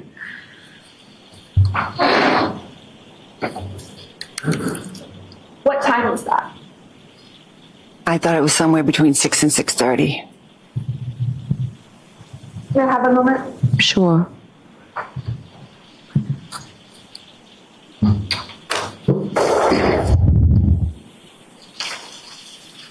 If I told you it was around 6:45 based on video surveillance footage, would you quarrel with that? If that's what you say. Okay. Does that sound about right to you? Yep. I initially from the beginning just said 6:30. I wasn't quite sure. Ms. Albert, what about the 2 calls that you received from your sister at 6:07 and 6:08 a.m., which were answered? I never answered any phone calls from my sister that morning. You're aware that the Celebrite records indicated that you answered 2 calls from your sister. Objection, Your Honor. And 6:08 a.m. The objection sustained. Why? Your Honor, may I approach the witness? Okay.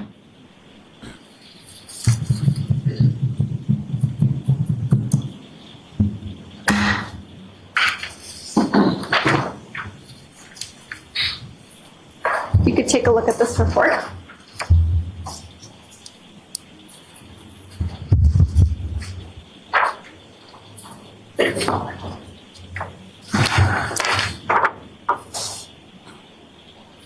Ms. Albert, you received. If I could just see what's being shown to the witness before. Thank you. May we approach? Okay. I'm going to take that, please. Bill sent me, this is an old video from Colin Albert. Also photos with his parents. He did not like John. Uh-oh. No, see, it ain't so. No. You're a bitch, bro. Fuck you. Yeah, fuck you, pussy. Yeah. Clean cold, boy. You be knocked out. KO. Bang, bang. Oh, You're a shit. bitch, bro. Who was that too? I seen these pictures.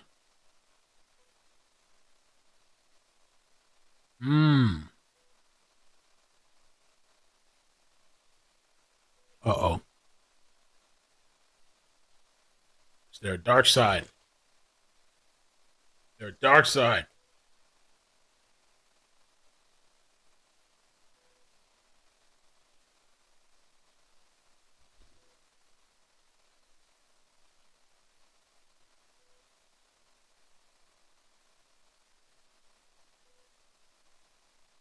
I don't know why they couldn't bring in those calls, or is that going to be later, I guess? Did she answer the calls or not? And how long was she on the phone?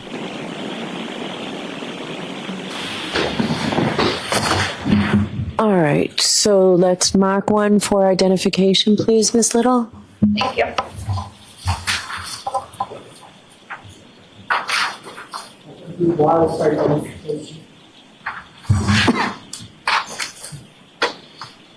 Okay, and you can give it back to Ms. Albert.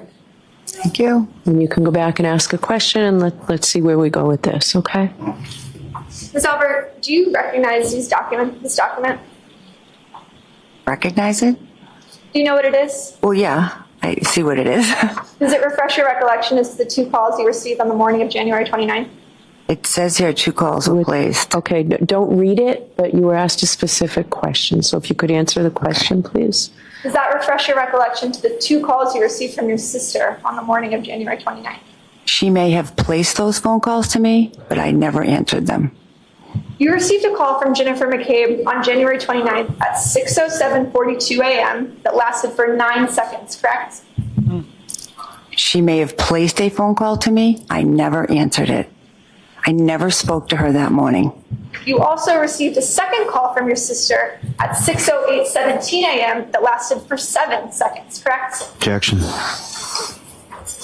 Go ahead and answer that. It says that, but I never answered a phone call from my sister Jennifer that morning. You're aware that cell phone companies have what are called tolling records, correct? That show if there's a voicemail or something of that nature. Objection, Your Honor. Sustained. Ms. Albert, it's your testimony here today that you never spoke to your sister that morning. I never spoke to my sister on the phone that morning. Who else was in your bedroom that morning? Me and my husband. You and Brian Albert were the only 2 individuals who could have answered those calls that morning, correct? We're the only 2 people in the room, besides the dog. And at 6:07 a.m., someone had a 9-second call with Jennifer McCabe, correct? Objection. All right, sustained. And you've got more for this witness, I imagine, Ms. Little? Yes, Your Honor. Okay, so we'll take the luncheon recess, folks. It's 1 o'clock.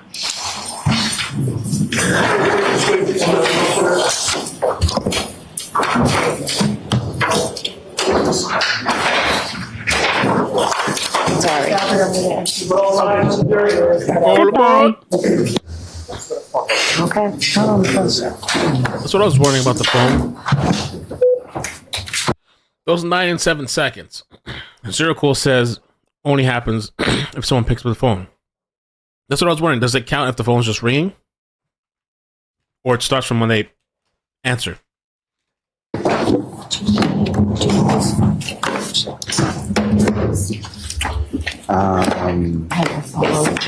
do, but I don't necessarily need them. It's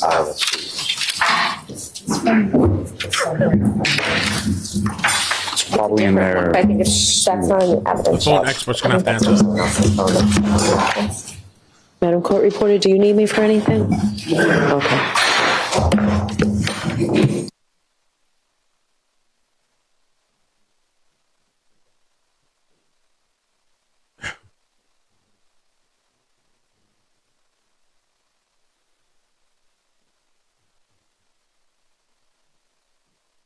Yeah, what would you say in 7, 9 seconds? Or voicemail. Maybe it's the voicemail.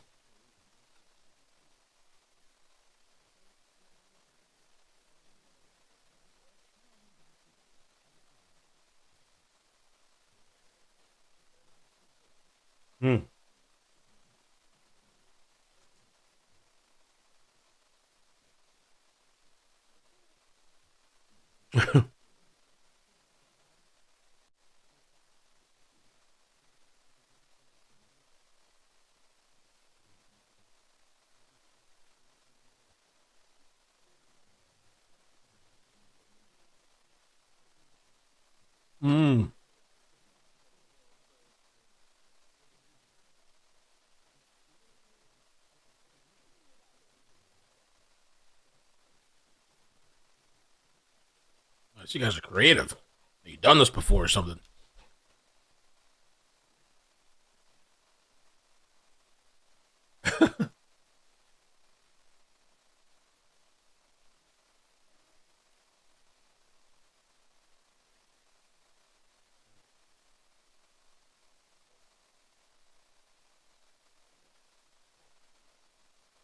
Let's see. All right,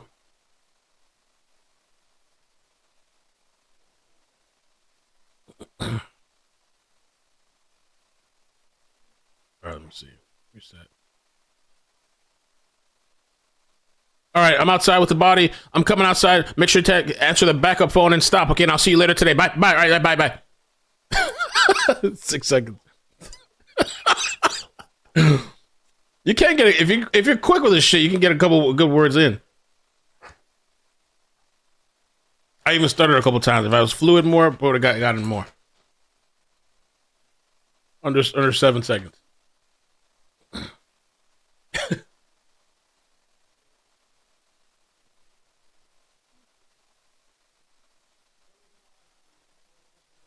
You coach. What you coach?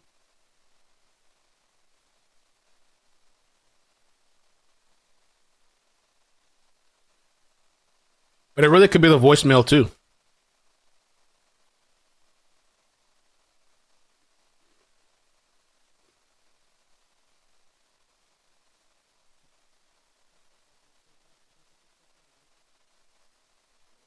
Starts kind of when the voicemail picks up. So it could be the voicemail.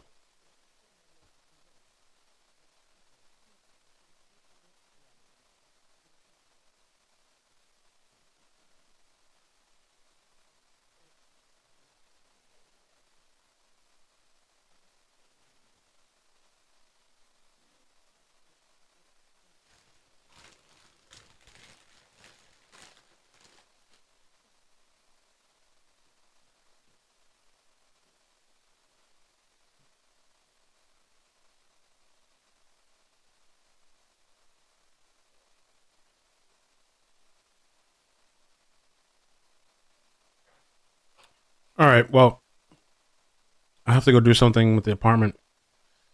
And I'm going to go pick up the baby in a bit. I'm going to leave this up, though. Lunch break.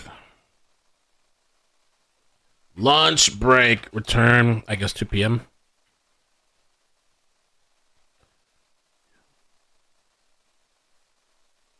Lunch break. I wonder who else they're bringing on today.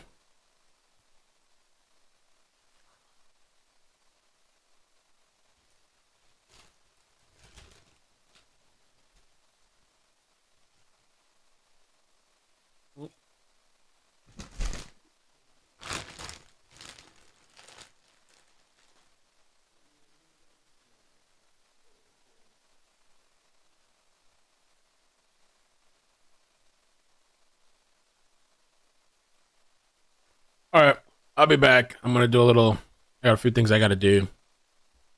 Oh, let me get the super chats too, real quick. Put these in. JD Wells, thank you for the 7 months. Bloopers United. Yes, Rescue Reaper. I don't know if I got this earlier. Thank you for the 5 says. There's a lot of I don't remember. Megan Ashley, thank you for the membership. Chris, thank you for the 5 says. She could be guilty of sin, but I doubt that the jury could ever find her guilty based off of the poor quality of the investigation. True. True that. Hey. No throwing up in here.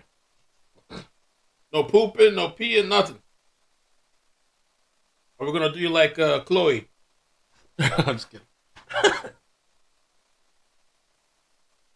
Oh, Ricky was just rehomed. That's all.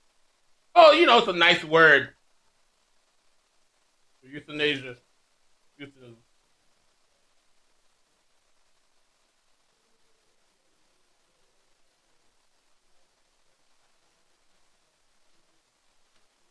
I'll be back, guys.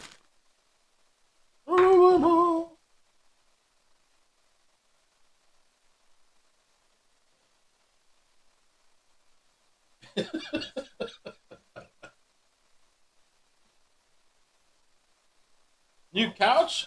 Oh, the new couch is not here yet. It's coming Saturday. We could do a members live Saturday.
You are unmuted.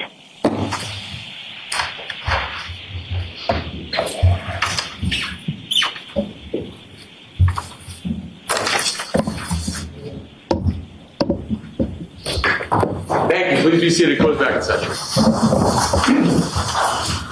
All right, can we have Ms. Albert, please? Thank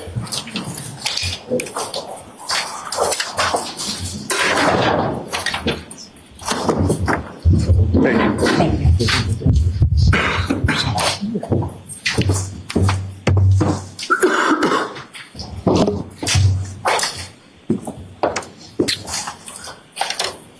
All right, Ms. Little, whenever you're ready. Thank you, Your Honor. Your Honor, before we start, Exhibit S, which was marked for identification, I believe the proper foundation is laid. I'd ask. So let's not do that from there. Let me see it, please. Sure. Do we have S as in Sam, or X? Identification. S as in Sam? Yes. Thank you. No. Yes. Oh, it wasn't today? Why don't you come to sidebar, folks? It's on this.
The parties have stipulated that Exhibit X is a graphic representation of 34 Fairview, And not a photo. not a photograph. Okay, sure. Now you can approach the witness if you, oh, you just want to put it into evidence now? Yes, Your Honor. Okay. So that will be our next exhibit. Madam Court Reporter? Thank you. You actually need it. May I approach? Yes.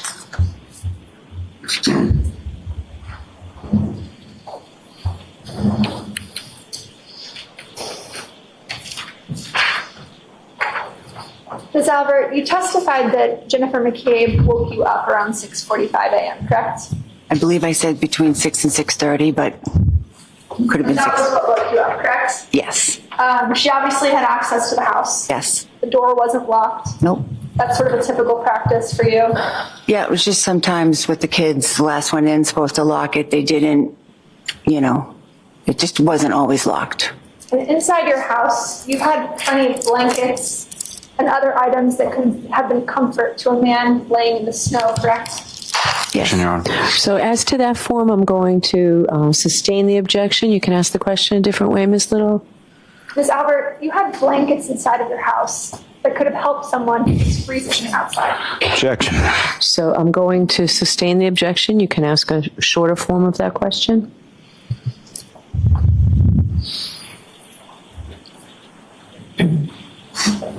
Ms. Albert, you had blankets in the house, correct? Yes. You were also lying next to a first responder Objection. that morning, correct? You can answer that. Yes. And neither you nor your husband came outside to help John, correct? We did not go outside because we had no idea what was going on outside. We were sound asleep until my sister came into my bedroom. No further questions. Okay. Mr. Lally?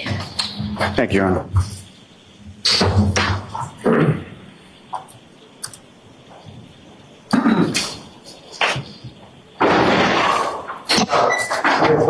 to phone calls from your sister Jennifer McCabe that morning, shortly after 6 a.m., did those phone calls wake you up?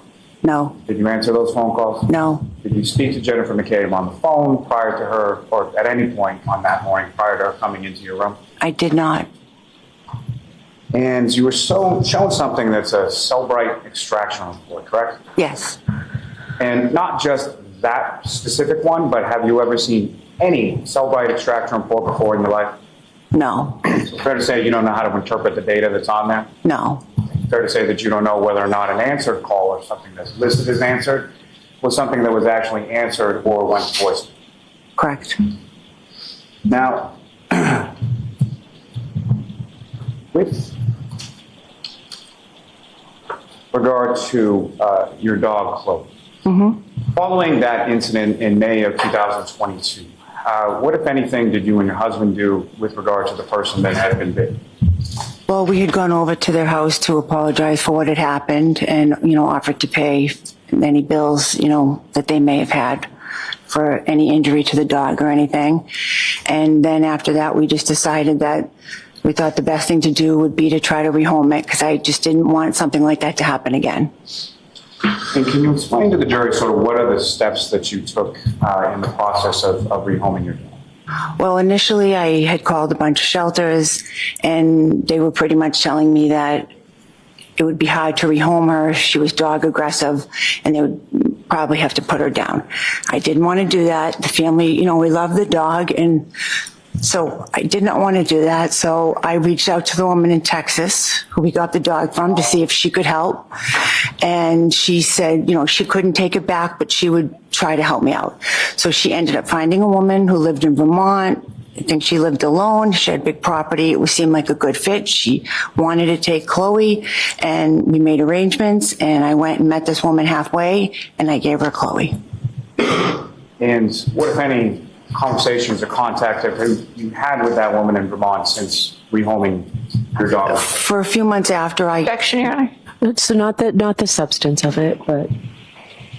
Have you had contact with the woman in Vermont? Yes, I did for a few months, back and forth. Now, with reference to Chloe, when your sister Jennifer McCabe comes into your bedroom hysterical that morning of January 29th, was Chloe in the room at the time? Yes.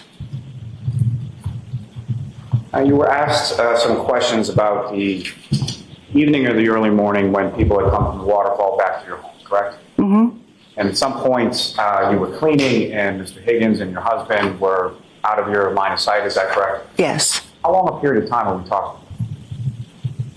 It wasn't very long, a couple minutes. Wasn't watching where everybody was and what everybody was doing. Fair to say, a relatively short period of time. Yes. Yeah. I have nothing further. Okay. Briefly, Your Honor. Okay. So you need to take this down, sir. Thank you. There was something that was just up there. Go ahead. Ms. Albert, you never received any voicemails from Jennifer McCabe on January 29th, did you? Not that I'm aware of. You also have never produced, pursuant to our request, any documentation about the whereabouts of Chloe. The objection sustained. I'm going to strike that question. Disregard the question. Well, questions aren't evidence, so we can leave it on the record, but the objection sustained. You've never turned over any information about the location of Chloe since the pendency of this case, have you? Objection, Your Honor, may we approach? I'm just going to sustain the objection. Have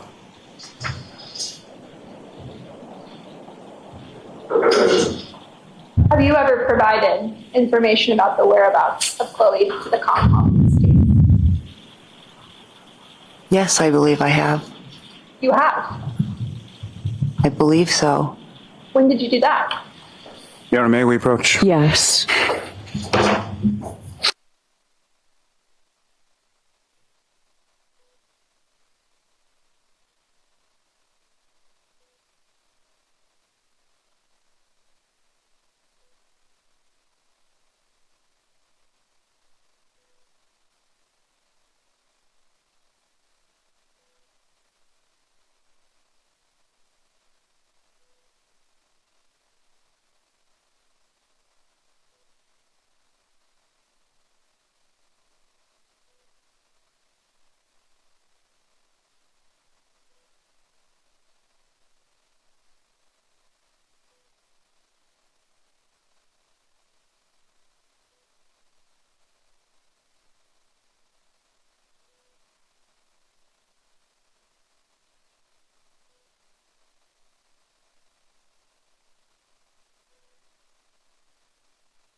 No further questions. Okay, thank you very much. All right, Ms. Albert, you are all set. Thank you.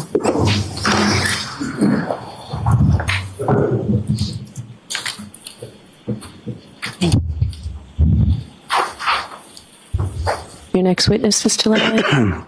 Yes, Your Honor. The Commonwealth will call, excuse me, Mr. Brian Albert to the stand.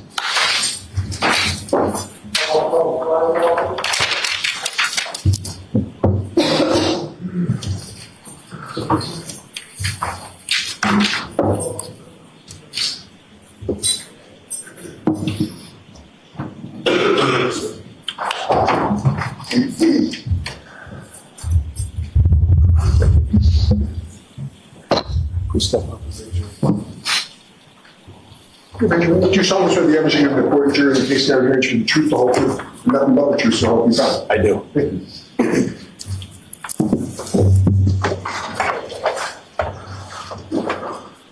All right, whenever you're ready, Mr. Lally. Thank you, Your Honor. Good afternoon, sir. Good afternoon. Good afternoon, Your Honor, and good afternoon to the jury. Good afternoon. Could you please state your name and spell your last name? Sure, it's Brian, last name Albert, A-L-B-E-R-T. And where do you live? I live in Norwood, Massachusetts. And how long have you lived in Norwood? Approximately a year. And who, if anyone, you live in Norwood with? My wife, Nicole, and my son, Brian, and my son, Brendan. Actually, just a little bit about your family as far as, let me start with yourself and your wife, Nicole. How long have the two of you been married? Approximately 29 years. And were you together for a period of time prior to getting married? Yes, we've known each other since we were 13, 14 years old. And do you have any siblings, sir? I do. And how many siblings do you have? I have 5 brothers and 1 sister. And if you could, just as far as, are you the oldest? I'm the oldest of 7, yes. And as far as your brothers and sisters are concerned, what are their names, and if you could rank them sort of by age? Sure. The next sibling after me is my sister Kathleen. Then I have a brother Chris, a brother Kevin, a brother Keith, a brother Brendan, and a brother Timmy. And you and your wife Nicole, do you have children of your own? Yes. And how many children do you have? 5. And how old are they? So my oldest daughter is 29. My son Brian is 25. My son Brendan turns 23 today. And I have twins, or we have twins that are 20 years old. Caitlin's 28, I'm sorry, I said 29. Now, prior to living at your address in Norwood, where did you live before that? Canton, Mass. And how long have you lived in Canton? Approximately, in the house on Fairview Road, approximately 11 years.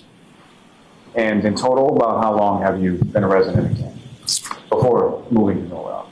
Approximately 45 years. And that address has 34 Fairview Road, is that right? Yes. And what, if any, relationship did that home or that residence have to your family before you and your wife and your kids moved in? My parents had lived at that residence prior to us. So you had spent some of your childhood in that house as well? Yes. And do you work, sir? I retired now. Retired. What did you retire from? Boston Police Department. And how long were you a member of the Boston Police Department? Approximately 30 years. And within the Boston Police Department, were you assigned to any sort of specific unit or special duties? My last assignment, is that what you're referring to? Yes. Yes. My last assignment was the Boston Police Fugitive Unit. Now, sir, if I could turn your attention to January 28th, 2022. Do you recall that date? Yes. And do you recall what day of the week that was? The 28th, I believe, was a Friday. And when you first sort of got up on the 28th, where were you with that? On the 28th, I was in New York City. And why had you gone to New York? So I went to New York for a funeral of a New York City police officer who was killed in the line of duty. And about what time or what day did you go down to New York for that? We went down the day before, so I believe that was Thursday. Do you recall how it was that you got down there? Yes, I flew to New York. And when you say we, who, if anyone, went with you on that trip to New York for the funeral? I flew with a friend and a coworker named Eddie Hernandez. So another Boston police officer? Yes. And down in New York at that funeral, were there other members of law enforcement that you knew or were familiar with from working? Is Brian? Yes, there were thousands of police officers that went to the funeral. And included within those people, you mentioned you have a brother Kevin, is that correct? Yes. Is he a police officer as well? He is. And where is he? He's a detective in Canton, Massachusetts. And was he down at this funeral as well? He was. And do you know a gentleman by the name of Brian Higgins? Yes. And was Brian Higgins at this funeral service? Yes, he was. And how is it that you know Brian Higgins? So I know Brian Higgins initially from work, a professional relationship. I've known him known of him for 10 or 15 years. And then the past few years, more recently, we worked together on a closer basis, and I became better friends with him. And fair to say that when you became better friends with him, you also sort of socialized with him outside of work? Yes. Now, wake up. As far as your return trip from New York, what, if anything, happened with it? On the return trip from New York, we drove back. Why did you drive versus fly back when you flew? So that weekend there was anticipated snowstorm, and I believe the flight that we were taking with JetBlue may have even been canceled. And Brian Higgins was leaving in a vehicle that morning. So we ended up driving, or after the funeral, we ended up driving with him. And so it's yourself, Mr. Higgins, and then if anyone else went with you on the drive back to Massachusetts? Eddie Hernandez and my brother Kevin. And when you arrived back in Massachusetts, where was it sort of specifically that you went first? I initially went to the Charlestown to pick up my vehicle. Where was your vehicle parked in Charlestown? It was at a police station, Charlestown Station. It's a satellite station located in Charlestown. And that was in reference to proximity to the airport, is that correct? Yes. So that would have been Logan that you flew out of and intended to fly back into? Logan Airport, yes. And after you were dropped off with your vehicle, what kind of vehicle was that? That was a Ford Edge. Was that a personal vehicle or work vehicle? Work vehicle. And so you get dropped back off at your work vehicle. Where did you go? So from Charlestown, I drove back towards the Canton area, and I met Brian Higgins at a restaurant bar called the Hillside. Is that in Canton as well? I believe so. It's on the Canton-Milton line. I believe it sits in Canton. And what was the purpose of you and Mr. Higgins going? After the drive home, he asked if I wanted to get some food and stop off, and I said yes. And if you know about what time was it that you got to the Hillside with Mr. Higgins? I want to say around 9:30, perhaps. Not entirely sure. When you arrived there, what did you do? So we went into the establishment and had a drink and hung out for a while. And did you order any food there? I did not. I believe Brian did, though. And while you were at the Hillside with Mr. Higgins, what, if any, communication did you receive from your wife, Nicole? So around that time, I talked to my wife, I think more than once, and she had let me know that her and a few people were at another location in Canton, and she had asked if I wanted to come by and see them. What was that other location? That other location was the Waterfall. Is that an establishment you were familiar with? Yes. You've been there before several times? I had been there before, yes. And so you drove then from the Hillside to the Waterfall? Yes. About how long a drive is that? Maybe 7 minutes, between less than 10 minutes. And so as you're going on that drive, the snow that was anticipated coming in, had that anything related to that started yet? No, at that time I don't recall any snow. And in relation to the waterfall, where did you park? In the parking lot for the waterfall, which is adjacent to the door to go inside. So it's to the left if you're looking at the building from Washington Street. And when you come into, now, when you left the hillside, Mr. Higgins stayed there? Yes, he stayed. And when you came into the waterfall, who, if anyone, was there? So when I walked in and I saw my wife, my oldest daughter, Caitlin, I saw my brother, Chris, his wife, Julie, my brother-in-law, Matt, and my sister-in-law, Jen. And your brother-in-law, Matt, and your sister-in-law, Jen, their last name is McCabe, is that right? Yes. And if you could just explain to the jury sort of how the two of you were related as far as where it is anymore. So my brother Chris's wife is Julie, and then Nicole's sister is Jen, and then Jen's husband is Matt McCabe. And is it fair to say that you've probably known Jennifer McCabe about as long as you've known your wife, Nicole? Yes, since she was a little kid, maybe 6, 7 years old. And you see these people, and where are they sort of situated in the waterfall? So there was a high top table kind of in the front area as you walk in, kind of in the middle of the room. And everybody was just kind of around the high top table. And what, if anything, was there as far as live entertainment at the waterfall that night? There was a band playing there. And with reference to the people that you've just spoken, as far as your wife and your daughter specifically, were they at the high top table closer to the band or further away? So they were on the side of the table that's, I guess, closer to the door as you come in. And then there were other people on the opposite side of the table that was closer to the bar area.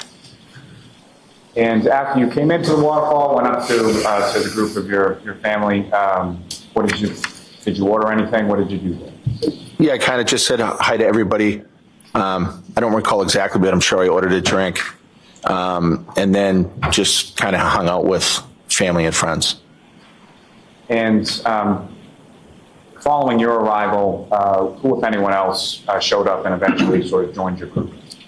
There was another couple at the table. I don't know if they were there initially when I walked in, but there was another couple at the table whom I believed were there before I got there, but I just don't know what their names were. Do you know how they were related to your group? I don't. I think they're friends with Jen and Matt, but I'm not 100% sure. And where were they situated in reference to where your wife and your daughter were? So they were, I believe, to the right of this pretty large high top table. So towards the other end of the table? Yes. And if you recall, what were you drinking that night? I don't recall. I usually drink beer, Mick Ultra, but I can't remember that night what I was drinking. Now, following your arrival there and you meet up with your family, were there other friends or family that eventually showed up at this establishment and joined your group? Yes. And who were they, sir? So after I was there, maybe about a half hour, Brian Higgins arrived at the location. And if you recall, what, if any, sort of communication did you have with Mr. Higgins, or how did Mr. Higgins know to come to the waterfall specifically? Because while we were at the hillside, I had mentioned that I was going to be leaving to go to the waterfall to see my family who was already there, and I invited him to come by if he wanted to. And at any point in time, sort of throughout the course of the day, yourself and Mr. Higgins, you had each other's sort of information and cell numbers, things like that? Yes. And at any point in time throughout the course of the day or the evening, did you have occasion to text or phone call or anything with Mr. Higgins? Yes. Now, after Mr. Higgins arrives, who, if anyone else, came into the waterfall and joined you? Probably after about a half hour later from Brian Higgins arriving, John O'Keefe came into the waterfall with the defendant. And that would have been probably about 11 o'clock, is that correct? Yes. And John O'Keefe, if you could tell the jury, well, first, did you know John O'Keefe? So I knew John O'Keefe, but not well. I had only met him 2 times prior to that night. But I knew him to be a Boston cop, and I knew of him, and I knew some things about him. And as far as the Boston Police Department, it's a fairly large department. Would you agree with that? Yes. And about how many members or how many people on Boston Police? Depending on the year, I mean, sometimes it's upwards of 2,000. And through the course of your work over the decades that you worked with the Boston Police, did you ever work with or have a professional sort of interaction with John O'Keefe? No, I don't remember working with him directly within the Boston Police Department. Were you aware of sort of what his role was or what he did within the Boston Police? Yes, I knew where he worked. And where did he work? I believe he worked at the SORI unit, which is the Sex Offender Registry unit. And you mentioned just briefly before that you had heard of Mr. O'Keefe, correct? Yes. And what is it that you had heard about? Well, I knew him to be a friend of my sister-in-law, Jen, and her husband, Matt. I knew him to be a friend of my brother, Chris, and my sister-in-law, Julie. I knew him to be a friend of my brother, Kevin's. I've heard his name mentioned multiple times, and I knew that he had a horrible couple of tragedies in his family, and I knew that he stepped up and decided to take care of his niece and his nephew when they tragically lost their parents.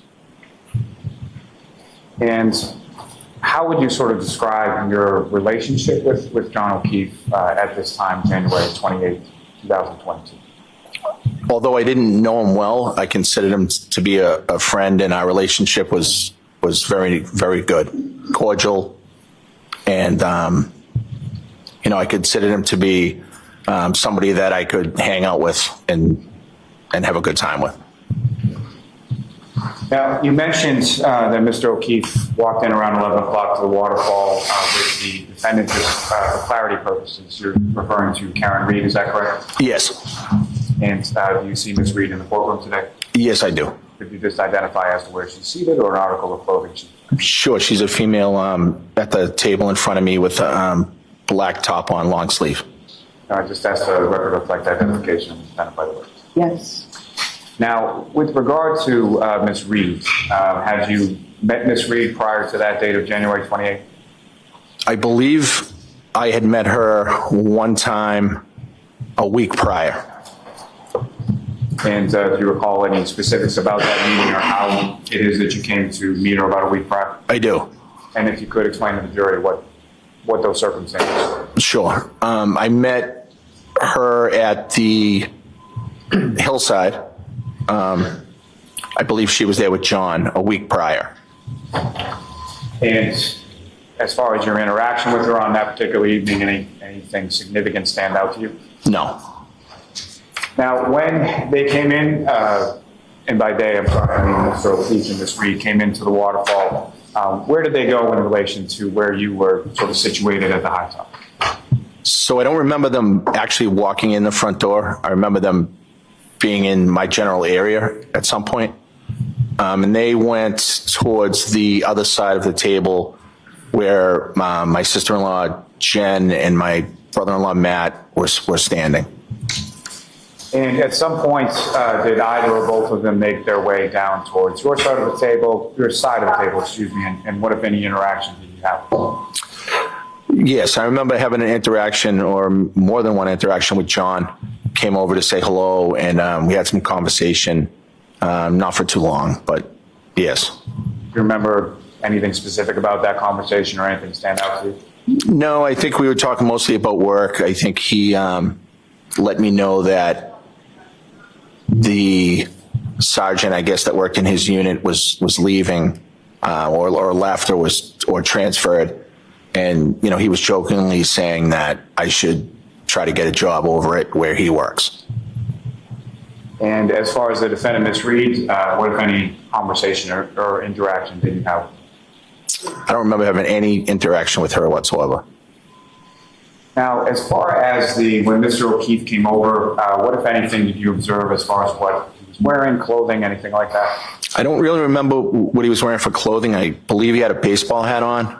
Other than that, I can't remember his clothing. And specifically, do you recall anything as far as like a winter jacket or a big coat or anything like that? I can't say. I wasn't really paying attention to what he was wearing. I don't know. And as far as just his general features, as far as what you could observe, what, if any, sort of injuries or anything did you observe on his person at that time? I observed no injuries at that time. And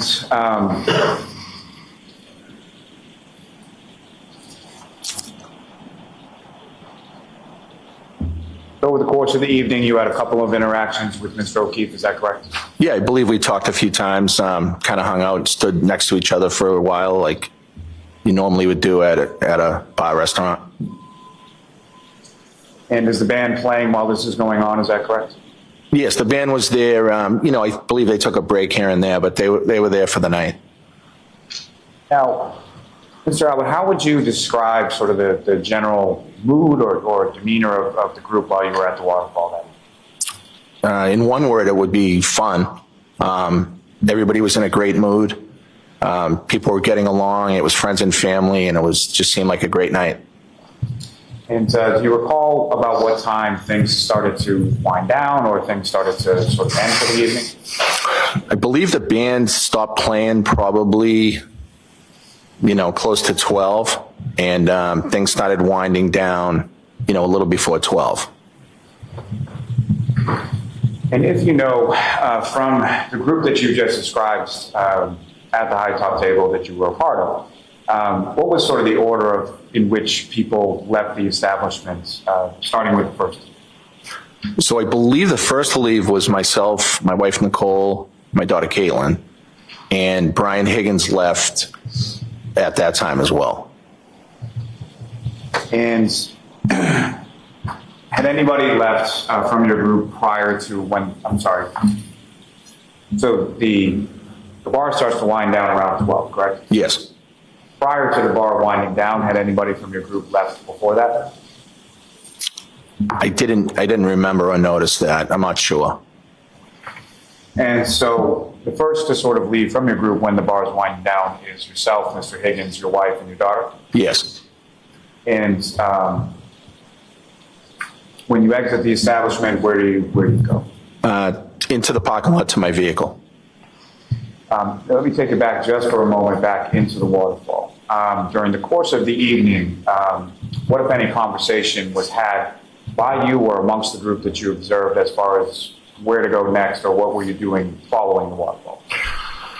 Okay, so there was some conversation relative to people going to my brother's sub shop, which is across the street, and he was maybe going to make some pizzas for people if they were hungry. So that was discussed. And did that end up happening? No, some people didn't want to go over there, and for whatever reason, it just didn't happen. And beyond that, was there anything else that was discussed as far as where to go after the waterfall? Yes. And what was that? So it ended up being my son Brian's 23rd birthday. So at 12 o'clock, he would be 23. So there was some discussion about if anybody wanted to go by the house to kind of say happy birthday to him. And I know my wife Nicole mentioned it to Jen and Matt, and it was said, I believe, in the group where we were standing. And so was that sort of an open invitation that was extended to pretty much anybody that was around the high top table? Yeah, sure. Anybody that was there was welcome to come by if they wanted to. And as far as you knew, as far as awareness of who was coming over to your house at 34 Fairview, who from the group were you aware of coming over? I don't really remember the responses. I don't think I knew for sure if anybody was going to come, except Brian Higgins said he would come by.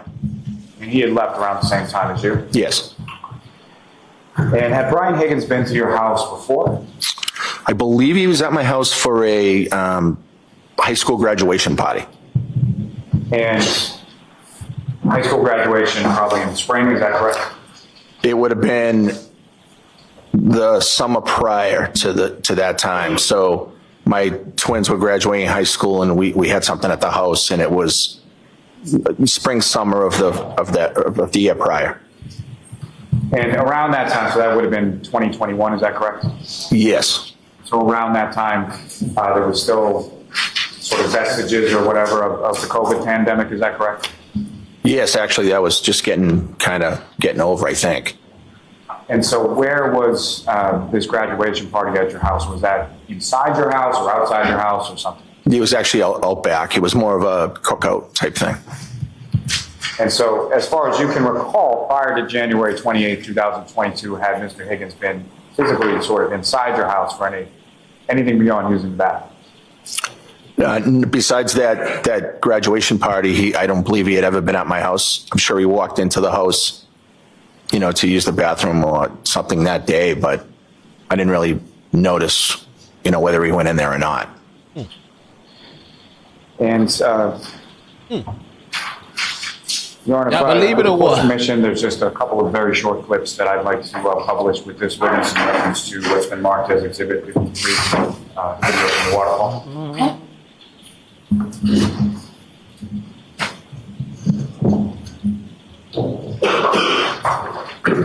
And Ms. Gilman, with reference to channel 3, if I could have the fourth video now. And Ms. Gilman, if I could ask you to fast forward to 18 minutes and 50 seconds.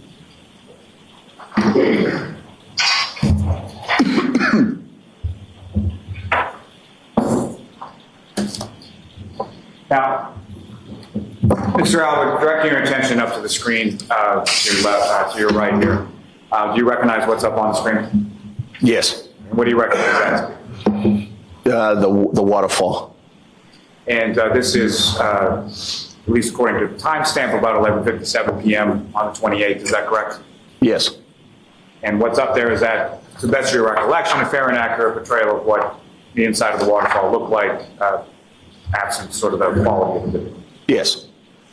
And sir, I believe there should be a laser pointer on the desk before you. If you just press that button and point at the screen. What I'm going to ask you to do is if you could draw the jury's attention to who, if anyone, within this sort of still frame of the video that you recognize, if any. With the time band across the top there, I can't really. I can see some people around the table that we were standing, which would be this table area here. Tough for me to say from here who everybody is.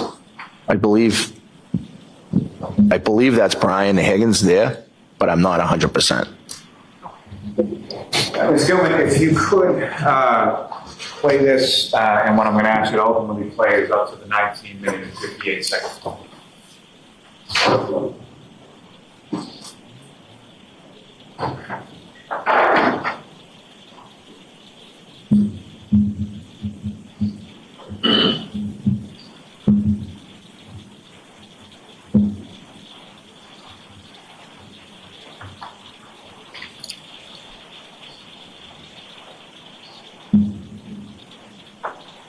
Alex Jones says 6 massive X-rated plasma storms will start hitting Earth at 11 p.m. Eastern. Mr. Albert, from what you observe up there, as far as the door that you came in and came out of on that evening, do you see generally where that door is? Yes. And if you could direct the jury's attention to where on the video screen it is. Doors this way. And from just prior to in this video, we're now stopped at the 11:57 and 50-second mark. You see a group sort of making their way towards that front door, is that correct? Yes. And from this vantage point, are you able to recognize any of the people in that group that made their way towards the door? Yes, I believe I saw my wife, my daughter here maybe, and then I think I'm over here. But again, it's a little grainy and I can't really see great from here. And I saw Brian Higgins, but I don't know if he's in here somewhere. Thank you, Ms. Gilman. If you could just press play again for about 30 some odd seconds.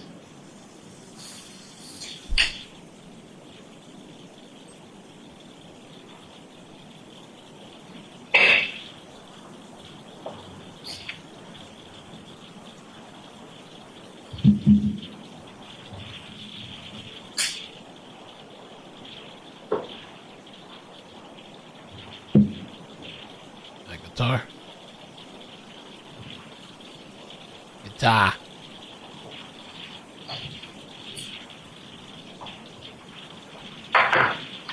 Thank you, Ms. Gilman.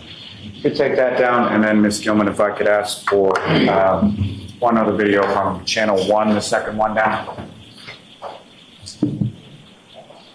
If I could ask you to fast forward that to about 5 minutes and 10 seconds.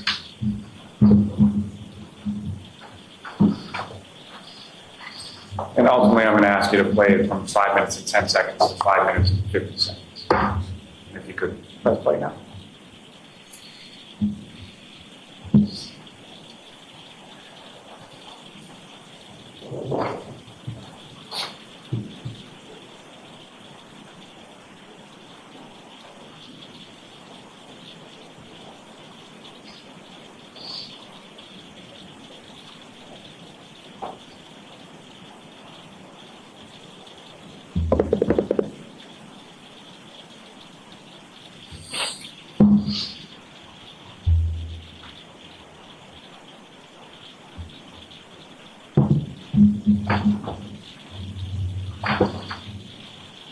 Thank you, Mr. Now, generally speaking, what was just played up on the screen, Mr. Albert, do you recognize what that is?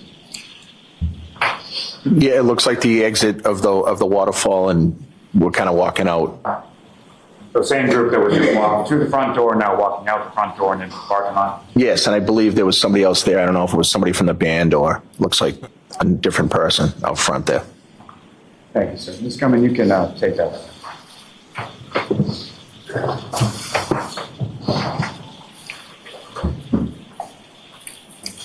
Now, Mr. Albert, when you get to the parking lot, you get in the vehicle and you drive to your house, is that right? Yes. Okay, and specifically, you're the one driving, is that correct? Yes. And who is in your car with you on the drive back to your house? My wife Nicole and my daughter Caitlin. And about how far a drive is it from the waterfall to your house? I would say five minutes. And the weather, as far as when you walk out, get in the car, and then start driving, what, if anything, had changed about the weather from the time you came into the waterfall to the time you came out? Yeah, so it had started snowing a little bit more heavily. You can kind of see that on that second video. So the ground was beginning to be, coated, it looked like. So coating on the ground, but could you, as you were driving, could you still sort of see the blacktop of the roadway? I believe so, yes. Now, you get to your house, and what, if anything, happens sort of as you're coming into your driveway? It looks like that. It had looked like Brian had gotten there first, Brian Higgins, and he was backing out, so I could pull my car in.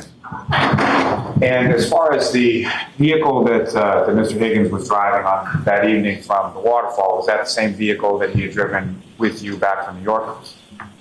No.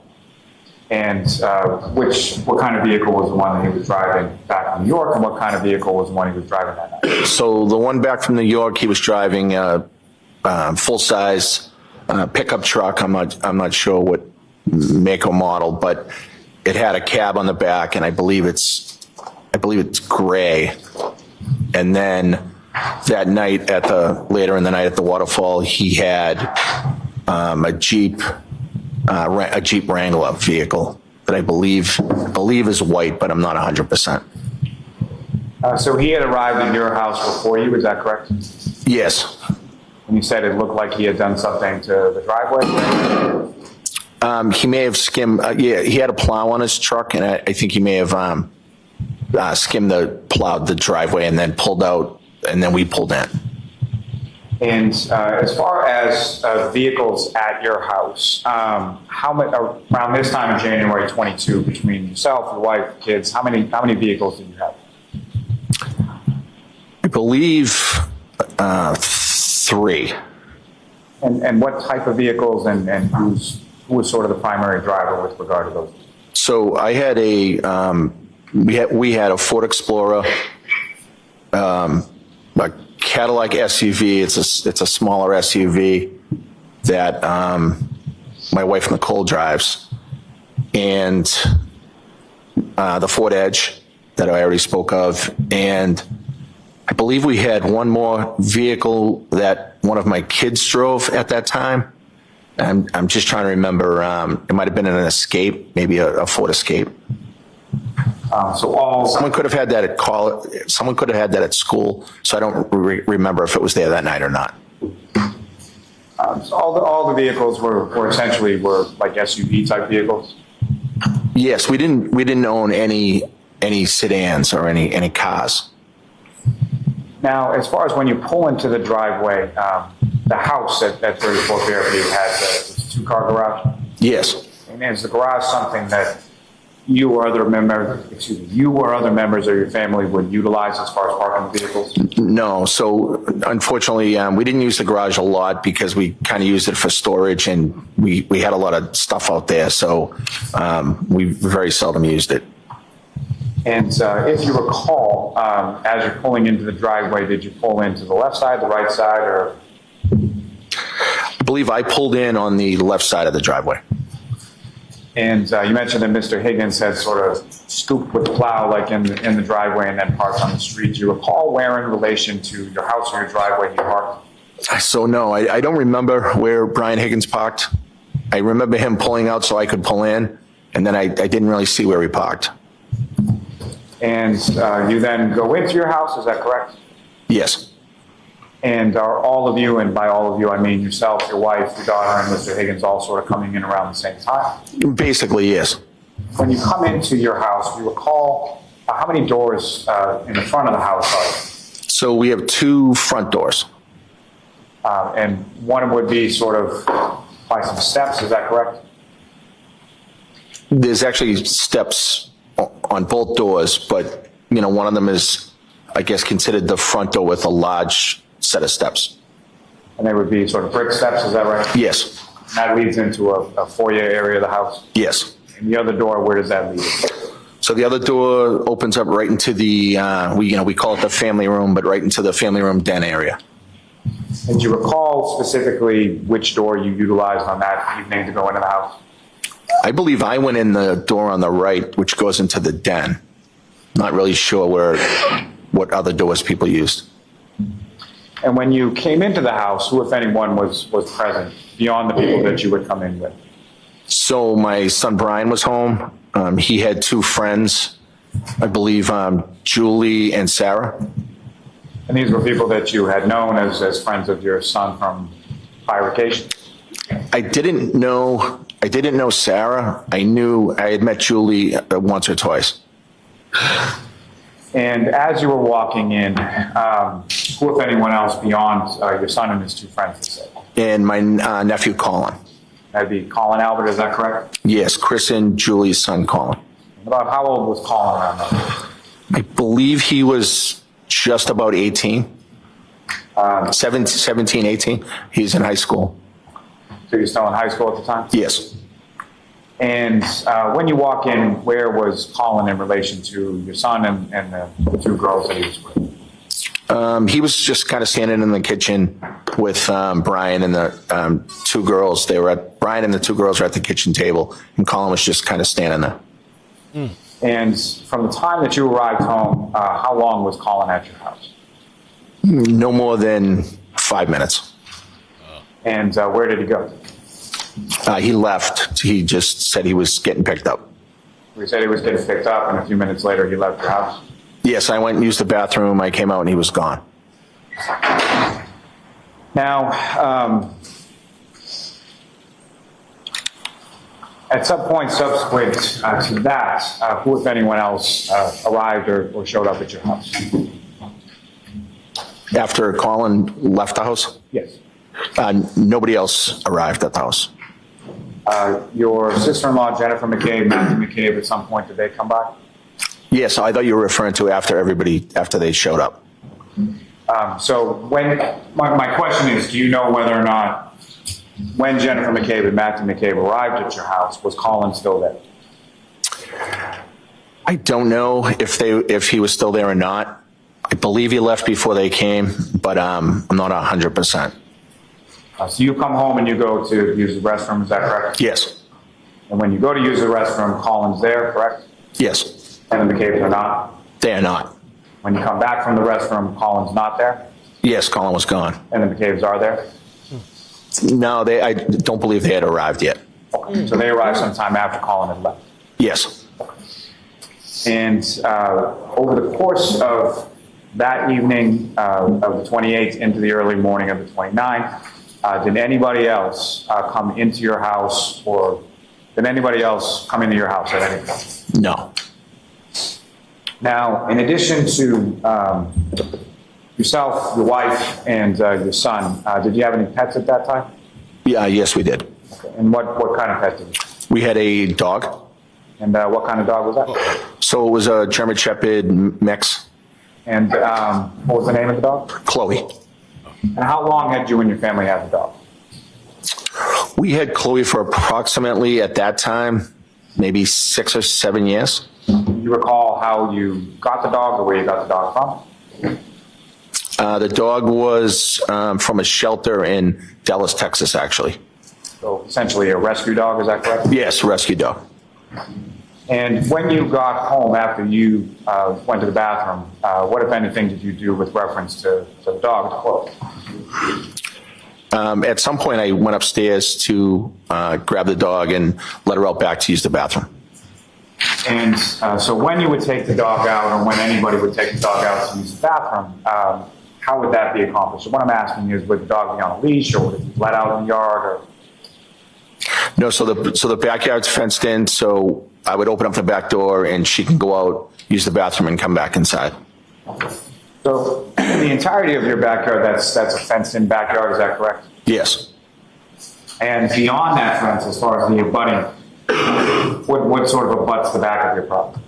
So behind the back fence, there's a railroad track.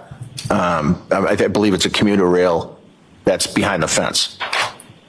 And is there any sort of opening or way to open the back of that fence to get in sort of any wooded area between your house and the tracks? Yes, there's a gate back there. And the gate, as far as when you let the dog out in the back that night, did you stay with the dog while the dog was outside? I stayed at the doorway, and the dog went to the bathroom and then ran right back in. So about how long was the dog outside? She was out back for maybe 2 or 3 minutes. I went outside, went to the bathroom, came back in? Yes. And when the dog came back inside the house, where did the dog go? So the dog kind of walked around in the kitchen for a few minutes, and then I took her upstairs.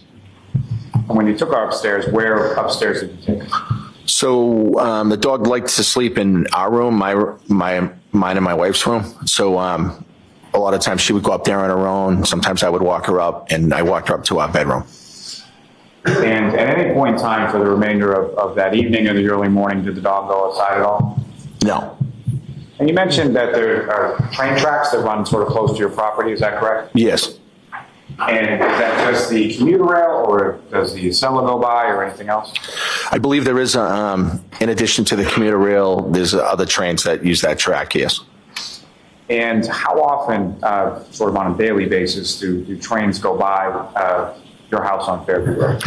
So it depends, I guess, schedule-wise, if it's the middle of the week or if it's the weekend. But, you know, on any given day, they can go by 5 or 6 times, you know, morning, you know, more towards the rush hour times, morning, at night, and then sometimes at night and sometimes during the day. So really all day and night. And when the trains go by, about how loud is that as far as from your house? So it's loud, although having lived there for a period of time, I feel like at least I'm kind of immune to the sound. I don't really hear it as much anymore. So something essentially based on how long you've lived there, you really don't even hear it anymore? Not really, no. Now, you let the dog out, you bring the dog back upstairs, and then where did you go from there? So after I brought the dog up, I just came back down and hung out with everybody else. And where within your house was everybody else sort of situated? So everybody was in the kitchen, and then we have a connecting dining room, but it's opened. It's only, you know, a difference of 5 feet. And then we have the family room den that's adjacent to the kitchen. but they're all close proximity. So the kitchen and the dining room are sort of the same room, is that correct? Yes. And as far as what if anything is between the kitchen and dining room and the living room that you were talking about? So there's a wall, but there's a doorway. So there's really no barrier to go from the kitchen dining room into the family room. So if somebody's standing in the family room and somebody's standing in the kitchen dining area, they can sort of see each other? Yes. Now, in the kitchen area where everybody was, or in the kitchen dining room area, do you recall sort of where people were and what they were doing around that time? Yeah, I think people were just sitting around, having drinks. Someone had a speaker and they were listening to music and just talking and hanging out. And as far as the sort of group and sort of the overall mood or demeanor of the group back at the house, how would you describe that? Pleasant, fun. Everybody was having a good time. We were wishing Brian a happy birthday, and everything was going great. And at any point in time, while this was all going on, did you, other than your situation with the dog, was there any point in time where you were not with the group in the kitchen dining area? No, I was there basically for the whole night, except I think at one point I may have shown Brian Higgins some photos that were in my son's room that were upstairs. And what kind of photos are we talking about? So my son Jack, who's one of the twins, was in the Marines, or is in the Marines, and we had put some plaques and some stuff in his room upstairs. And Brian Higgins was prior military, as am I. And I thought he would want to see the photos, so I had him look at them. And that period of time that you were outside of sort of the kitchen dining room area looking at the photos with Mr. Higgins, about how long a period of time was he talking? Very, very quickly, 2 minutes, maybe 3 minutes. Now, at some point over the course of that morning, things started to sort of wind down at your home. Is that fair to say? Yes. And about what time was that things started to wind down and people started to leave? I think Brian left at around 1:30. I believe he was the first to leave. And then the others left after that. When you say others left after that, after Mr. Higgins left your house, where did you go? So after Brian left, I had gone upstairs and hung out and watched TV up in my bedroom. You had a long day that day, is that fair to say? Yes, I had the funeral in New York that morning. We had the long drive back, and we had been out, and now we're hanging out at my house, and it had been a long day, yes. And so at any point in time, after you went upstairs after Mr. Higgins left, did you come back downstairs at all? Yes, I think I popped back down at one point just to see kind of how long people were going to be there, and then went back up. When you popped back down, how many people were still there? I think Jen and Matt was still there, and the two, Brian's two friends were still there, and my daughter Caitlin. Now, as far as beyond Mr. Higgins when he left, was there any other occasion that you can recall where somebody from your house went outside and then came back? Yes. Who was that? So while we were hanging out, I believe the girl Julie Nagel's brother came to the house. I never saw him, but I could hear them saying that he was out front. And I think Julie Nagel had walked outside to talk to him. And at some point after she walked outside, she came back inside, is that correct? Yes. And about how long a period of time, if you know, was she outside? I didn't really pay attention to how long it was. I don't think it was that long. And as far as the outside of your house, after you had let Chloe out and back in, what, if any, observations did you make outside of your house? Did you look out? Did you see anything outside of the house? Just that we have windows in the back of the kitchen area. You could just see that it was snowing. Is that sort of like a bay window in the kitchen? Yes, it's a large bay window in the kitchen. When you look out the bay window in the kitchen, what part of your property does that face? So it's the backyard. You can see the backyard. The bulkhead is right under that bay window, and you pretty much have a view of the whole backyard if it's in the daytime. But it was obviously a little dark. So can you see the front of the house at any part of the front of the house when you're looking out the bay window? No. So at any point in time over the course of the evening, did you look out front to see anything out in front of your house? No. Now, at any point in time over the course of the evening, did you hear anything from front of the house, the back of the house, anywhere around the house that drew your attention outside? No. Now, at any point in time during the evening, did you know or did you become aware of either John O'Keefe or the defendant, Karen Reed, coming over to your house? No. And at no point in time over the course of that evening or the early morning there, did John O'Keefe or Karen Reed physically come into your house? John O'Keefe and Karen Reed never entered my house. And so you go up to bed, the group is still sort of downstairs, is that correct? Yes. And at some point, your wife, Nicole, you share a bedroom with, did she come upstairs? Yes. And do you know about what time that was? It was probably 2-ish. Not exactly sure, but around 2 or 2 o'clock. And the doors to your house, as far as the front doors and the back doors, what is sort of the situation with regard to locking the doors before everybody goes to bed? Can you rephrase that? Sure. With when you lived at 34 Fairview Road, there were a number of doors to the house, including 2 doors in the front, correct? Yes. Okay. And how was that? Let me ask you this: would it be unusual for the front doors of your house to remain unlocked overnight? No. Is that something that happened on occasion where people were supposed to lock the doors but didn't lock the doors? Yes, from time to time, the doors, people would just forget to lock them, or we just didn't lock them. And so your wife comes up to your bedroom about 2 a.m. or so. As far as you knew, was everybody else had left the house at that point? Yes. And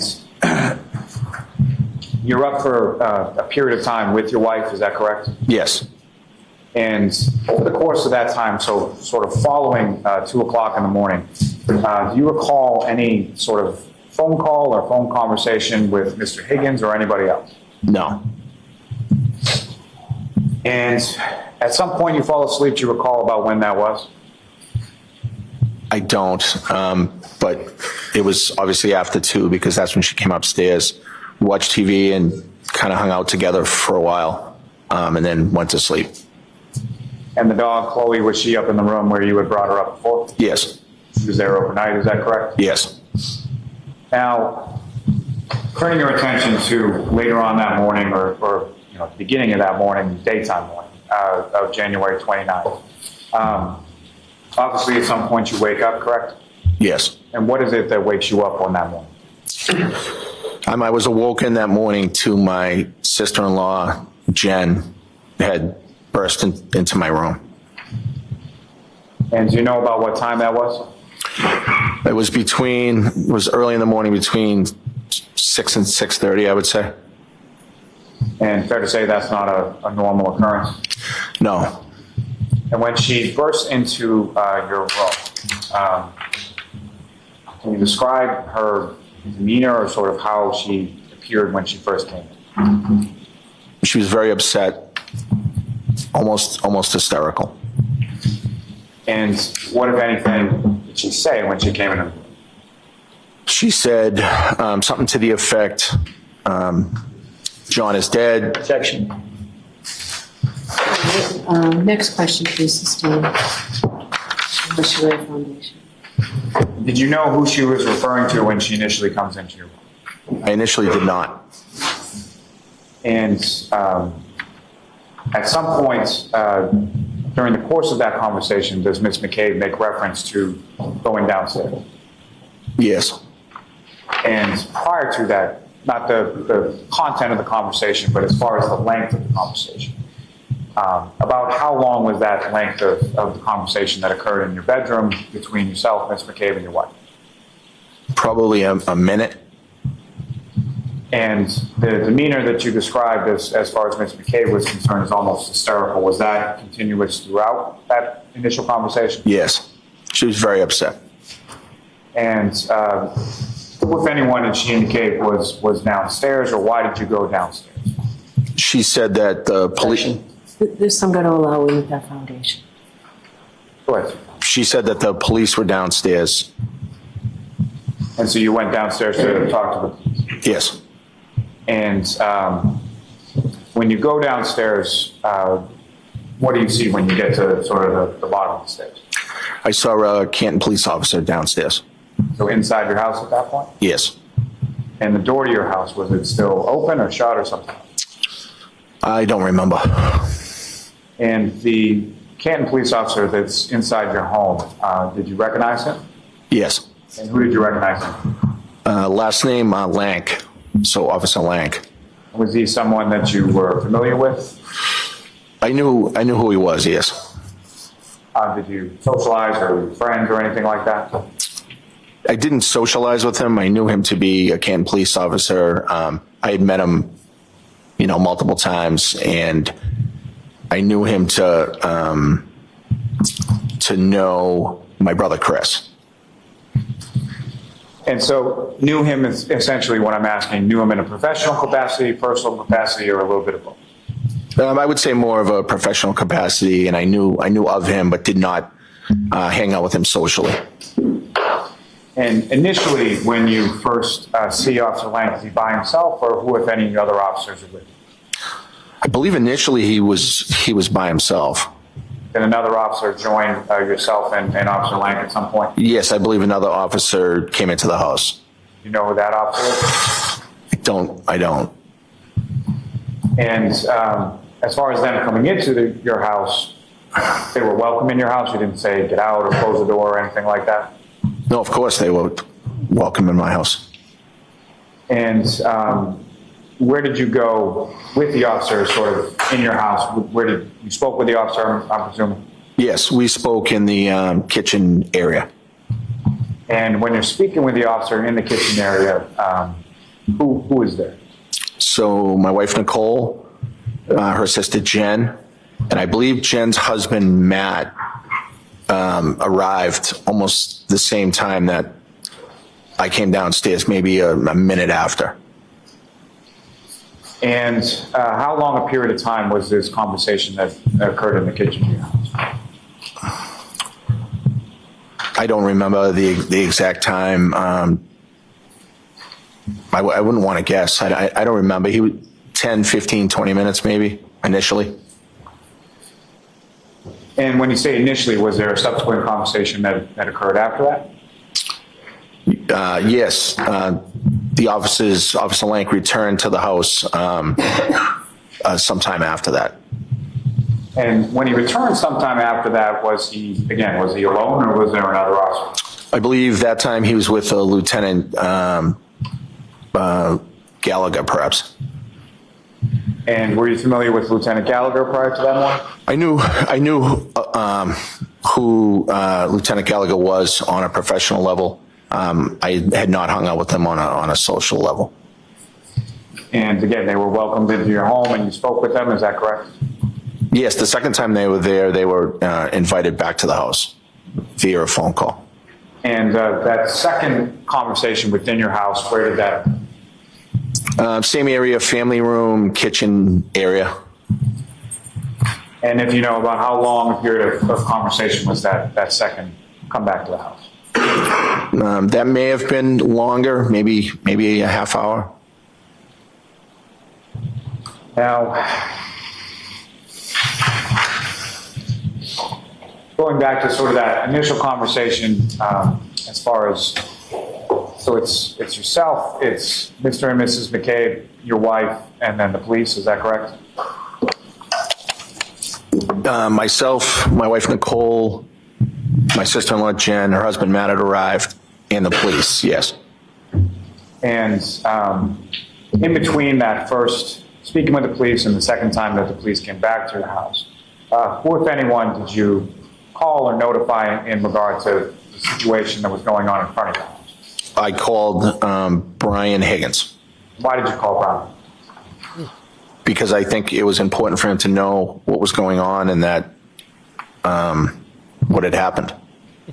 And as far as you knew with reference to Mr. O'Keefe and Ms. Reed, what, if any, relationship, friendship, anything were you aware of between Mr. Higgins and either Mr. O'Keefe or Ms. Reed? I was not aware too much about a relationship with Brian and either person. Brian had mentioned maybe even that night that he was friendly and knew John. I knew of no relationship between Brian and the defendant. And following your conversation with Mr. Higgins, if anyone else came over your house?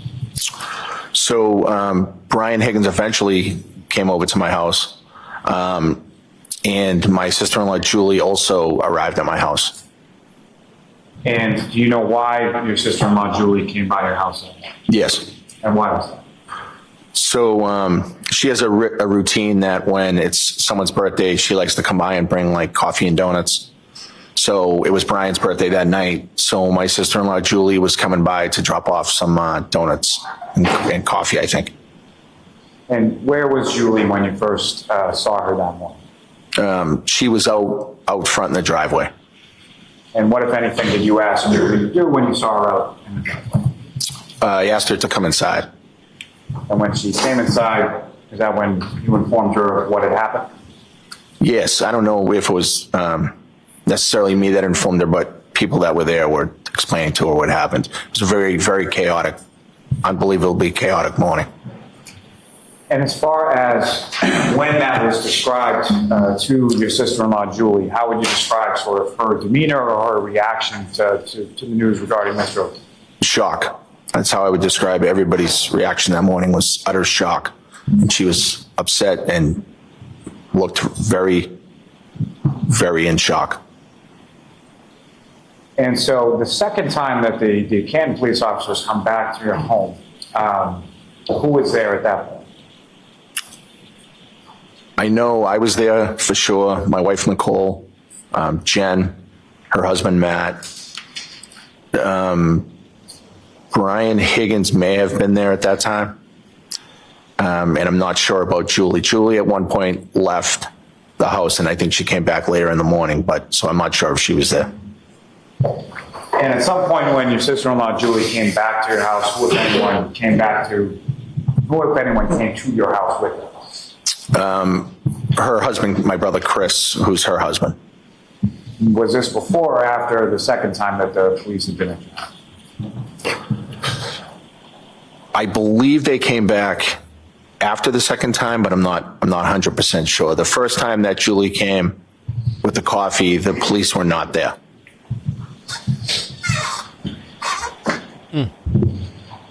Coffee. Man, I hope the defense gets a little bit of time. Now,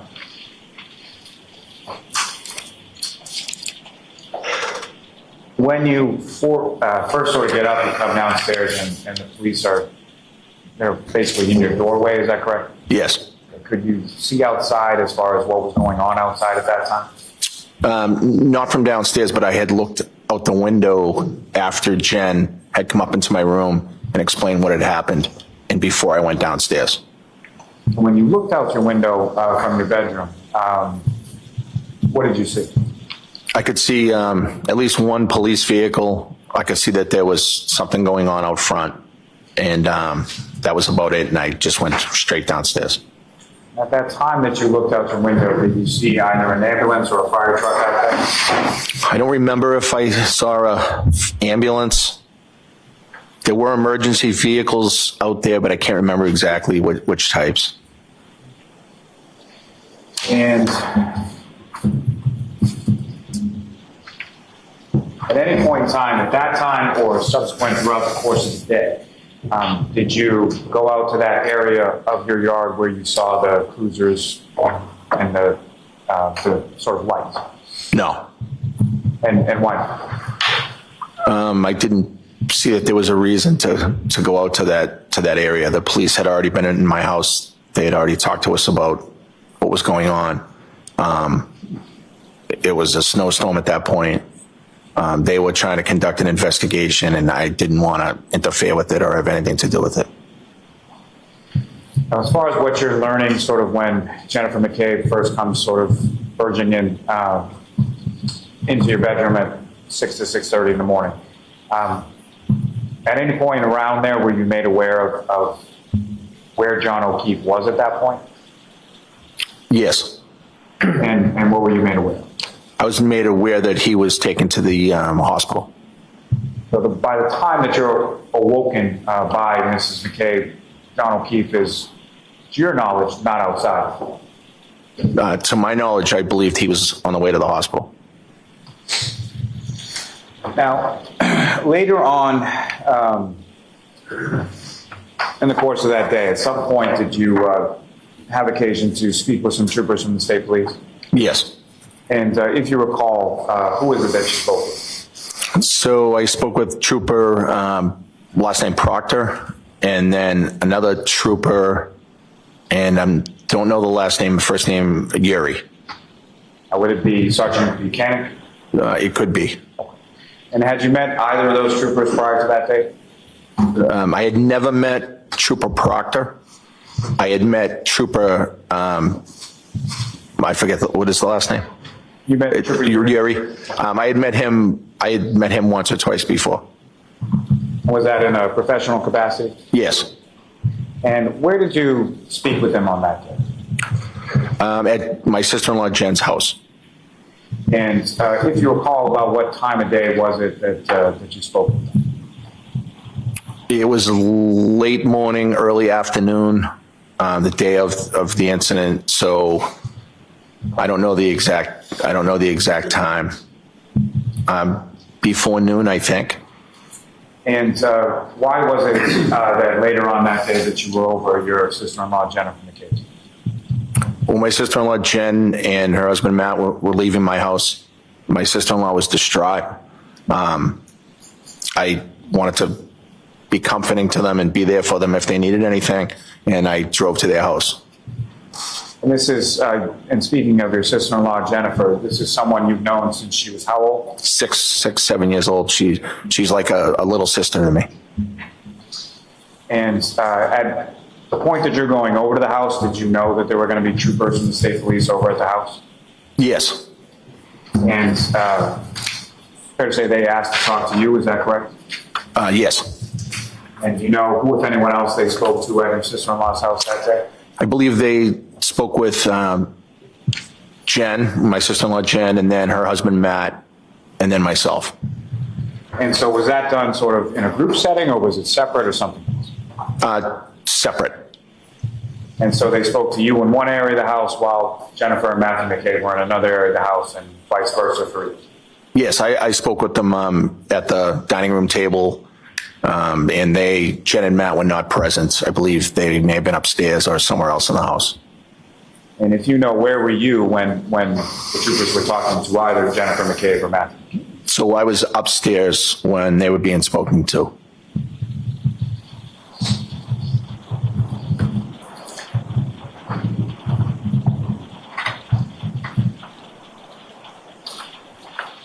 If I may have one moment, Joan? Yes.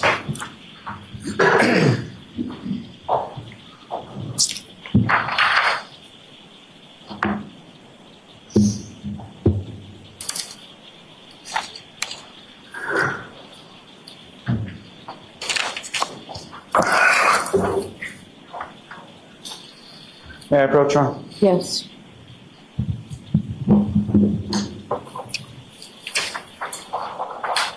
I'm going to show you a series of 8 photographs that you're going to look up. Sure.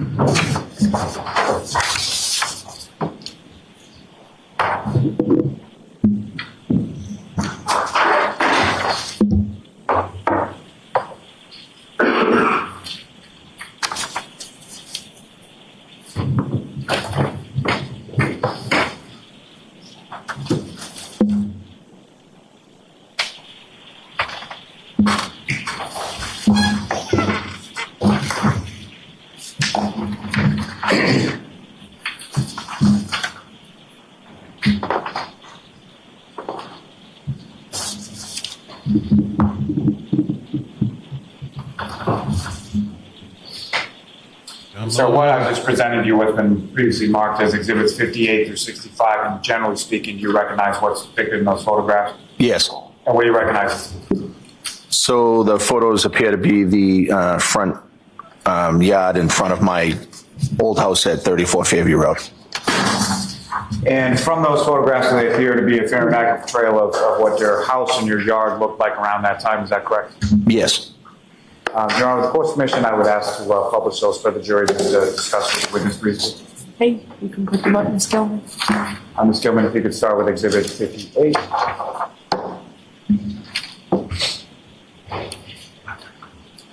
Mr. Albert, sir, there should be on the desk in front of you a laser pointer. Actually, we already talked. I have that, yes.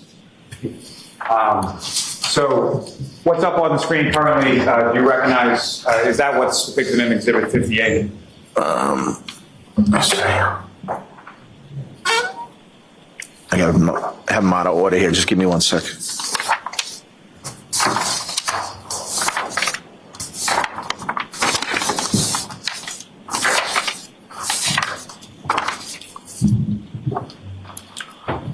So yes, this looks like the photo exhibit 58 that you handed me. And this is a photograph of your house, or if I'm standing on the street to the left side of the property, correct? Yes. And on this sort of left side of your property, let me ask you this first. As far as between the roadway of Fairview Road and your front lawn, is there anything there as far as a sidewalk or anything like that? No, there's no sidewalk. So the grass area goes right to the curb, and then there's the street. And the curb that's in between the grass and the roadway, is that like a straight curb, a straight edge curb, granite curbing, or like rounded curbing? How would you describe that? I would just describe it as a regular curbing. It's not granite. It's the color is black, so it seems like a tar curbing. And in this area of the left side of your property, what, if anything, of note is sort of in that area of the property? So in that area of the property, first of all, that's basically the property line from the neighbor's house. If you're staring at my house from the front, the neighbor to the left, that's the property line area. But there's a fire hydrant there. There is a flagpole with the American flag and the Marine Corps flag. And there is we call it like an electrical box, but I'm not sure what the purpose of it is. And so for all the years that you've lived there, either as a child or as an adult, you really don't know what that electrical box does or what it is? Yes, I don't know if it's operable. Sometimes the door is open. If it's windy, the door of the box blows open, and sometimes it's closed, and we don't really have much to do with it. And the general area where, when you looked out the window in your bedroom on the morning of the 29th, as far as where you saw the police vehicles or the cruisers, do you see that in this photograph? Yes, that's the same general area. The same general area as you were describing with the fire hydrant, flagpole, things like that? Yes. Ms. Gilman, if I could have the next exhibit 59.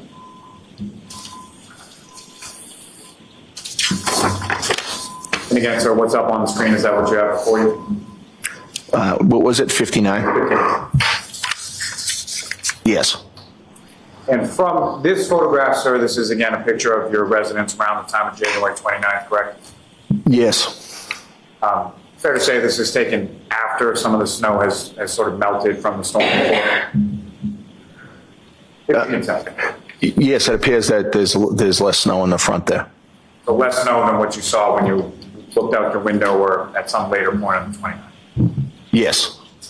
And from this photograph, if you could just direct the jury's attention to the driveway and the garages and sort of where is that located?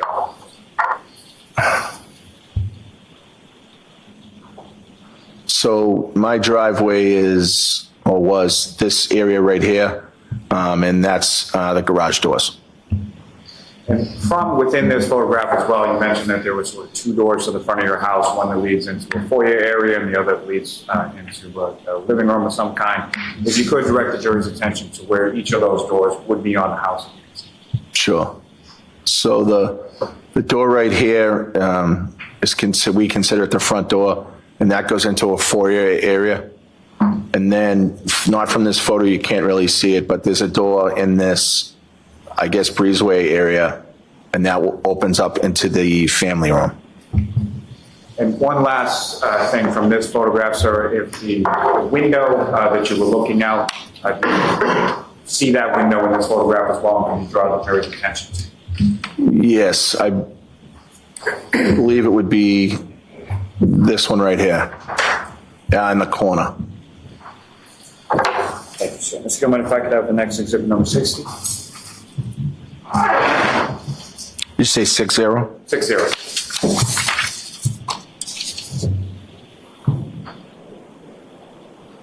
And sir, what's up on the screen? Do you recognize that as what you have before you as exhibit 60? Yes.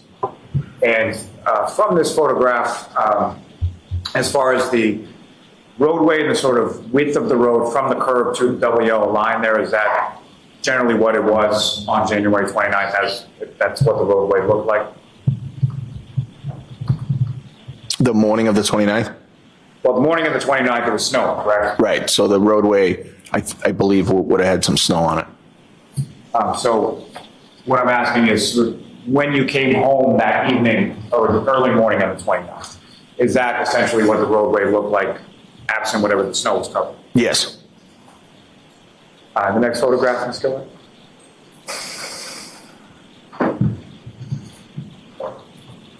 And again, now looking at what is exhibit 61, is that correct, sir? 1 second.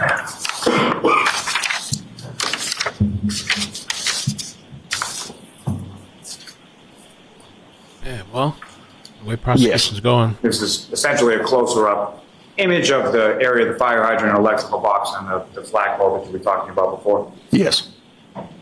And Ms. Gilman, if I could have the next photograph. And again, what's up on the screen, this would be, and I'm sorry, I've lost my train of thought. Is this 62? 62. It appears to be, yes, 62. So you were mentioning earlier in your testimony that the area where you saw the police cruisers when you looked out the window on the morning of the 29th was near sort of where your property abuts the neighboring property, correct? Yes. And do you happen to know what number that next door neighbor's house is? Up or down from 34? I honestly don't. I don't know what number that is. And do you see sort of the property line in between your house and the next door neighbor's house? Yes, I believe that row of trees is the property line. So the row of evergreen trees there is sort of where it delineates between your property and the next door neighbor? Yes, they appear to be in line from almost the street to the white fence. And that white fence sort of in the back right of that photograph, is that the fence that you were talking about before that includes your backyard? Yes. And the next photograph, Ms. Gilman, number 63.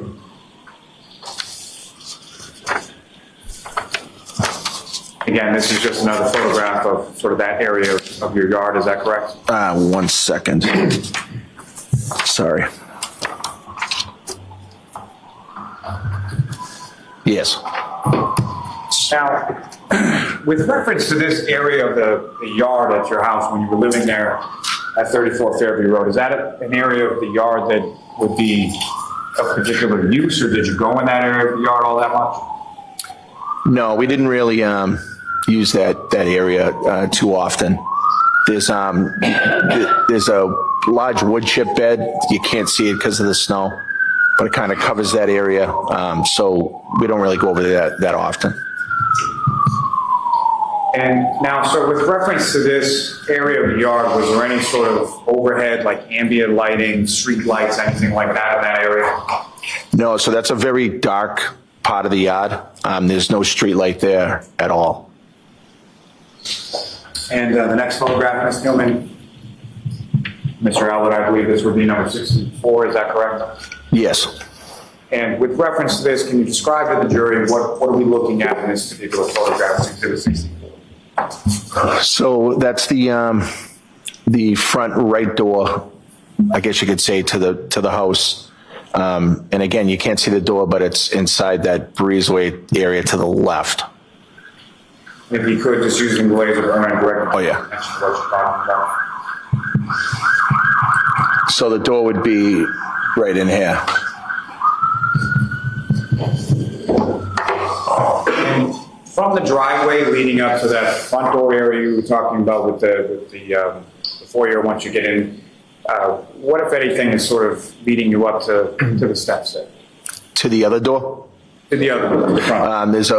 There's a brick walkway. So brick walkway leading up the brick steps into the foyer area of your house? Yes. And the last in this set, Ms. Gilman, Mr. Albert, this would be number 65.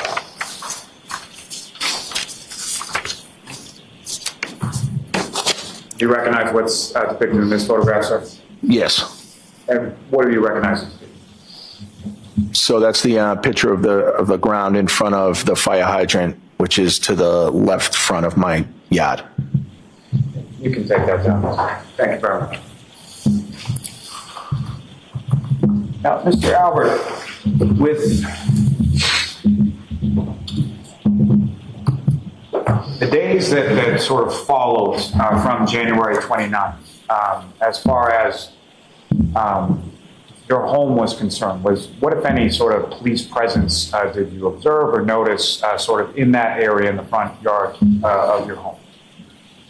So over the course of the next couple of days, there were emergency vehicles and police personnel that day and days following in front of the house. So later on in the afternoon of the 29th and continuing on for days after, is that correct? Yes. And what, if anything, did you observe as far as the weather was concerned between the date of the 29th and the days that the police presence was outside of your house? I believe it rained a few times during that time. And as far as the snow that had been piled up on your front lawn, what, if anything, was occurring with the snow as the days went on following the 29th? I believe so. Some of the snow was shoveled out, I believe, during the crime scene, and then some of the snow was just dissipating due to the fact that it was melting and it had rained a bunch of days. Now, sir, if I could turn your attention to your house, and obviously at some point you moved from the house on Fairview in Canton to Norwood, correct? Yes. And when was that sort of first discussed between you and your wife as far as selling the house? That was discussed in October, November of, it would have been 2021. What was it that sort of precipitated that discussion as far as selling the house? Around that time, and it was post-COVID, the housing market seemed really good. And my brother, Chris, had sold his house, was in the process, and ultimately sold his house around that time. He got a great deal on it. I had known some other people that had sold around that time. And it was a little early for us because our children weren't all necessarily gone yet. But it was close, and we thought we could get a good deal for the house, so that's when we started exploring it. And who, if anyone, did your brother Christopher put you in touch with? So he put me in touch with a realtor that ultimately sold his house. And at some point you sold the house? I did. And when was that? So we didn't end up selling until April of 2023. And as far as prior to selling a house, what, if any,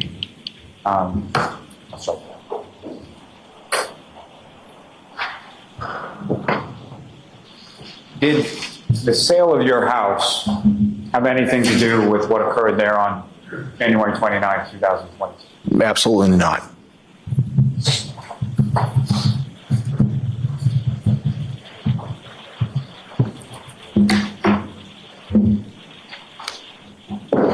May I have just one moment now? Yes. So I was asked this question. If Karen Reed gets found not guilty, then what happens? Do they go for anybody else?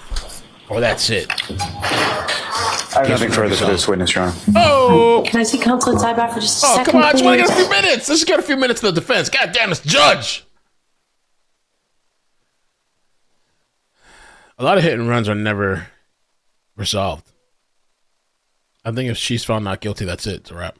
But they're never find whoever killed John. Chloe. Where's Chloe at? Where are they hiding Chloe? I know they gave it away, or the dog away. Where's Chloe at? How's Chloe being treated? And wasn't she given away because she was a problem child? Huh? Quote unquote rehomed. For those, by the way, I know most of you probably don't care about this shit. It's somewhat interesting, but there's a solar flare. Massive X-rated plasma storms. It's going to affect the... I don't know, they say they may be GPS or even power communication issues. I don't know, it should be interesting. I might have to look into it later. Solar flare. The Earth is expected to experience the effects of solar flares. These flares are powerful bursts of radiation from the sun, which can cause disruptions in the Earth's magnetic field and atmosphere. As a result of these solar flares, there is a possibility of seeing northern lights, aurora borealis, in regions further south than usual. This could include areas such as far south Alabama or North Carolina. I even saw somebody say Texas. I want to see the aurora lights. Well, it says that solar flares may provide a unique opportunity to witness the northern lights in unexpected locations while also potentially causing temporary disruptions in communication and power systems. The end of the world. Oh, but this is a massive one. It's not just a regular solar flare. It's not just a little blip, blip, blip. They're saying it's a massive one. Huge. X-class.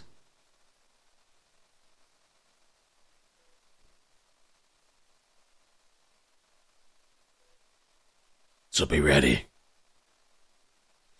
I got my little water supply up there. I got to charge all my devices. And I actually need to re-up my candles too. I really need to get like a canned food supply thing too. That actually could be one excuse for the garage as well. Like a storage depot in case the end comes.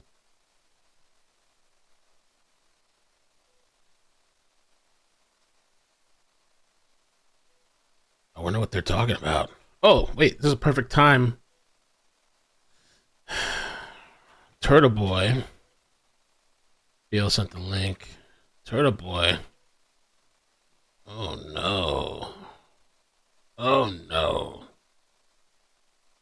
Remember how they were questioning this guy if he was a professional fighter?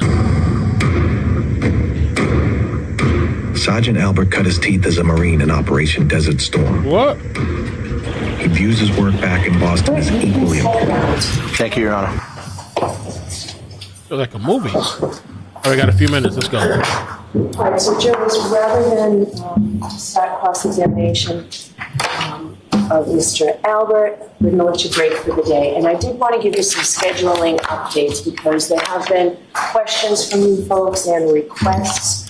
So next week will be a full week with you, every day next week.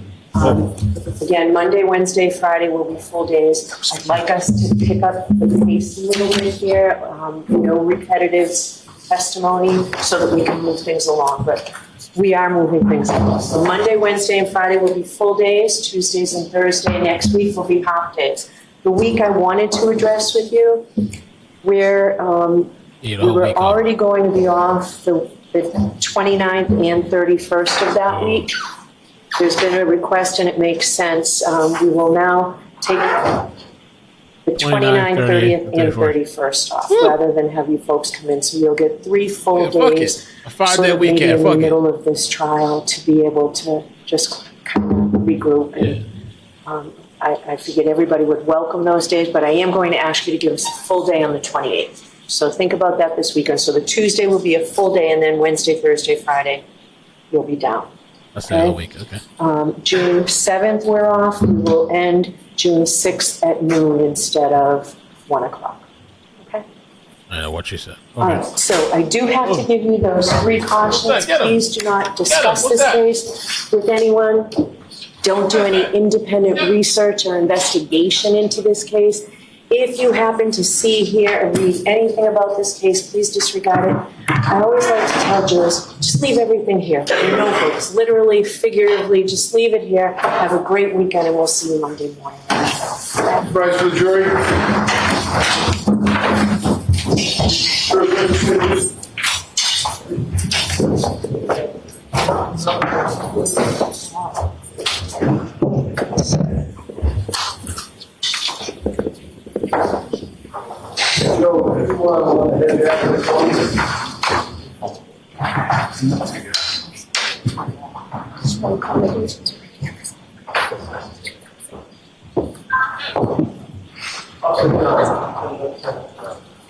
Here we go. Thank you. Amazing. At some point later on, they're taking like a 5-6 day weekend. One session. Any other evidentiary issues I should be prepared to spend some time on this weekend? Oh, please, you ain't doing shit. Not from the Commonwealth, no. Act like you're going to go over the case. No, we can wait on that. I heard you say we can wait on that, but I'd like to know. Shouldn't blame everybody else why it's taking forever. I should be taking a look at. Right, no, I wasn't. I was talking about something different. I think with regard to Brian Albert, there's really nothing other than I wanted to talk to my co-counsel over the weekend to get the court to potentially revisit the ruling that you just made, which whether you do or you don't, Your Honor, I think you've heard. We can hear more potential. But with regard to Caitlin Albert, Your Honor, there is the issue of the photos between her and Katie McLaughlin. I just wanted to flag that for the court. I think we've addressed that already, and I think the court had said we'd take them on a photo-by-photo basis. No, what I said is you need to approach. So before she testifies, let me know where we stand. Will do. Okay? Or before your cross-examination. Will do. All right. Do we expect to hear from her next week? Yes. Okay. I think probably Monday. Probably Monday. Okay. All right. Anything else? Nope. All right. Thank No, you. Your Honor. Thank you. All right. All aboard. All right.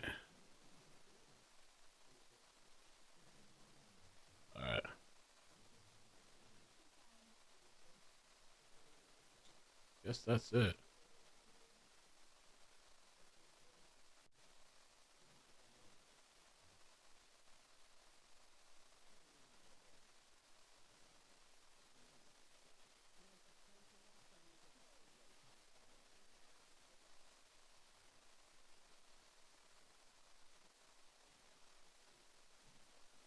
Off the top of my head what the time frame of the subpoena was now. And you just looked at the responsive documents in relation to the subpoena parameters? Okay. Correct, yes. All right.